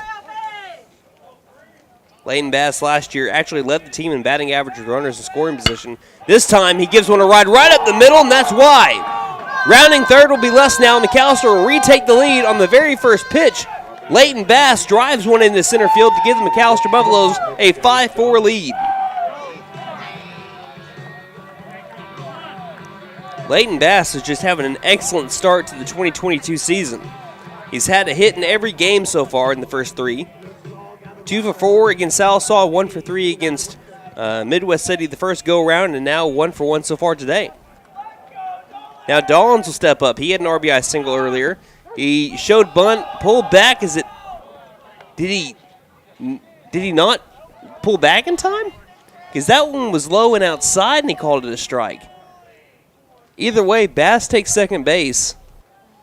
McAlester is leading 5-4. If that's a called strike, that's a pretty bad call. The 1-0 will miss inside, and that'll be ball 2. Should be ball 2, but it's going to be ball 1. 1 ball, 1 strike.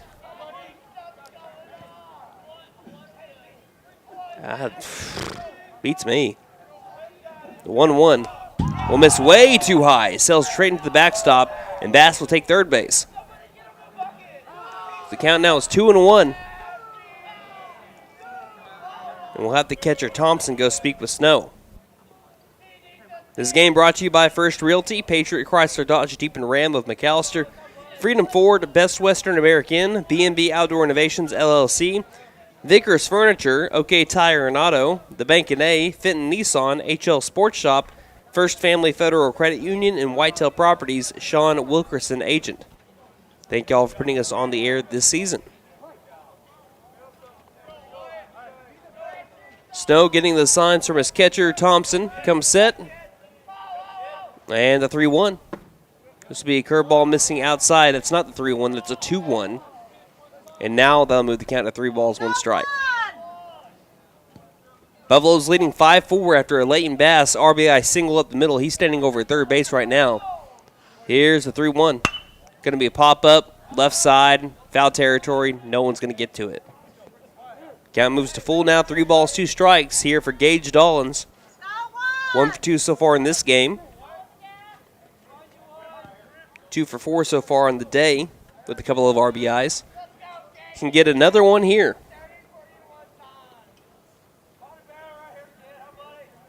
And the payoff to Dollins. Big curveball miss. Oh, they're going to call a strike. Down by the ankles. They're going to say it crossed at the knees on Gage Dollins for strike 3. Now batting your catcher, Mr. Ethan Gillespie. And that brings up Ethan Gillespie.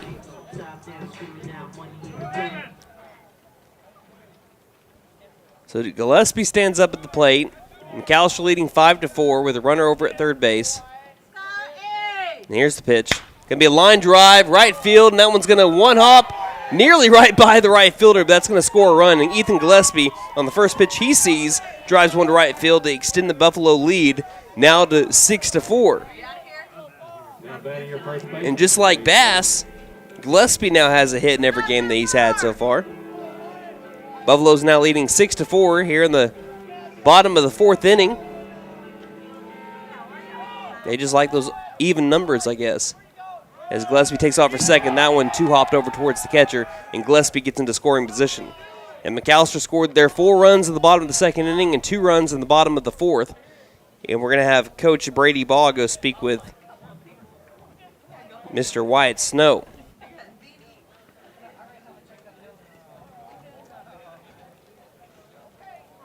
So while they do that, again, we want to mention the next game that we might be able to broadcast. And again, it depends on how the McAlester Lady Buffaloes do basketball-wise. But the next game that we might be able to broadcast would be the 3-way games that we have going on between Noble and Silo, and that's going to be happening Saturday, 10 o'clock in the morning, the first game, and then the 2 o'clock game after that. We'll be alternating opponents all throughout the day there on those 3-way games. All 3 teams will play each other at some point during the day. 1 ball, no strikes. As Gage Mullins comes up to the plate. Over 2 so far today is flowing out, or I say today, in this game, is flowing out over to second and lined out to center. Pitch is going to miss down low for ball 2. 2 balls, no strikes.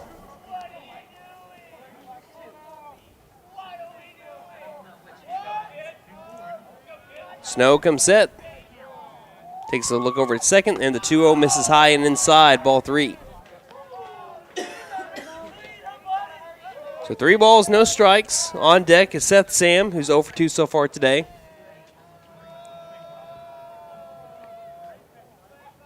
(6-4) McAlester leading here in the bottom of the 4th inning.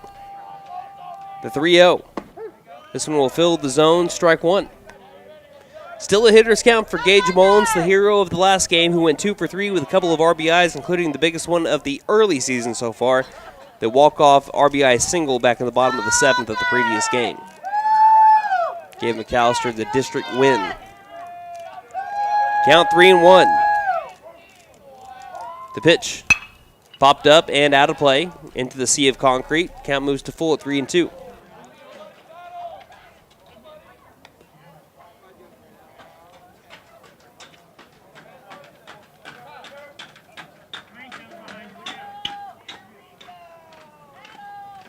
So 3 balls, 2 strikes.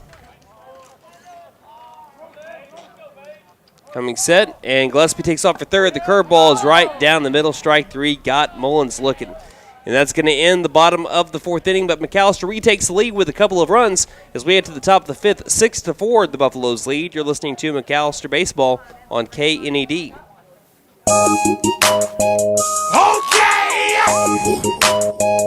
Okay! Tire and Auto says come meet our new owner, Dylan Hackler. We're a Michelin dealer and we're stocked up with Cooper, Toyo, Hankook, and Max's Buckshot Mutters and Farm and ATV tires. Tire light on, we can fill your tires with nitrogen. We do brakes, alignments, struts, and oil changes too. You'll appreciate our fast, friendly service. All work's guaranteed and estimates are free. OK Tire and Auto, 801 North 1st, McAlester. Call 918-423-2121. Good luck, Buffs. Have a great season. I was looking for a bank that actually cared about me, had checking, savings, and loan options that catered to my needs and was locally owned, because I'm all about keeping my money in our town. I found the Bank NA. The Bank NA has been voted #1 for 10 years in a row in the McAlester News Capital's Reader's Choice Awards. Call 918-423-2265 or go in to find what you need in banking options. The Bank NA, strong, secure, and ready to loan. Member FDIC, Equal Housing Lender. At Fenton Nissan of McAlester, our commitment to service and customer satisfaction is still as strong today as it was in 1950. Over 60 years in the auto industry, and we still believe there is nothing better than best. The best product and the best deal. It's not about how many vehicles we can sell or service. It's about being passionate about customer service and helping others. We're willing to go that extra mile every time, and we love talking with people from all walks of life who have different interests, needs, and expectations. Come see us at 1441 South George Nye Expressway in McAlester. HL Sports Shop. 20,000 square feet of name brand sporting equipment and clothing. Whatever you need for the great outdoors, we have it. Check out our selection of clothing for men, women, and children. From name brands like North Face and Under Armour, we have all the fishing, archery, and gun supplies you'll ever need. HL Sports Shop is a proud sponsor of Buffalo baseball. Yes, the great outdoors begins at HL Sports Shop, located at 603 Village Boulevard in McAlester. And we head to the top of the 5th inning, and we have a new pitcher for your McAlester Buffaloes. Before we go ahead and mention our Call to the Bullpen sponsor, we want to let everyone know that we're going to be having the heart of the order coming up for the Bombers. 3, 4, and 5 coming up. DJ Irwin Jr., Trevor Hand, and Keelan Thompson, as the new pitcher is Cale Prather. Prather, the righty, number 11, comes in straight switch for Seth Sam, it looks like. This Call to the Bullpen brought to you by Lindley's Paint Body Shop, your full-service body shop at 1808 South Main Street, McAlester. Watch for our new location on 1328 South George Nye Expressway. So righty on righty, heart of the order for Prather here as he gets started. We're working out the stretch. Les now over at third, playing in on the infield turf. Here's the first pitch. It's down low and outside, ball 1. Again, last year, Prather had a 2-0 record in 12 innings pitched, 2.33 ERA, 17 strikeouts to 6 walks. Here's the 1-0. Going to be fouled straight back, and that'll be strike 1. So 1 ball, 1 strike. As Prather looked at the last ball and said, I need a new one. Counts even at 1-1. Box score so far on the scoreboard looks like this. For the Bombers, 4 runs on 3 hits, 2 errors. For your McAlester Buffaloes, 6 runs on 5 hits and 1 error. Righty on righty now between Prather and Irwin Jr. Here's the 1-1. Fastball, hard hit, line drive, but right to Leighton Bass, who tracks it down and makes the catch for out number 1. Now batting the first baseman, Trevor Hand. And that brings up Trevor Hand. Hand, the first baseman, number 6. He walked in his first plate appearance, grounded out over to short in the second. In the previous game, Hand went 1 for 4 with a pair of strikeouts, singled, and then lined out over to center. Here's the first pitch. Maybe a fastball missing up above the eyes, and that'll be ball 1.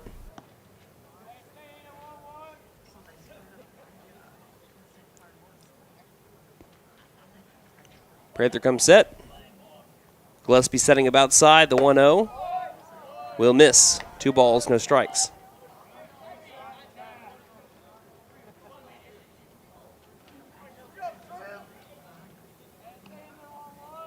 Prather will come set and deliver the 2-0. This one's going to be another hard hit line drive to right center field, and this is going to be caught by Freestad, who tracks it down. Couple of lineouts to start off the 5th inning. Both of them caught by the outfielders. That one by Freestad. And that'll now make it 2 down here in the top of the 5th inning.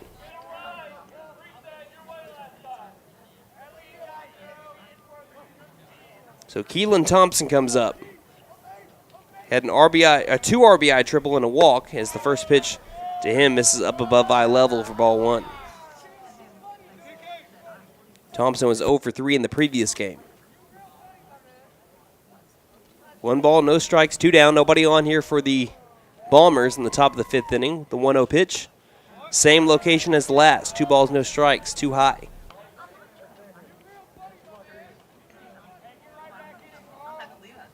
Count is 2-0.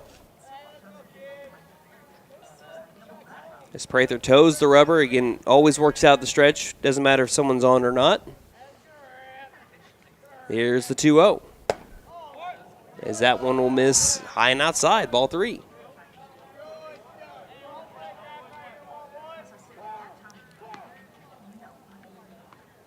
Count 3-0. Prather trying to work himself back.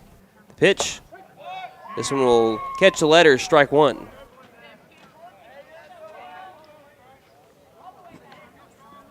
Three balls, 1 strike.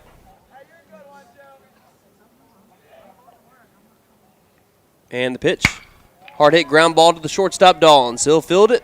Throw over to first in time for out number 3.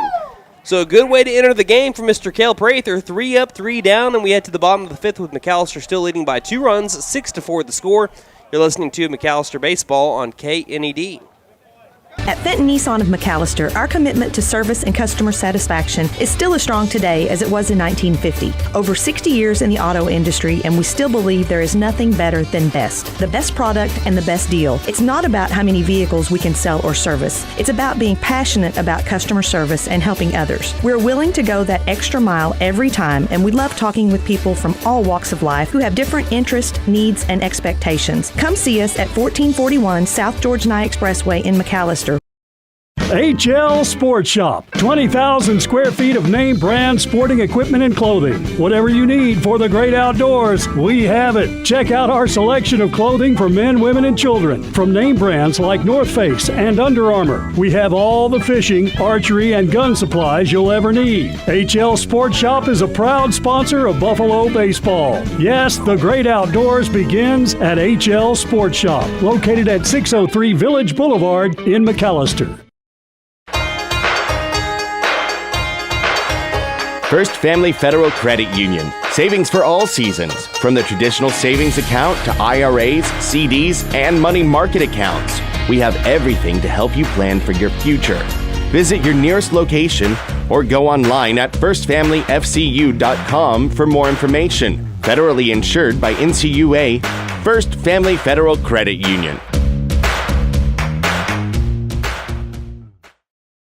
If you're considering selling or buying land in Southeast Oklahoma, you need the professionalism of an experienced land specialist. Hi, this is Sean Wilkerson with Whitetail Properties Real Estate, and I would love the chance to earn your trust as your land agent. The Southeast Oklahoma land market is hotter than ever, and I'd be happy to talk with you about why landowners trust me to market and sell their property. If you're thinking about selling ranch, timber, or recreational land, or even a rural home, give me a call for a free, no-obligation evaluation of your property. Call Sean Wilkerson at 918-284-1233 or visit my profile page at whitetailproperties.com. Welcome back to Mike Deek Field here in McAlester, Oklahoma. We have another call to the bullpen. This one brought to you by Lindley's Paint and Body Shop, your full-service body shop at 1808 South Main Street, McAlester. Watch for our new location on 1328 South George Nye Expressway. We have a straight switch of third base and pitcher, as now we have Branson Collin on the mound, another righty here for the Midwest City Bombers, as Wyatt Snow will move from the mound over to third base. So it'll be 5, 6, and 7 coming up for the McAlester Buffaloes. Cale Prather will be the 5-hole batter. His first at-bat of this game is the first pitch to Prather. Is going to be fouled back off into the, was it off into the umpire? I believe it was. So the catcher's going to go speak with the pitcher, Collin, just to give the umpire a little bit of time to gather himself.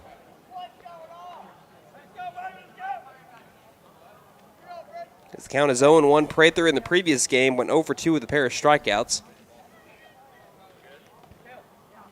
He's going to be looking for his first hit this season.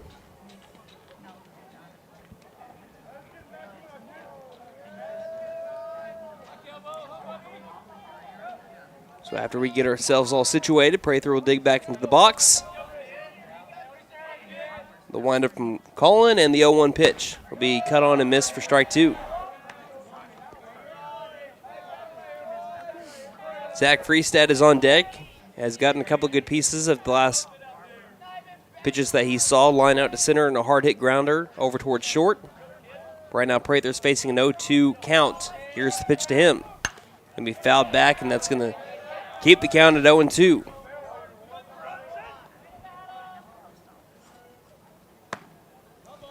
No balls, 2 strikes.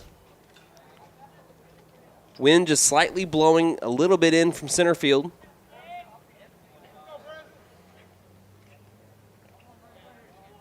And here is the windup, the 0-2 pitch. Curveball tipped back into the glove. Strike 3 against Cale Prather. Good way to come into the game for Branson Call and get him the strikeout. And that is strikeout number 6 on this game by the Bombers. In the last game, they struck out 10, so that's 16 strikeouts against the Buffs here today so far. First pitch to Freestad. Will miss low and outside for ball 1. Again, Freestad over 2 so far in this game. But he's been seeing the ball pretty well in this one. The windup from Colin. The 1-0 pitch. This one's going to be fouled straight back for strike 1. You just feel like Freestad is due a hit. Like you said, he had a really hard hit line drive straight to the center fielder Woodbury, and then he had a hard hit grounder towards the shortstop, Irwin Jr. Just got to hit them where they ain't. The windup, the 1-1 pitch. This one will miss outside for ball 2. That's the name of the game, though, right? Hit them where they ain't.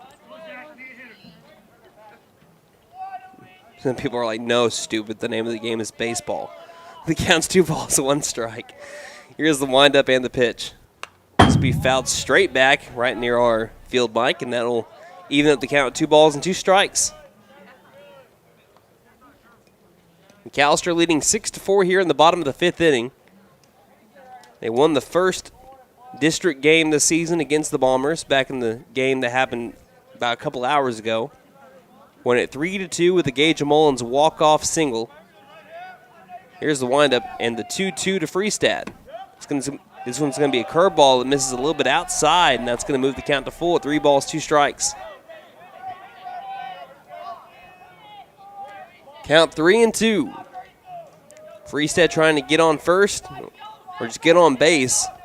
Walker Knott kid here. Wind up and the payoff. And the curveball, this one does catch the zone for strike 3. So back-to-back Ks here for Branson Collin to start off the bottom of the 5th inning. And that brings up Trent Boatwright.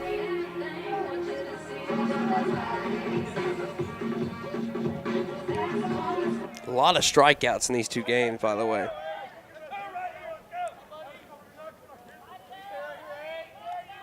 Here's the first pitch to Boatwright. It's going to be a grounder. Softly hit over towards the second baseman. Fielded. Thrown over to first, and that's going to be just in time for out number 3. You get to the top of the 6th inning with the Buffaloes leading 6-4 over the Midwest City Bombers.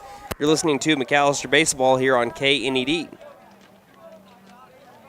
HL Sports Shop. 20,000 square feet of name brand sporting equipment and clothing. Whatever you need for the great outdoors, we have it. Check out our selection of clothing for men, women, and children. From name brands like North Face and Under Armour. We have all the fishing, archery, and gun supplies you'll ever need. HL Sports Shop is a proud sponsor of Buffalo Baseball. Yes, the great outdoors begins at HL Sports Shop, located at 603 Village Boulevard in McAlester.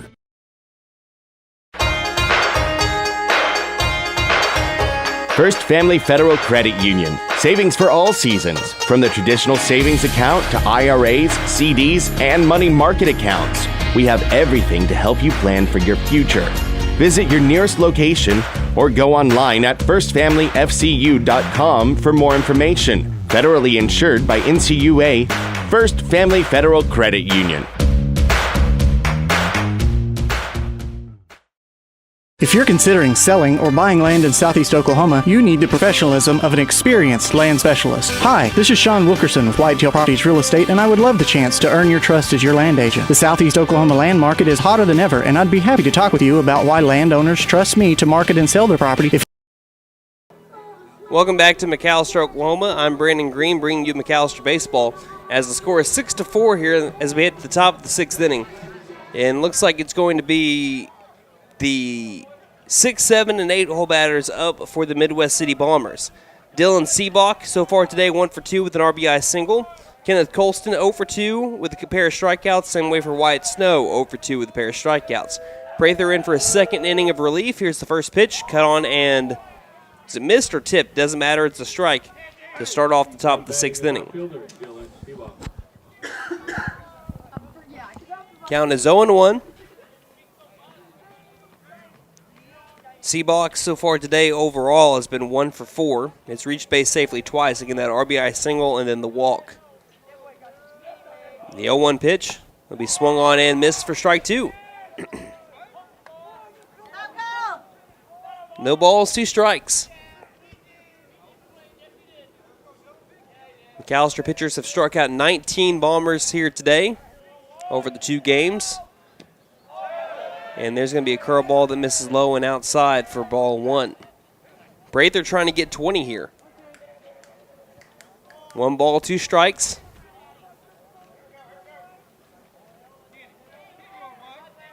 Coming set, Prather.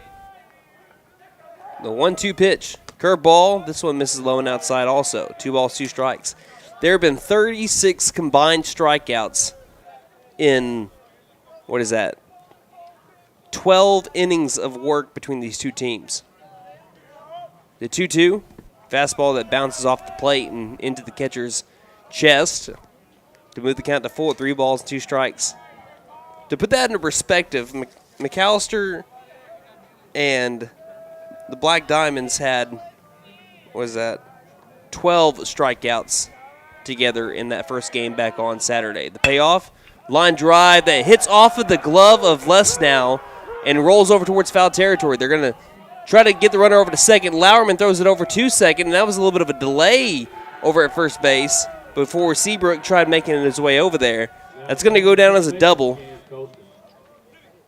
Again, it looked like it might have hit off the very tail end of the glove as Lesnow tried jumping up and grabbing it, and that's going to lead to a double and putting the tying run up to the plate, Kenneth Colston.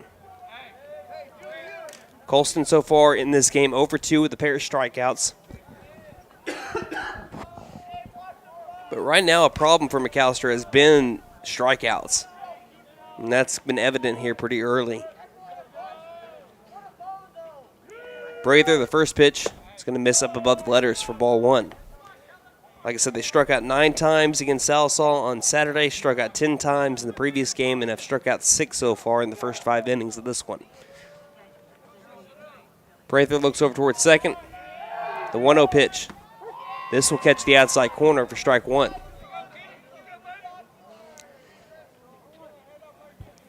One ball, 1 strike.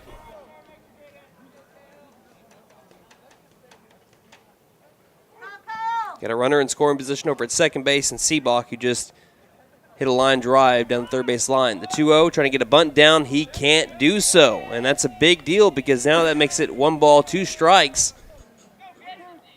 And they may have to take the bunt sign off for that now because if you try to risk it and you bunt it foul, that's strike 3 anyway. Prather comes set, trying to get the K. The 1-2 pitch. Fastball misses high and inside for ball 2. So 2 balls, 2 strikes.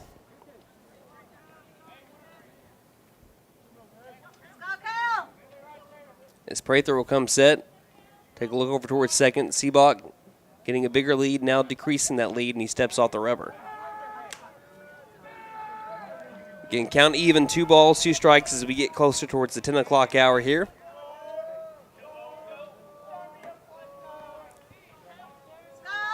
Prather coming set. High kick, the 2-2 pitch. Swing and a miss, strike 3.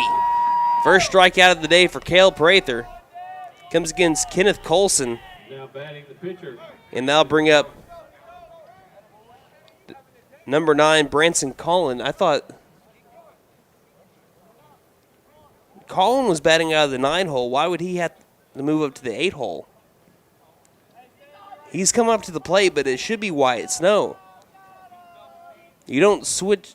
I don't believe you switch positions there. Here's the first pitch. It's going to miss up high for ball 1.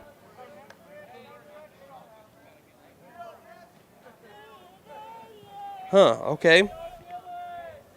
1 ball, no strikes. I feel like they're batting out of order. The 1-0 is going to be cut on and missed for strike 1. So it's 1 ball, 1 strike. And I think McAllister's dugout's starting to kind of wonder too. I think they're batting out of order. Prather comes set, and he will fake a spin move over towards second base.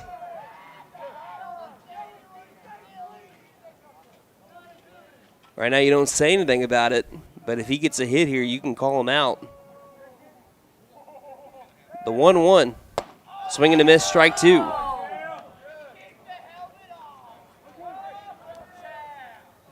One ball, 2 strikes.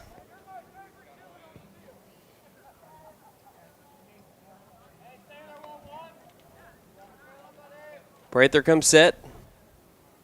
Kicks in, delivers the 1-2 pitch. Grounder over towards the third baseman. Les now bodies it up, throws it over to first, and it's in time for out number 2.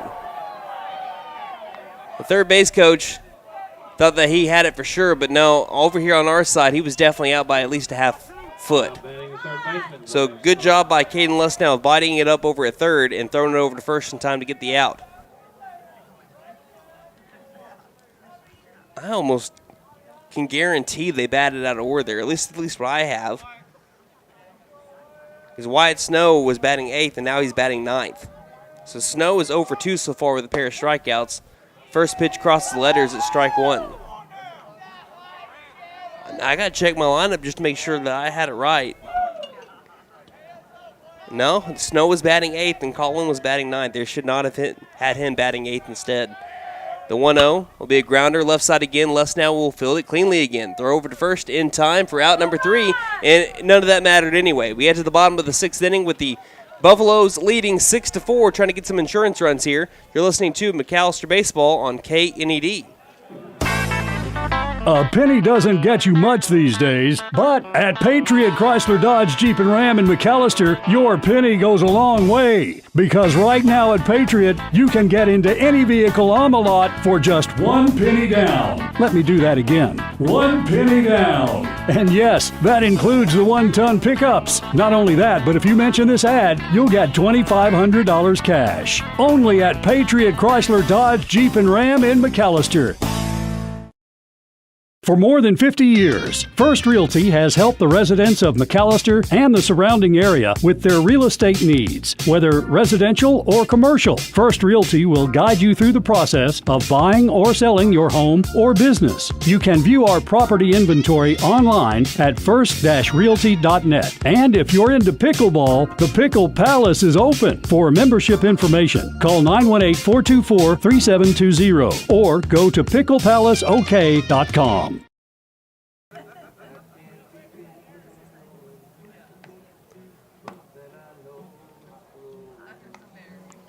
Welcome back to Mike Deek Field here in beautiful McAlester, Oklahoma.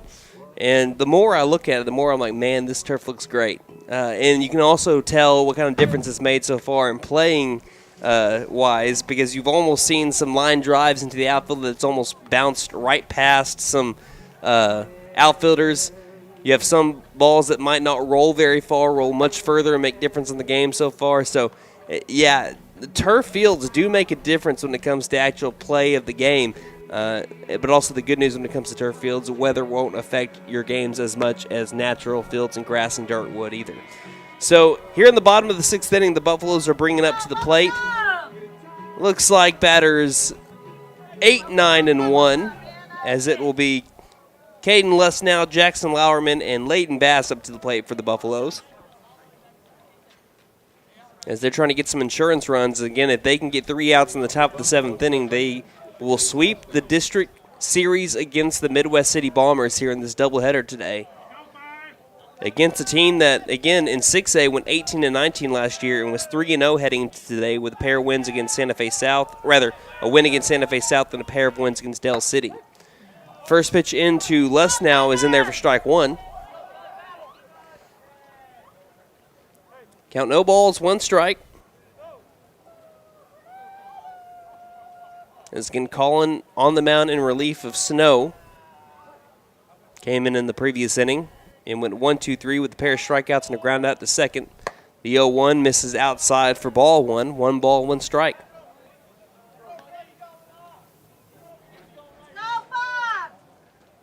So far in the 3 games so far, McAlester is averaging, I'm trying to do math real quick, the 1-1 pitch will be a line drive right over to the second baseman, and it's going to go off of him and roll over towards right field. Les now takes a big turn around first, and he'll come back over to first. That's going to go down as an error. Doesn't matter how hard Les now hit it. And that'll be a E4. That's another thing when it comes to the turf field that we're talking about.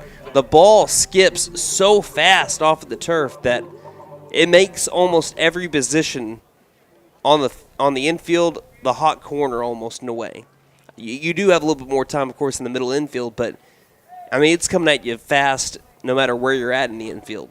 You got to keep your head on a swivel. And they're pulling the second baseman.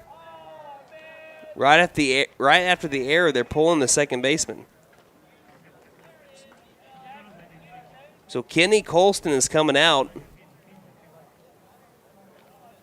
And number 22, which I don't have a 22 on my roster. I didn't see anything on a sheet either as they were filling it out for us. So I don't know who came in for him. I don't have a 22 on a roster that I have.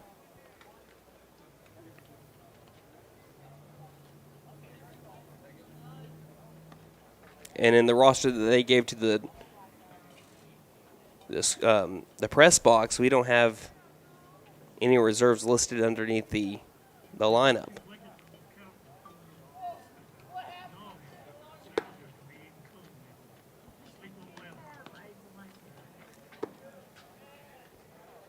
So I can't tell you who came in for him, and we're going to have a little bit of a meeting between the head coach, Brady Baugh, and the umpire, the head umpire. Just try to write down the changes. So 1 ball, 1 strike here in the bottom of the 6th inning with nobody out as Collins trying to stay warm, throwing to his catcher. McAlester is leading 6-4 with a chance to get some insurance runs. As Jackson Lauerman's about to come up to the plate, he's had an RBI triple and a sack bunt so far.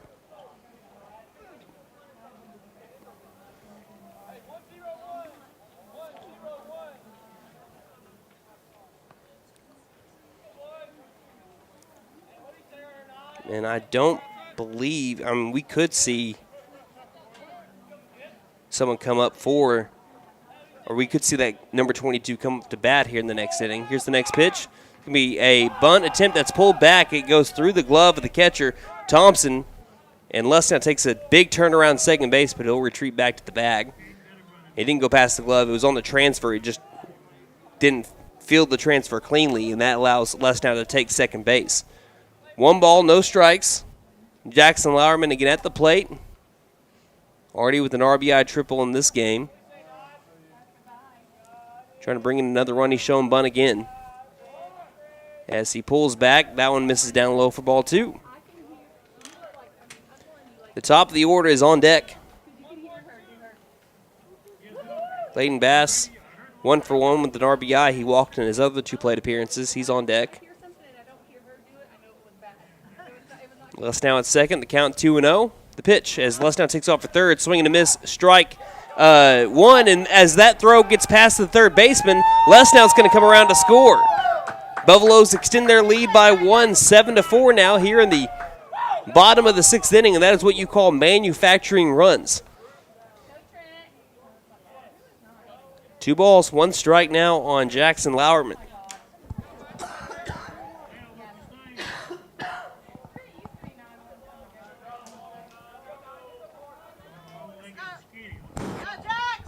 So Lauerman will dig back into the box. 2-1 count as now Colin will move back to the windup with nobody on base. The 2-1 pitch. Miss low and outside, ball 3. Hitters count now for Lauerman. 7-4 our score here in the bottom of the 6th inning. This has been the largest lead that McAlester has held all game long, or all night long, really.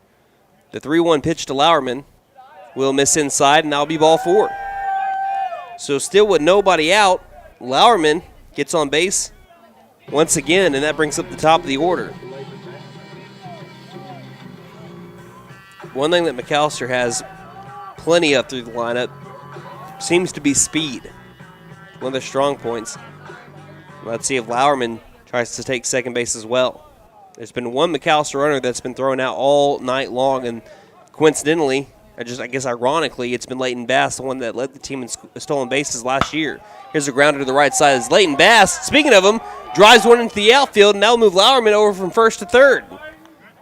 So Bass stays perfect in this game with another single, and that puts runners at the corners with nobody out in the bottom of the 6th inning. Engaged Dollins comes up to the plate. 1 for 3 in today's game. Pair of backwards Ks, but also an RBI single. Trying to extend that lead. The more insurance runs, the better here in the bottom of the 6th, with the Buffaloes leading by 3. Bass takes off for second. Defensive indifference. No one's going to pay attention to him. That puts runners at second and third. 2 runners in scoring position. If Dollins can get one into the outfield, you're looking at almost certainly 2 more runs. The 1-0 pitch. Going to be a hard hit. Line drive to the outfield. It's going to bounce in, and it's going to get past the left fielder. 2 runs are going to score. Dollins is going to round second. It's all the way to the fence, and they're going to hold him up over at third. They just desperation heave it back into the infield, and that's going to make the game 9-4. It's going to go down as, I don't know if that's going to go down as a straight-up triple. That's all I'm calling it at right now. That's going to be a 2 RBI triple for Gage Dollins. The left fielder fell down, Thompson did, as he was trying to go after the ball. It was going to go down as a hit either way, but I think that might be a hit and a error with that. We'll see. First pitch to Ethan Gillespie is going to be fouled off after a big cut for strike 1. McAlester now leads by 5 runs. Like I said earlier, they've been loving the even numbers. They didn't score in innings 1, 3, and 5, but they've scored 4 runs in the second, 2 runs in the 4th, and now 3 runs in the 6th. And they got Dollins over at third, still with nobody out, and Ethan Gillespie up at the plate. This one's going to be a line drive, left center field, and the hits just keep on coming. Like, that's what I call 80s music. Gillespie rounds first, goes to second. He's going to stop over at second base with an RBI double, and that makes it a 4-run bottom of the 6th inning. McAlester leads 10-4.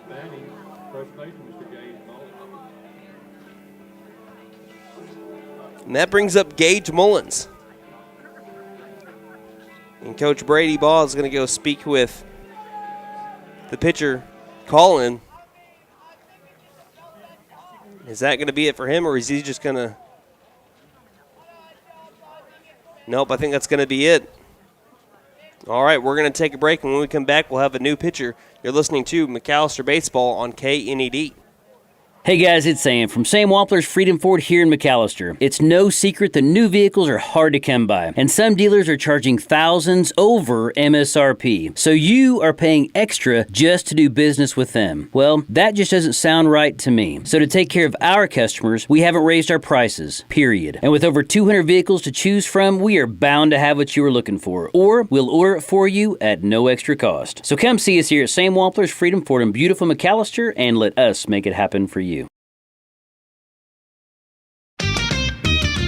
Best Western Inn of McAlester. Traveling through McAlester or need accommodations for out-of-town guests? Best Western Inn of McAlester and American Lodge and Suites are both locally owned by the Freestead family for many years. Both offer comfort and convenience at affordable prices. Best Western Inn of McAlester and American Lodge and Suites are located on the 69 bypass in McAlester.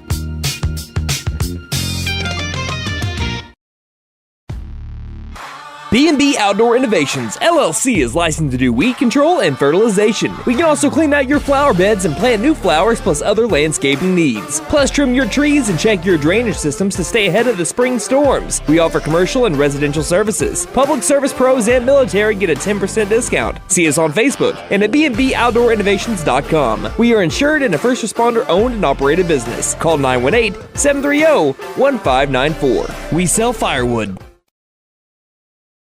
The Tax Time Savings Event is going on now at Vickers Furniture. Make your tax refund go farther at Vickers. A sofa, love seat, and recliner combo is only $13.28. A dining room set reduced to only $6.88. Save money on all Serta mattresses. Don't forget, 18 months zero interest financing is available. The Tax Time Savings Event at Vickers Furniture, 215 South 2nd, McAlester. Vickers Furniture, we're right here with you. Like crazy here in the bottom of the sixth inning. They put up a 4 spot and they haven't even recorded an out yet. They got a runner over at second as we have a new pitcher. This call the bullpen brought to you by Lindley's Paint and Body Shop, your full-service body shop at 1808 South Main Street, McAlester. Watch for our new location on 1328 South George Nye Expressway.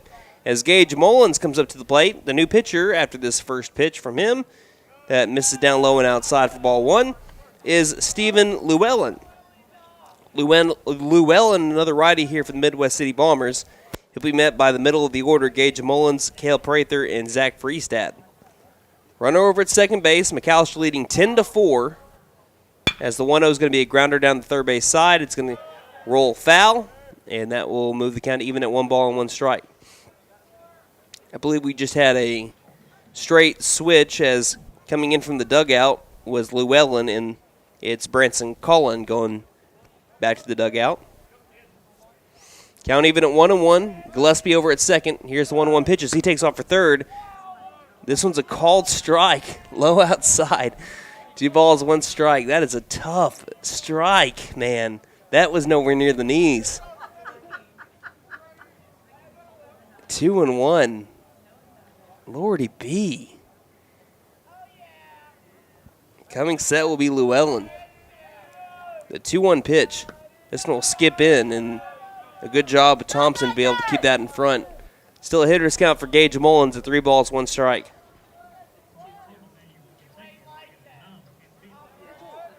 Hitter's count for Gage Mullins, who went 2 for 3 with a couple of RBIs in the previous game. Has a chance for a 3rd RBI on the night. Here's the 3-1 pitch. Going to be a grounder left side. That one's going to get into the outfield. And, yep, that will be RBI number 3 on the night for Gage Mullins. And that'll put the Buffaloes up 11-4. And just like that, we weren't even thinking about this going into the bottom of the 6th inning when McAlester only led by 2. But now after they put up 5 runs in the bottom of the 6th, if they put up, 3 more runs, they win the game without having even to go to the top of the 7th inning. Again, in district play, it's 10 runs after 5 innings of play. As we're going to have a pinch runner come in for Mullins. And I think that's going to be number 10, Ethan Watkins.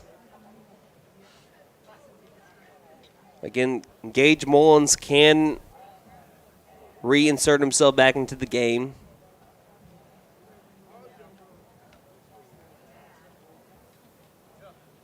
But if the Buffaloes can score 3 more runs, you don't have to use any more arm. I mean, you don't have to use any more pitches for anybody. You can just end it here in the bottom of the 6th inning, and that's what I'm sure McAlester would like to do.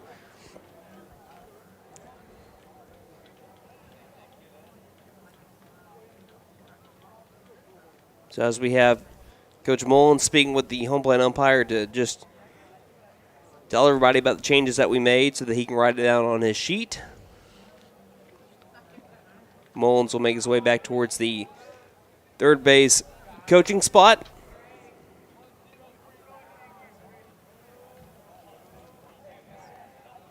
And again, it'll be Kel Prather coming up. He struck out swinging his last time up. McAlester has had 9 hits in this game. Doing pretty well at the plate over the first 3 games. Scored 8 runs in the first game. Only 3 in the second against a very tough pitcher in Bryce Bush, and 11 runs in this one.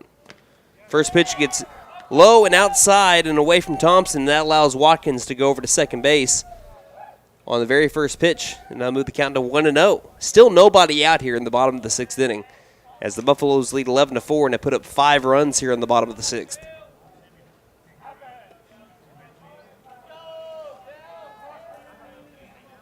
McAlester leading by 7 runs. Llewellyn coming set.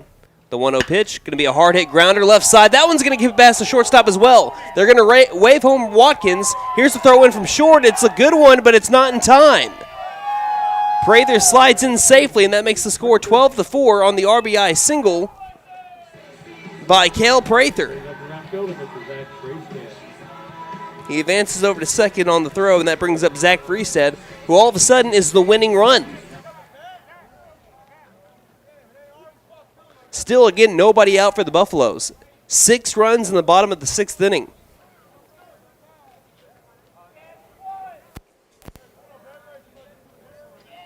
Freestead trying to keep it going here for the Buffaloes in the bottom of the 6th inning. They've been on an absolute tear. The pitch. Freestead will foul this one off of the catcher, and you can tell that one hurt him a little bit. He's slow to get up. He'll throw it back over to his pitcher, Llewellyn. And he'll get back behind home plate. Count is 0-1. 8-run lead for the Buffaloes. If this was a non-district game, the game would already be over more than likely. It's usually non-district play. It's 8 runs after 5 innings.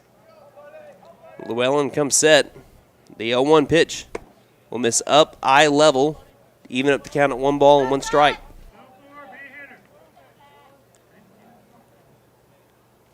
Eight-run lead for the Buffaloes, 12-4. They led by 2 to begin the bottom of the 6th.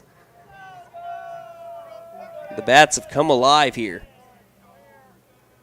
The 1-1 can be fouled straight back. In on the hands, that'll put Freestead behind in the count, 1-2.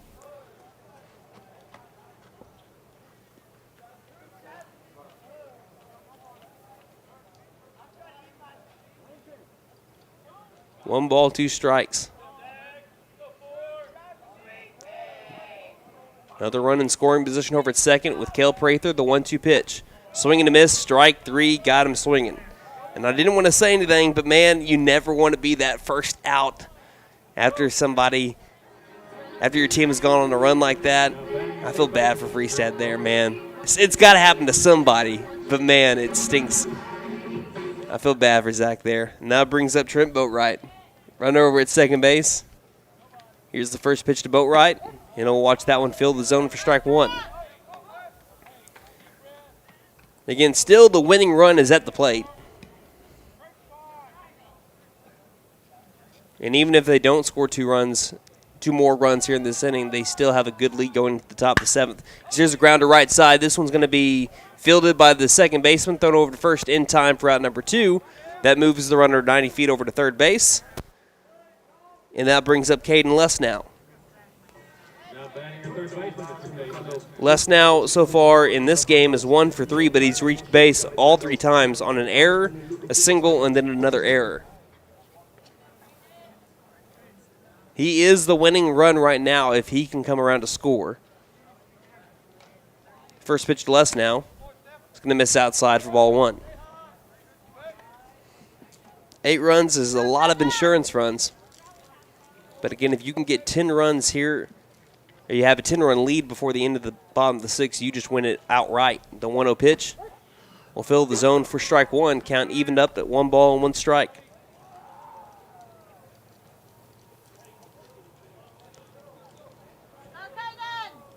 Llewellyn, the third pitcher of the game used for the Bombers, comes set. And the 1-1 going to be a hard-hit ground ball left side. That one's going to get into the outfield as well, and the Buffaloes are 1 run away from winning this one after the RBI single by Caden Lesnow. So can they bring Lesnow around to score? The Buffaloes lead 13-4 after a 7-run bottom of the 6th inning. As Jackson Lauerman will come up to the plate. He has had an RBI triple, a sac bunt, and a walk. McAlester walked off the game back in the previous game, 3-2 against the Bombers. Can they walk it off in a different way today? Lesnow takes off for second as the first pitch misses down low and outside for ball 1. After as Lesnow was coming up, the Buffaloes have batted around. And now that Lesnow is in scoring position, if Lauerman can get a base hit, that will more than likely do it. The 1-0 as Lesnow takes off for third. It's a pop-up straight up the chute. Into foul territory. It looks like they have room, and they bobbled but made the catch, and we're going to have to go to the top of the 7th inning. So the Bombers keep the game alive, but it is a 9-run lead for your McAlester Buffaloes heading to the top of the 7th inning. 13-4 your score. You're listening to McAlester Baseball on KNED.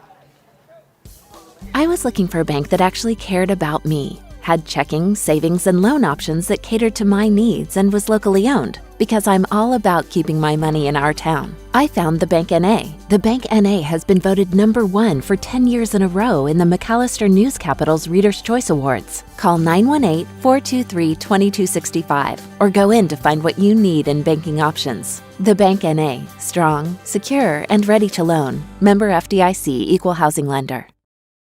At Fenton Nissan of McAlester, our commitment to service and customer satisfaction is still as strong today as it was in 1950. Over 60 years in the auto industry, and we still believe there is nothing better than best. The best product and the best deal. It's not about how many vehicles we can sell or service. It's about being passionate about customer service and helping others. We're willing to go that extra mile every time, and we love talking with people from all walks of life who have different interests, needs, and expectations. Come see us at 1441 South George Nye Expressway in McAlester. 13-4 the score here in McAlester, Oklahoma, as Kel Prather is trying to lock things down here. He got a lot of help from his offense in the bottom of the 6th inning. He even kind of helped it out as well, as Kel Prather had an RBI single back in the bottom of the 6th. 13-4 is our score. McAlester leading by 9 runs. They were 1 run away from just winning it with the run rule in the bottom of the 6th. That could have even helped out their runs differential when it came to district play as well. But it's okay. They still lead by 9, and they're trying to just seal the district win right now, right away. We're going to head to the top of the order, too, for the Bombers. It's Alon Woodbury, Kylan Thompson, and DJ Irwin Jr. So 1, 2, 3 here for the Bombers. First pitch will miss outside, ball 1. As Woodbury so far today, 1 for 3 with a strikeout, a fly out to third, and then an RBI single. The 1-0 pitch will miss high and inside, and that'll be ball 2. And it's been a while since Prather has thrown a pitch, so he's trying to find that groove again. 2 balls, no strikes.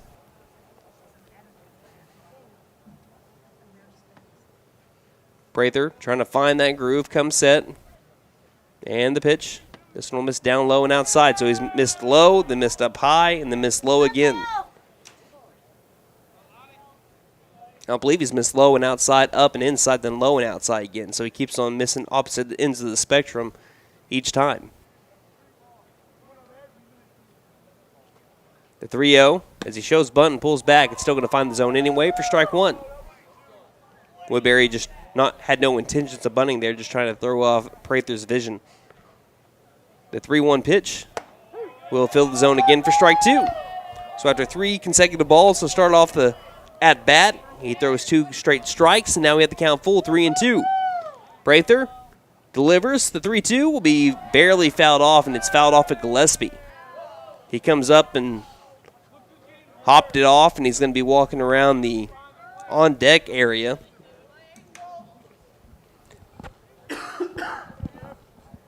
Count is full, 3-2.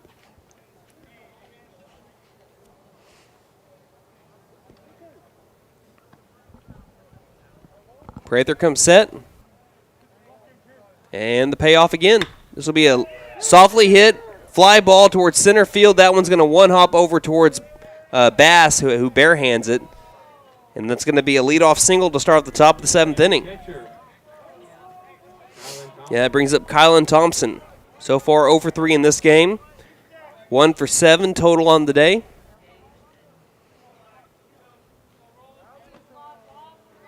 (13-4), McAlester leads by 9. They got a pretty comfortable lead right now, but you don't want to let the Bombers get back into it. First pitch shows bunt, pulls back. Fake throw over to first by Gillespie. 1 ball, no strikes. Because you got to know, if McAlester could score 7 runs in the bottom of the 6th inning, so could the Bombers. And then if they do score 7 runs, you're looking at a 2-run lead just like that again. The 1-0. It'll be a swing and a miss for strike 1. Count even, 1 ball, 1 strike.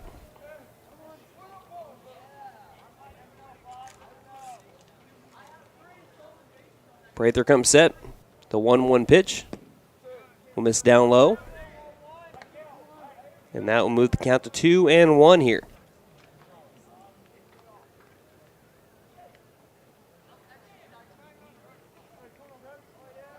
So 2 balls, 1 strike. 2-hole batter up and Kylan Thompson. In this game, a pair of strikeouts and a ground out over to short. The 2-1. Will fill the zone, and that'll move the count to 2-2.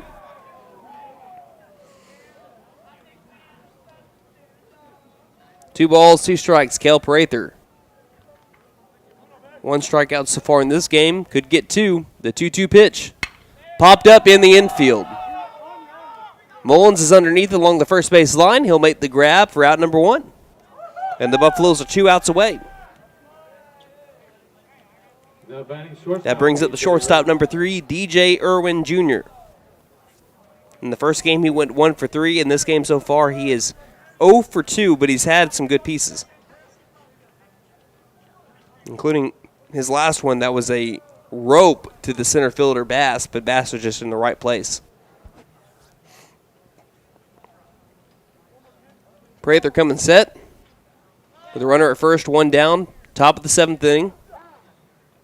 There'll be time called by Irwin just as Prather was starting his move towards home plate. Again, Prather trying to throw off the timing of the runner over there at first, so he can't just jump on him.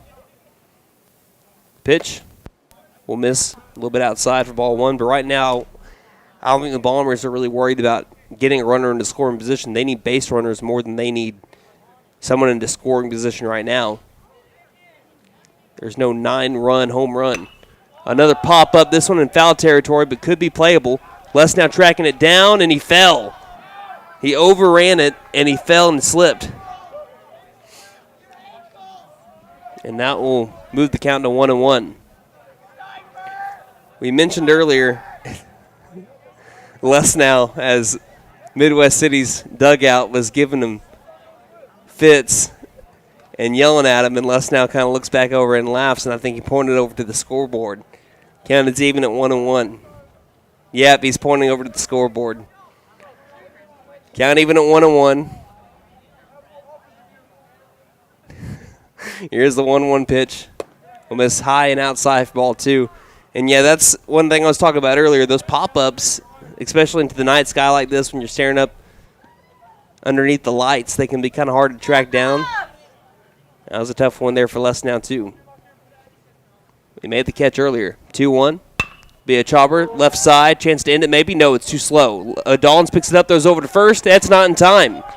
It's an infield single by Irwin Jr. That puts runners at first and second with only 1 down. Trevor Hand comes up. Hand so far in this game is 0 for 2 with a walk, a ground out to short, and a line out over to right. Starting to see how important those insurance runs work, is if you didn't have any in the bottom of the 6th, as the first pitch misses down low by the ankles for ball 1, if you didn't have any in the bottom of the 6th inning, that run at first, or the runner over at first, would be the tying run. And at the plate, you'd be looking at the go-ahead run. Top of the 7th inning, 13-4, McAlester leading. Here's the pitch. This one will cross the letters for strike 1. 1 ball, 1 strike.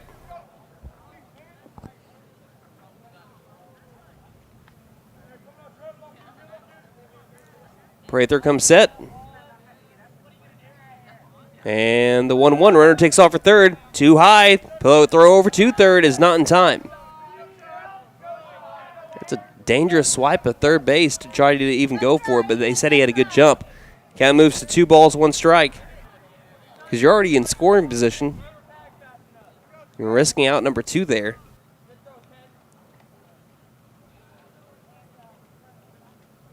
Runner takes off for second now. The 2-1 is going to be fouled off at the plate. That'll move the runner back over to first base. And the count is even at 2 balls and 2 strikes.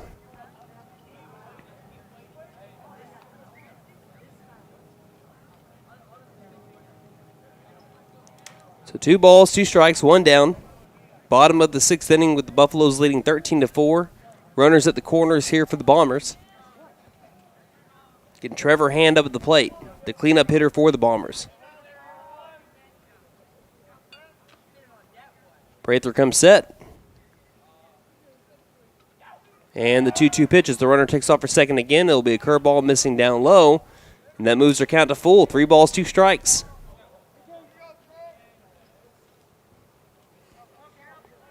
One pitch away from maybe loading the bases.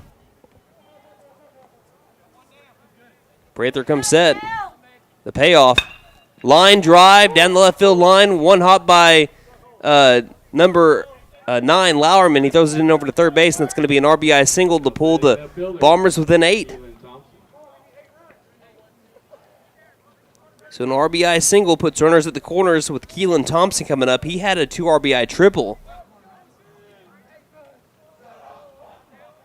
McAlester needs 2 outs to end it here. If they can roll a double play, they could end it. Still 1 pitch away. Prather, the pitch, missing too high, way too high above the eyes for 1 ball, no strikes.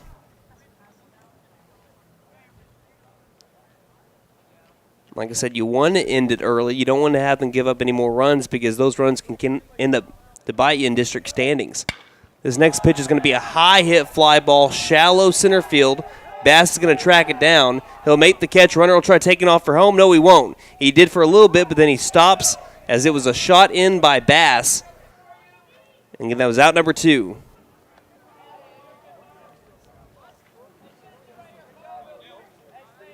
And that will bring up to the plate Dylan Seabach. Batting the right fielder, Dylan Seabach. Seabach so far today, at least in this game, 2 for 3. Flew out to center, an RBI single, and had a double as well. Again, runners at the corners with 2 down, top of the 7th inning, 8-run game, McAlester leading. First pitch missing up above the letters, ball 1. 1 ball, no strike. Prather comes set. The 1-0. They're going to say misses it a little bit inside. 2 balls, no strikes.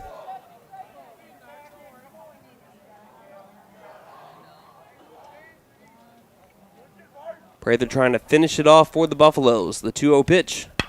Be choppered over towards the McAlester dugout. I'll be stopped by someone's cleat, and that will move the count to 2-1.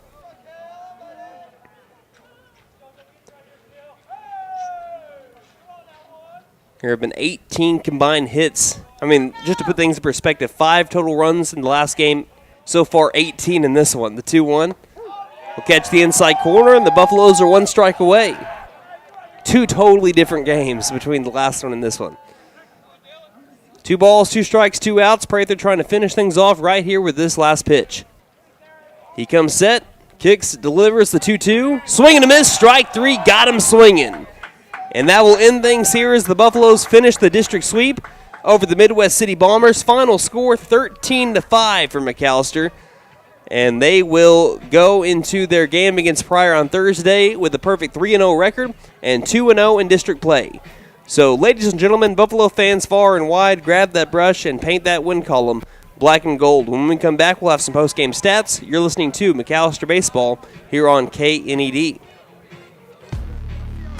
B&B Outdoor Innovations, LLC is licensed to do weed control and fertilization. We can also clean out your flower beds and plant new flowers plus other landscaping needs. Plus trim your trees and check your drainage systems to stay ahead of the spring storms. We offer commercial and residential services. Public service pros and military get a 10% discount. See us on Facebook and at bnbouttdoorinnovations.com. We are insured and a first responder owned and operated business. Call 918-730-1594. We sell firewood. At Fenton Nissan of At Fenton Nissan of McAlester, our commitment to service and customer satisfaction is still as strong today as it was in 1950. Over 60 years in the auto industry, and we still believe there is nothing better than best. The best product and the best deal. It's not about how many vehicles we can sell or service. It's about being passionate about customer service and helping others. We're willing to go that extra mile every time, and we love talking with people from all walks of life who have different interests, needs, and expectations. Come see us at 1441 South George Nye Expressway in McAlester. HL Sports Shop. 20,000 square feet of name brand sporting equipment and clothing. Whatever you need for the great outdoors, we have it. Check out our selection of clothing for men, women, and children. From name brands like North Face and Under Armour, we have all the fishing, archery, and gun supplies you'll ever need. HL Sports Shop is a proud sponsor of Buffalo baseball. Yes, the great outdoors begins at HL Sports Shop, located at 603 Village Boulevard in McAlester. First Family Federal Credit Union. Savings for all seasons. From the traditional savings account to IRAs, CDs, and money market accounts. We have everything to help you plan for your future. Visit your nearest location or go online at firstfamilyfcu.com for more information. Federally insured by NCUA. First Family Federal Credit Union. If you're considering selling or buying land in Southeast Oklahoma, you need the professionalism of an experienced land specialist. Hi, this is Sean Wilkerson with Whitetail Properties Real Estate, and I would love the chance to earn your trust as your land agent. The Southeast Oklahoma land market is hotter than ever, and I'd be happy to talk with you about why landowners trust me to market and sell their property. If you're thinking about selling ranch, timber, or recreational land, or even a rural home, give me a call for a free, no-obligation evaluation of your property. Call Sean Wilkerson at 918-284-1233 or visit my profile page at whitetailproperties.com. A penny doesn't get you much these days, but at Patriot Chrysler Dodge Jeep and Ram in McAlester, your penny goes a long way. Because right now at Patriot, you can get into any vehicle on the lot for just 1 penny down. Let me do that again. 1 penny down. And yes, that includes the 1-ton pickups. Not only that, but if you mention this ad, you'll get $2,500 cash. Only at Patriot Chrysler Dodge Jeep and Ram in McAlester. For more than 50 years, First Realty has helped the residents of McAlester and the surrounding area with their real estate needs. Whether residential or commercial, First Realty will guide you through the process of buying or selling your home or business. You can view our property inventory online at first-realty.net. And if you're into pickleball, the Pickle Palace is open. For membership information, call 918-424-3720 or go to picklepalaceok.com.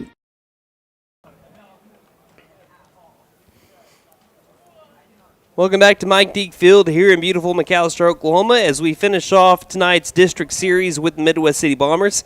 In today's doubleheader, McAlester wins them both as they start off district play perfect 2-0 as they beat Midwest City 3-2 in walk-off fashion in the previous game, courtesy of Gage Mullins with a walk-off single in the bottom of the 7th inning. And they win this one. They nearly walked it off in a different kind of way, but they ended up winning 13-5. In the bottom of the, or rather top of the 7th inning, as McAlester was leading by only 2 going to the bottom of the 6th, but then they scored 7 runs to lead by 9. Midwest City got one of those runs back, but McAlester still ended up winning 13-5, the final score. It's now time for your post-game stats, and that's brought to you by Consignment Exchange on Highway 69 South in McAlester. They'll save you hundreds on new beds. See them for new and gently used furniture, plus U-Haul rentals and storage units. Visit them at consignmentexchange.com. Let's start with the Midwest City Bombers. 1 through 9 look like this. Alon Woodbury went 2 for 4 with an RBI. Kylan Thompson went 0 for 4. DJ Irwin Jr. went 1 for 3. Trevor Hand went 1 for 3 with an RBI. Keelan Thompson went 1 for 3 with 2 RBIs. Both those ribbies coming off a triple that he had in the his opening at bat. Dylan Seabach went 2 for 4 with an RBI. Kenneth Colston went 0 for 3 with 3 strikeouts. Wyatt Snow went 0 for 3. And Branson Collin went 1 for 3. So total for the Bombers, they had 7 hits. They ended up they had 3 pitchers in this game. Wyatt Snow started, Branson Collin came in relief, and Stephen Llewellyn finished things off in the bottom of the 6th for the Bombers. They ended up walking or hitting 4 batters, and they struck out 8. The defense of the Bombers had 3 errors on our sheet. For your McAlester Buffaloes, 1 through 9 looked like this. Leighton Bass went 2 for 2 with an RBI. Gage Dollins 2 for 4 with 3 RBIs. Ethan Gillespie 2 for 3 with 2 RBIs. Gage Mullins 1 for 4 with an RBI. Seth Sam went 0 for 2. Cale Prather 1 for 2 with an RBI. Zach Freestad 0 for 4. Trent Boatwright 0 for 4. Caden Lusnow 2 for 4 with an RBI, but he reached base every time. He reached on an error in his first and third at bats, but he had 2 singles in his second and fourth at bats. The last one was an RBI single. And Jackson Lauerman went 1 for 2 with an RBI, including an RBI triple in his first at bat. McAlester had 11 total hits in this game. They ended up having 2 pitchers be used, Seth Sam and Cale Prather, which I think Seth Sam gets the win here, but I'm not completely certain. I know that he was done pitching in the top of the 4th inning, and then McAlester took the lead in the bottom of the 4th inning before Prather started pitching in the top of the 5th. So I think that Sam ends up getting the win for the game. I have to remember how that works there. But, again, 3 walks for 3 combined walks by the pitching staff of McAlester between Seth Sam and Cale Prather. And McAllister's pitching staff between Sam and Prather ended up striking out 9 batters, 7 from Sam, 2 from Prather. And McAllister's defense, only 1 error in the game against the Bombers in the second game. So, again, McAlester, they improved to 3-0 on the season. The Midwest City Bombers, they fall to 3-2. McAlester starts off the district season the way you want to, 2-0, and they're going to be having to wait a little while until they have their next games in district play. They're going to have to wait until after their spring break tournament. That's going to be over at Gulf Coast, Alabama. And their next 2 games when it comes to district play will be against Tulsa Rogers, and that will be another doubleheader, and that'll be on Monday, March 21st. They'll be playing that at 5:30 and 7:30. Again, that one will be against Will Rogers on Monday, March the 21st. That'll be their next district games, but the next game after this will be Thursday against Pryor. That's this Thursday. It will be their first road game. We will not have to call on that one, as we're going to be over in Norman covering the McAlester Lady Buffaloes as they take on, again, like I said, ironically, the Midwest City Lady Bombers in the first round of the state tournament. So you can listen to KNED 1150 AM, 98.3 FM, or online at McAllisterRadio.com, or on the KNED app for coverage of that game on Thursday. They're set to play at 8:30 against the Lady Bombers over at Norman North High School. We also encourage you to come on out to that game. Actually, before you even listen to us, come out and support the Lady Buffaloes on Thursday. It's not every day that you get to, or even every year, that you get to see your teams make it to a state tournament or a state championship. And so far, we've had some pretty good teams here for McAlester this academic school year. So let's keep it going, and let's keep it strong. Let's keep on supporting our McAlester athletic programs. So that's going to do it for us today. Thank you so much for board operator, Mr. Austin Weed, for his work on the board here today. Thank you so much for Christy Carr and her work on the video board and the camera for today as well. Thank you to our sponsors, First Realty, Patriot Chrysler Dodge Jeep and Ram, Freedom Ford, Best Western American, B&B Outdoor Innovations, LLC, Vigorous Furniture, OK Tire and Auto, The Bank & A, Fenton Nissan, HL Sports Shop, and First Family Federal Credit Union, and also Whitetail Properties, Sean Wilkerson, agent, for putting us on the air tonight. And thank you to you, the listener / the viewer, for tuning in with us all night long here tonight during this doubleheader. So, one final time here from Mike Deek Field in McAlester, Oklahoma. In the first game, it was the McAlester Buffaloes 3 and the Midwest City Bombers 2 in walk-off fashion. And in the second game, the McAlester Buffaloes 13 and the Bombers 5 in 7 full innings. Until Thursday, when your McAlester Lady Buffaloes are playing against the Midwest City Lady Bombers in the first round of the state tournament in Norman North, this is Brandon Green saying, Buffaloes win.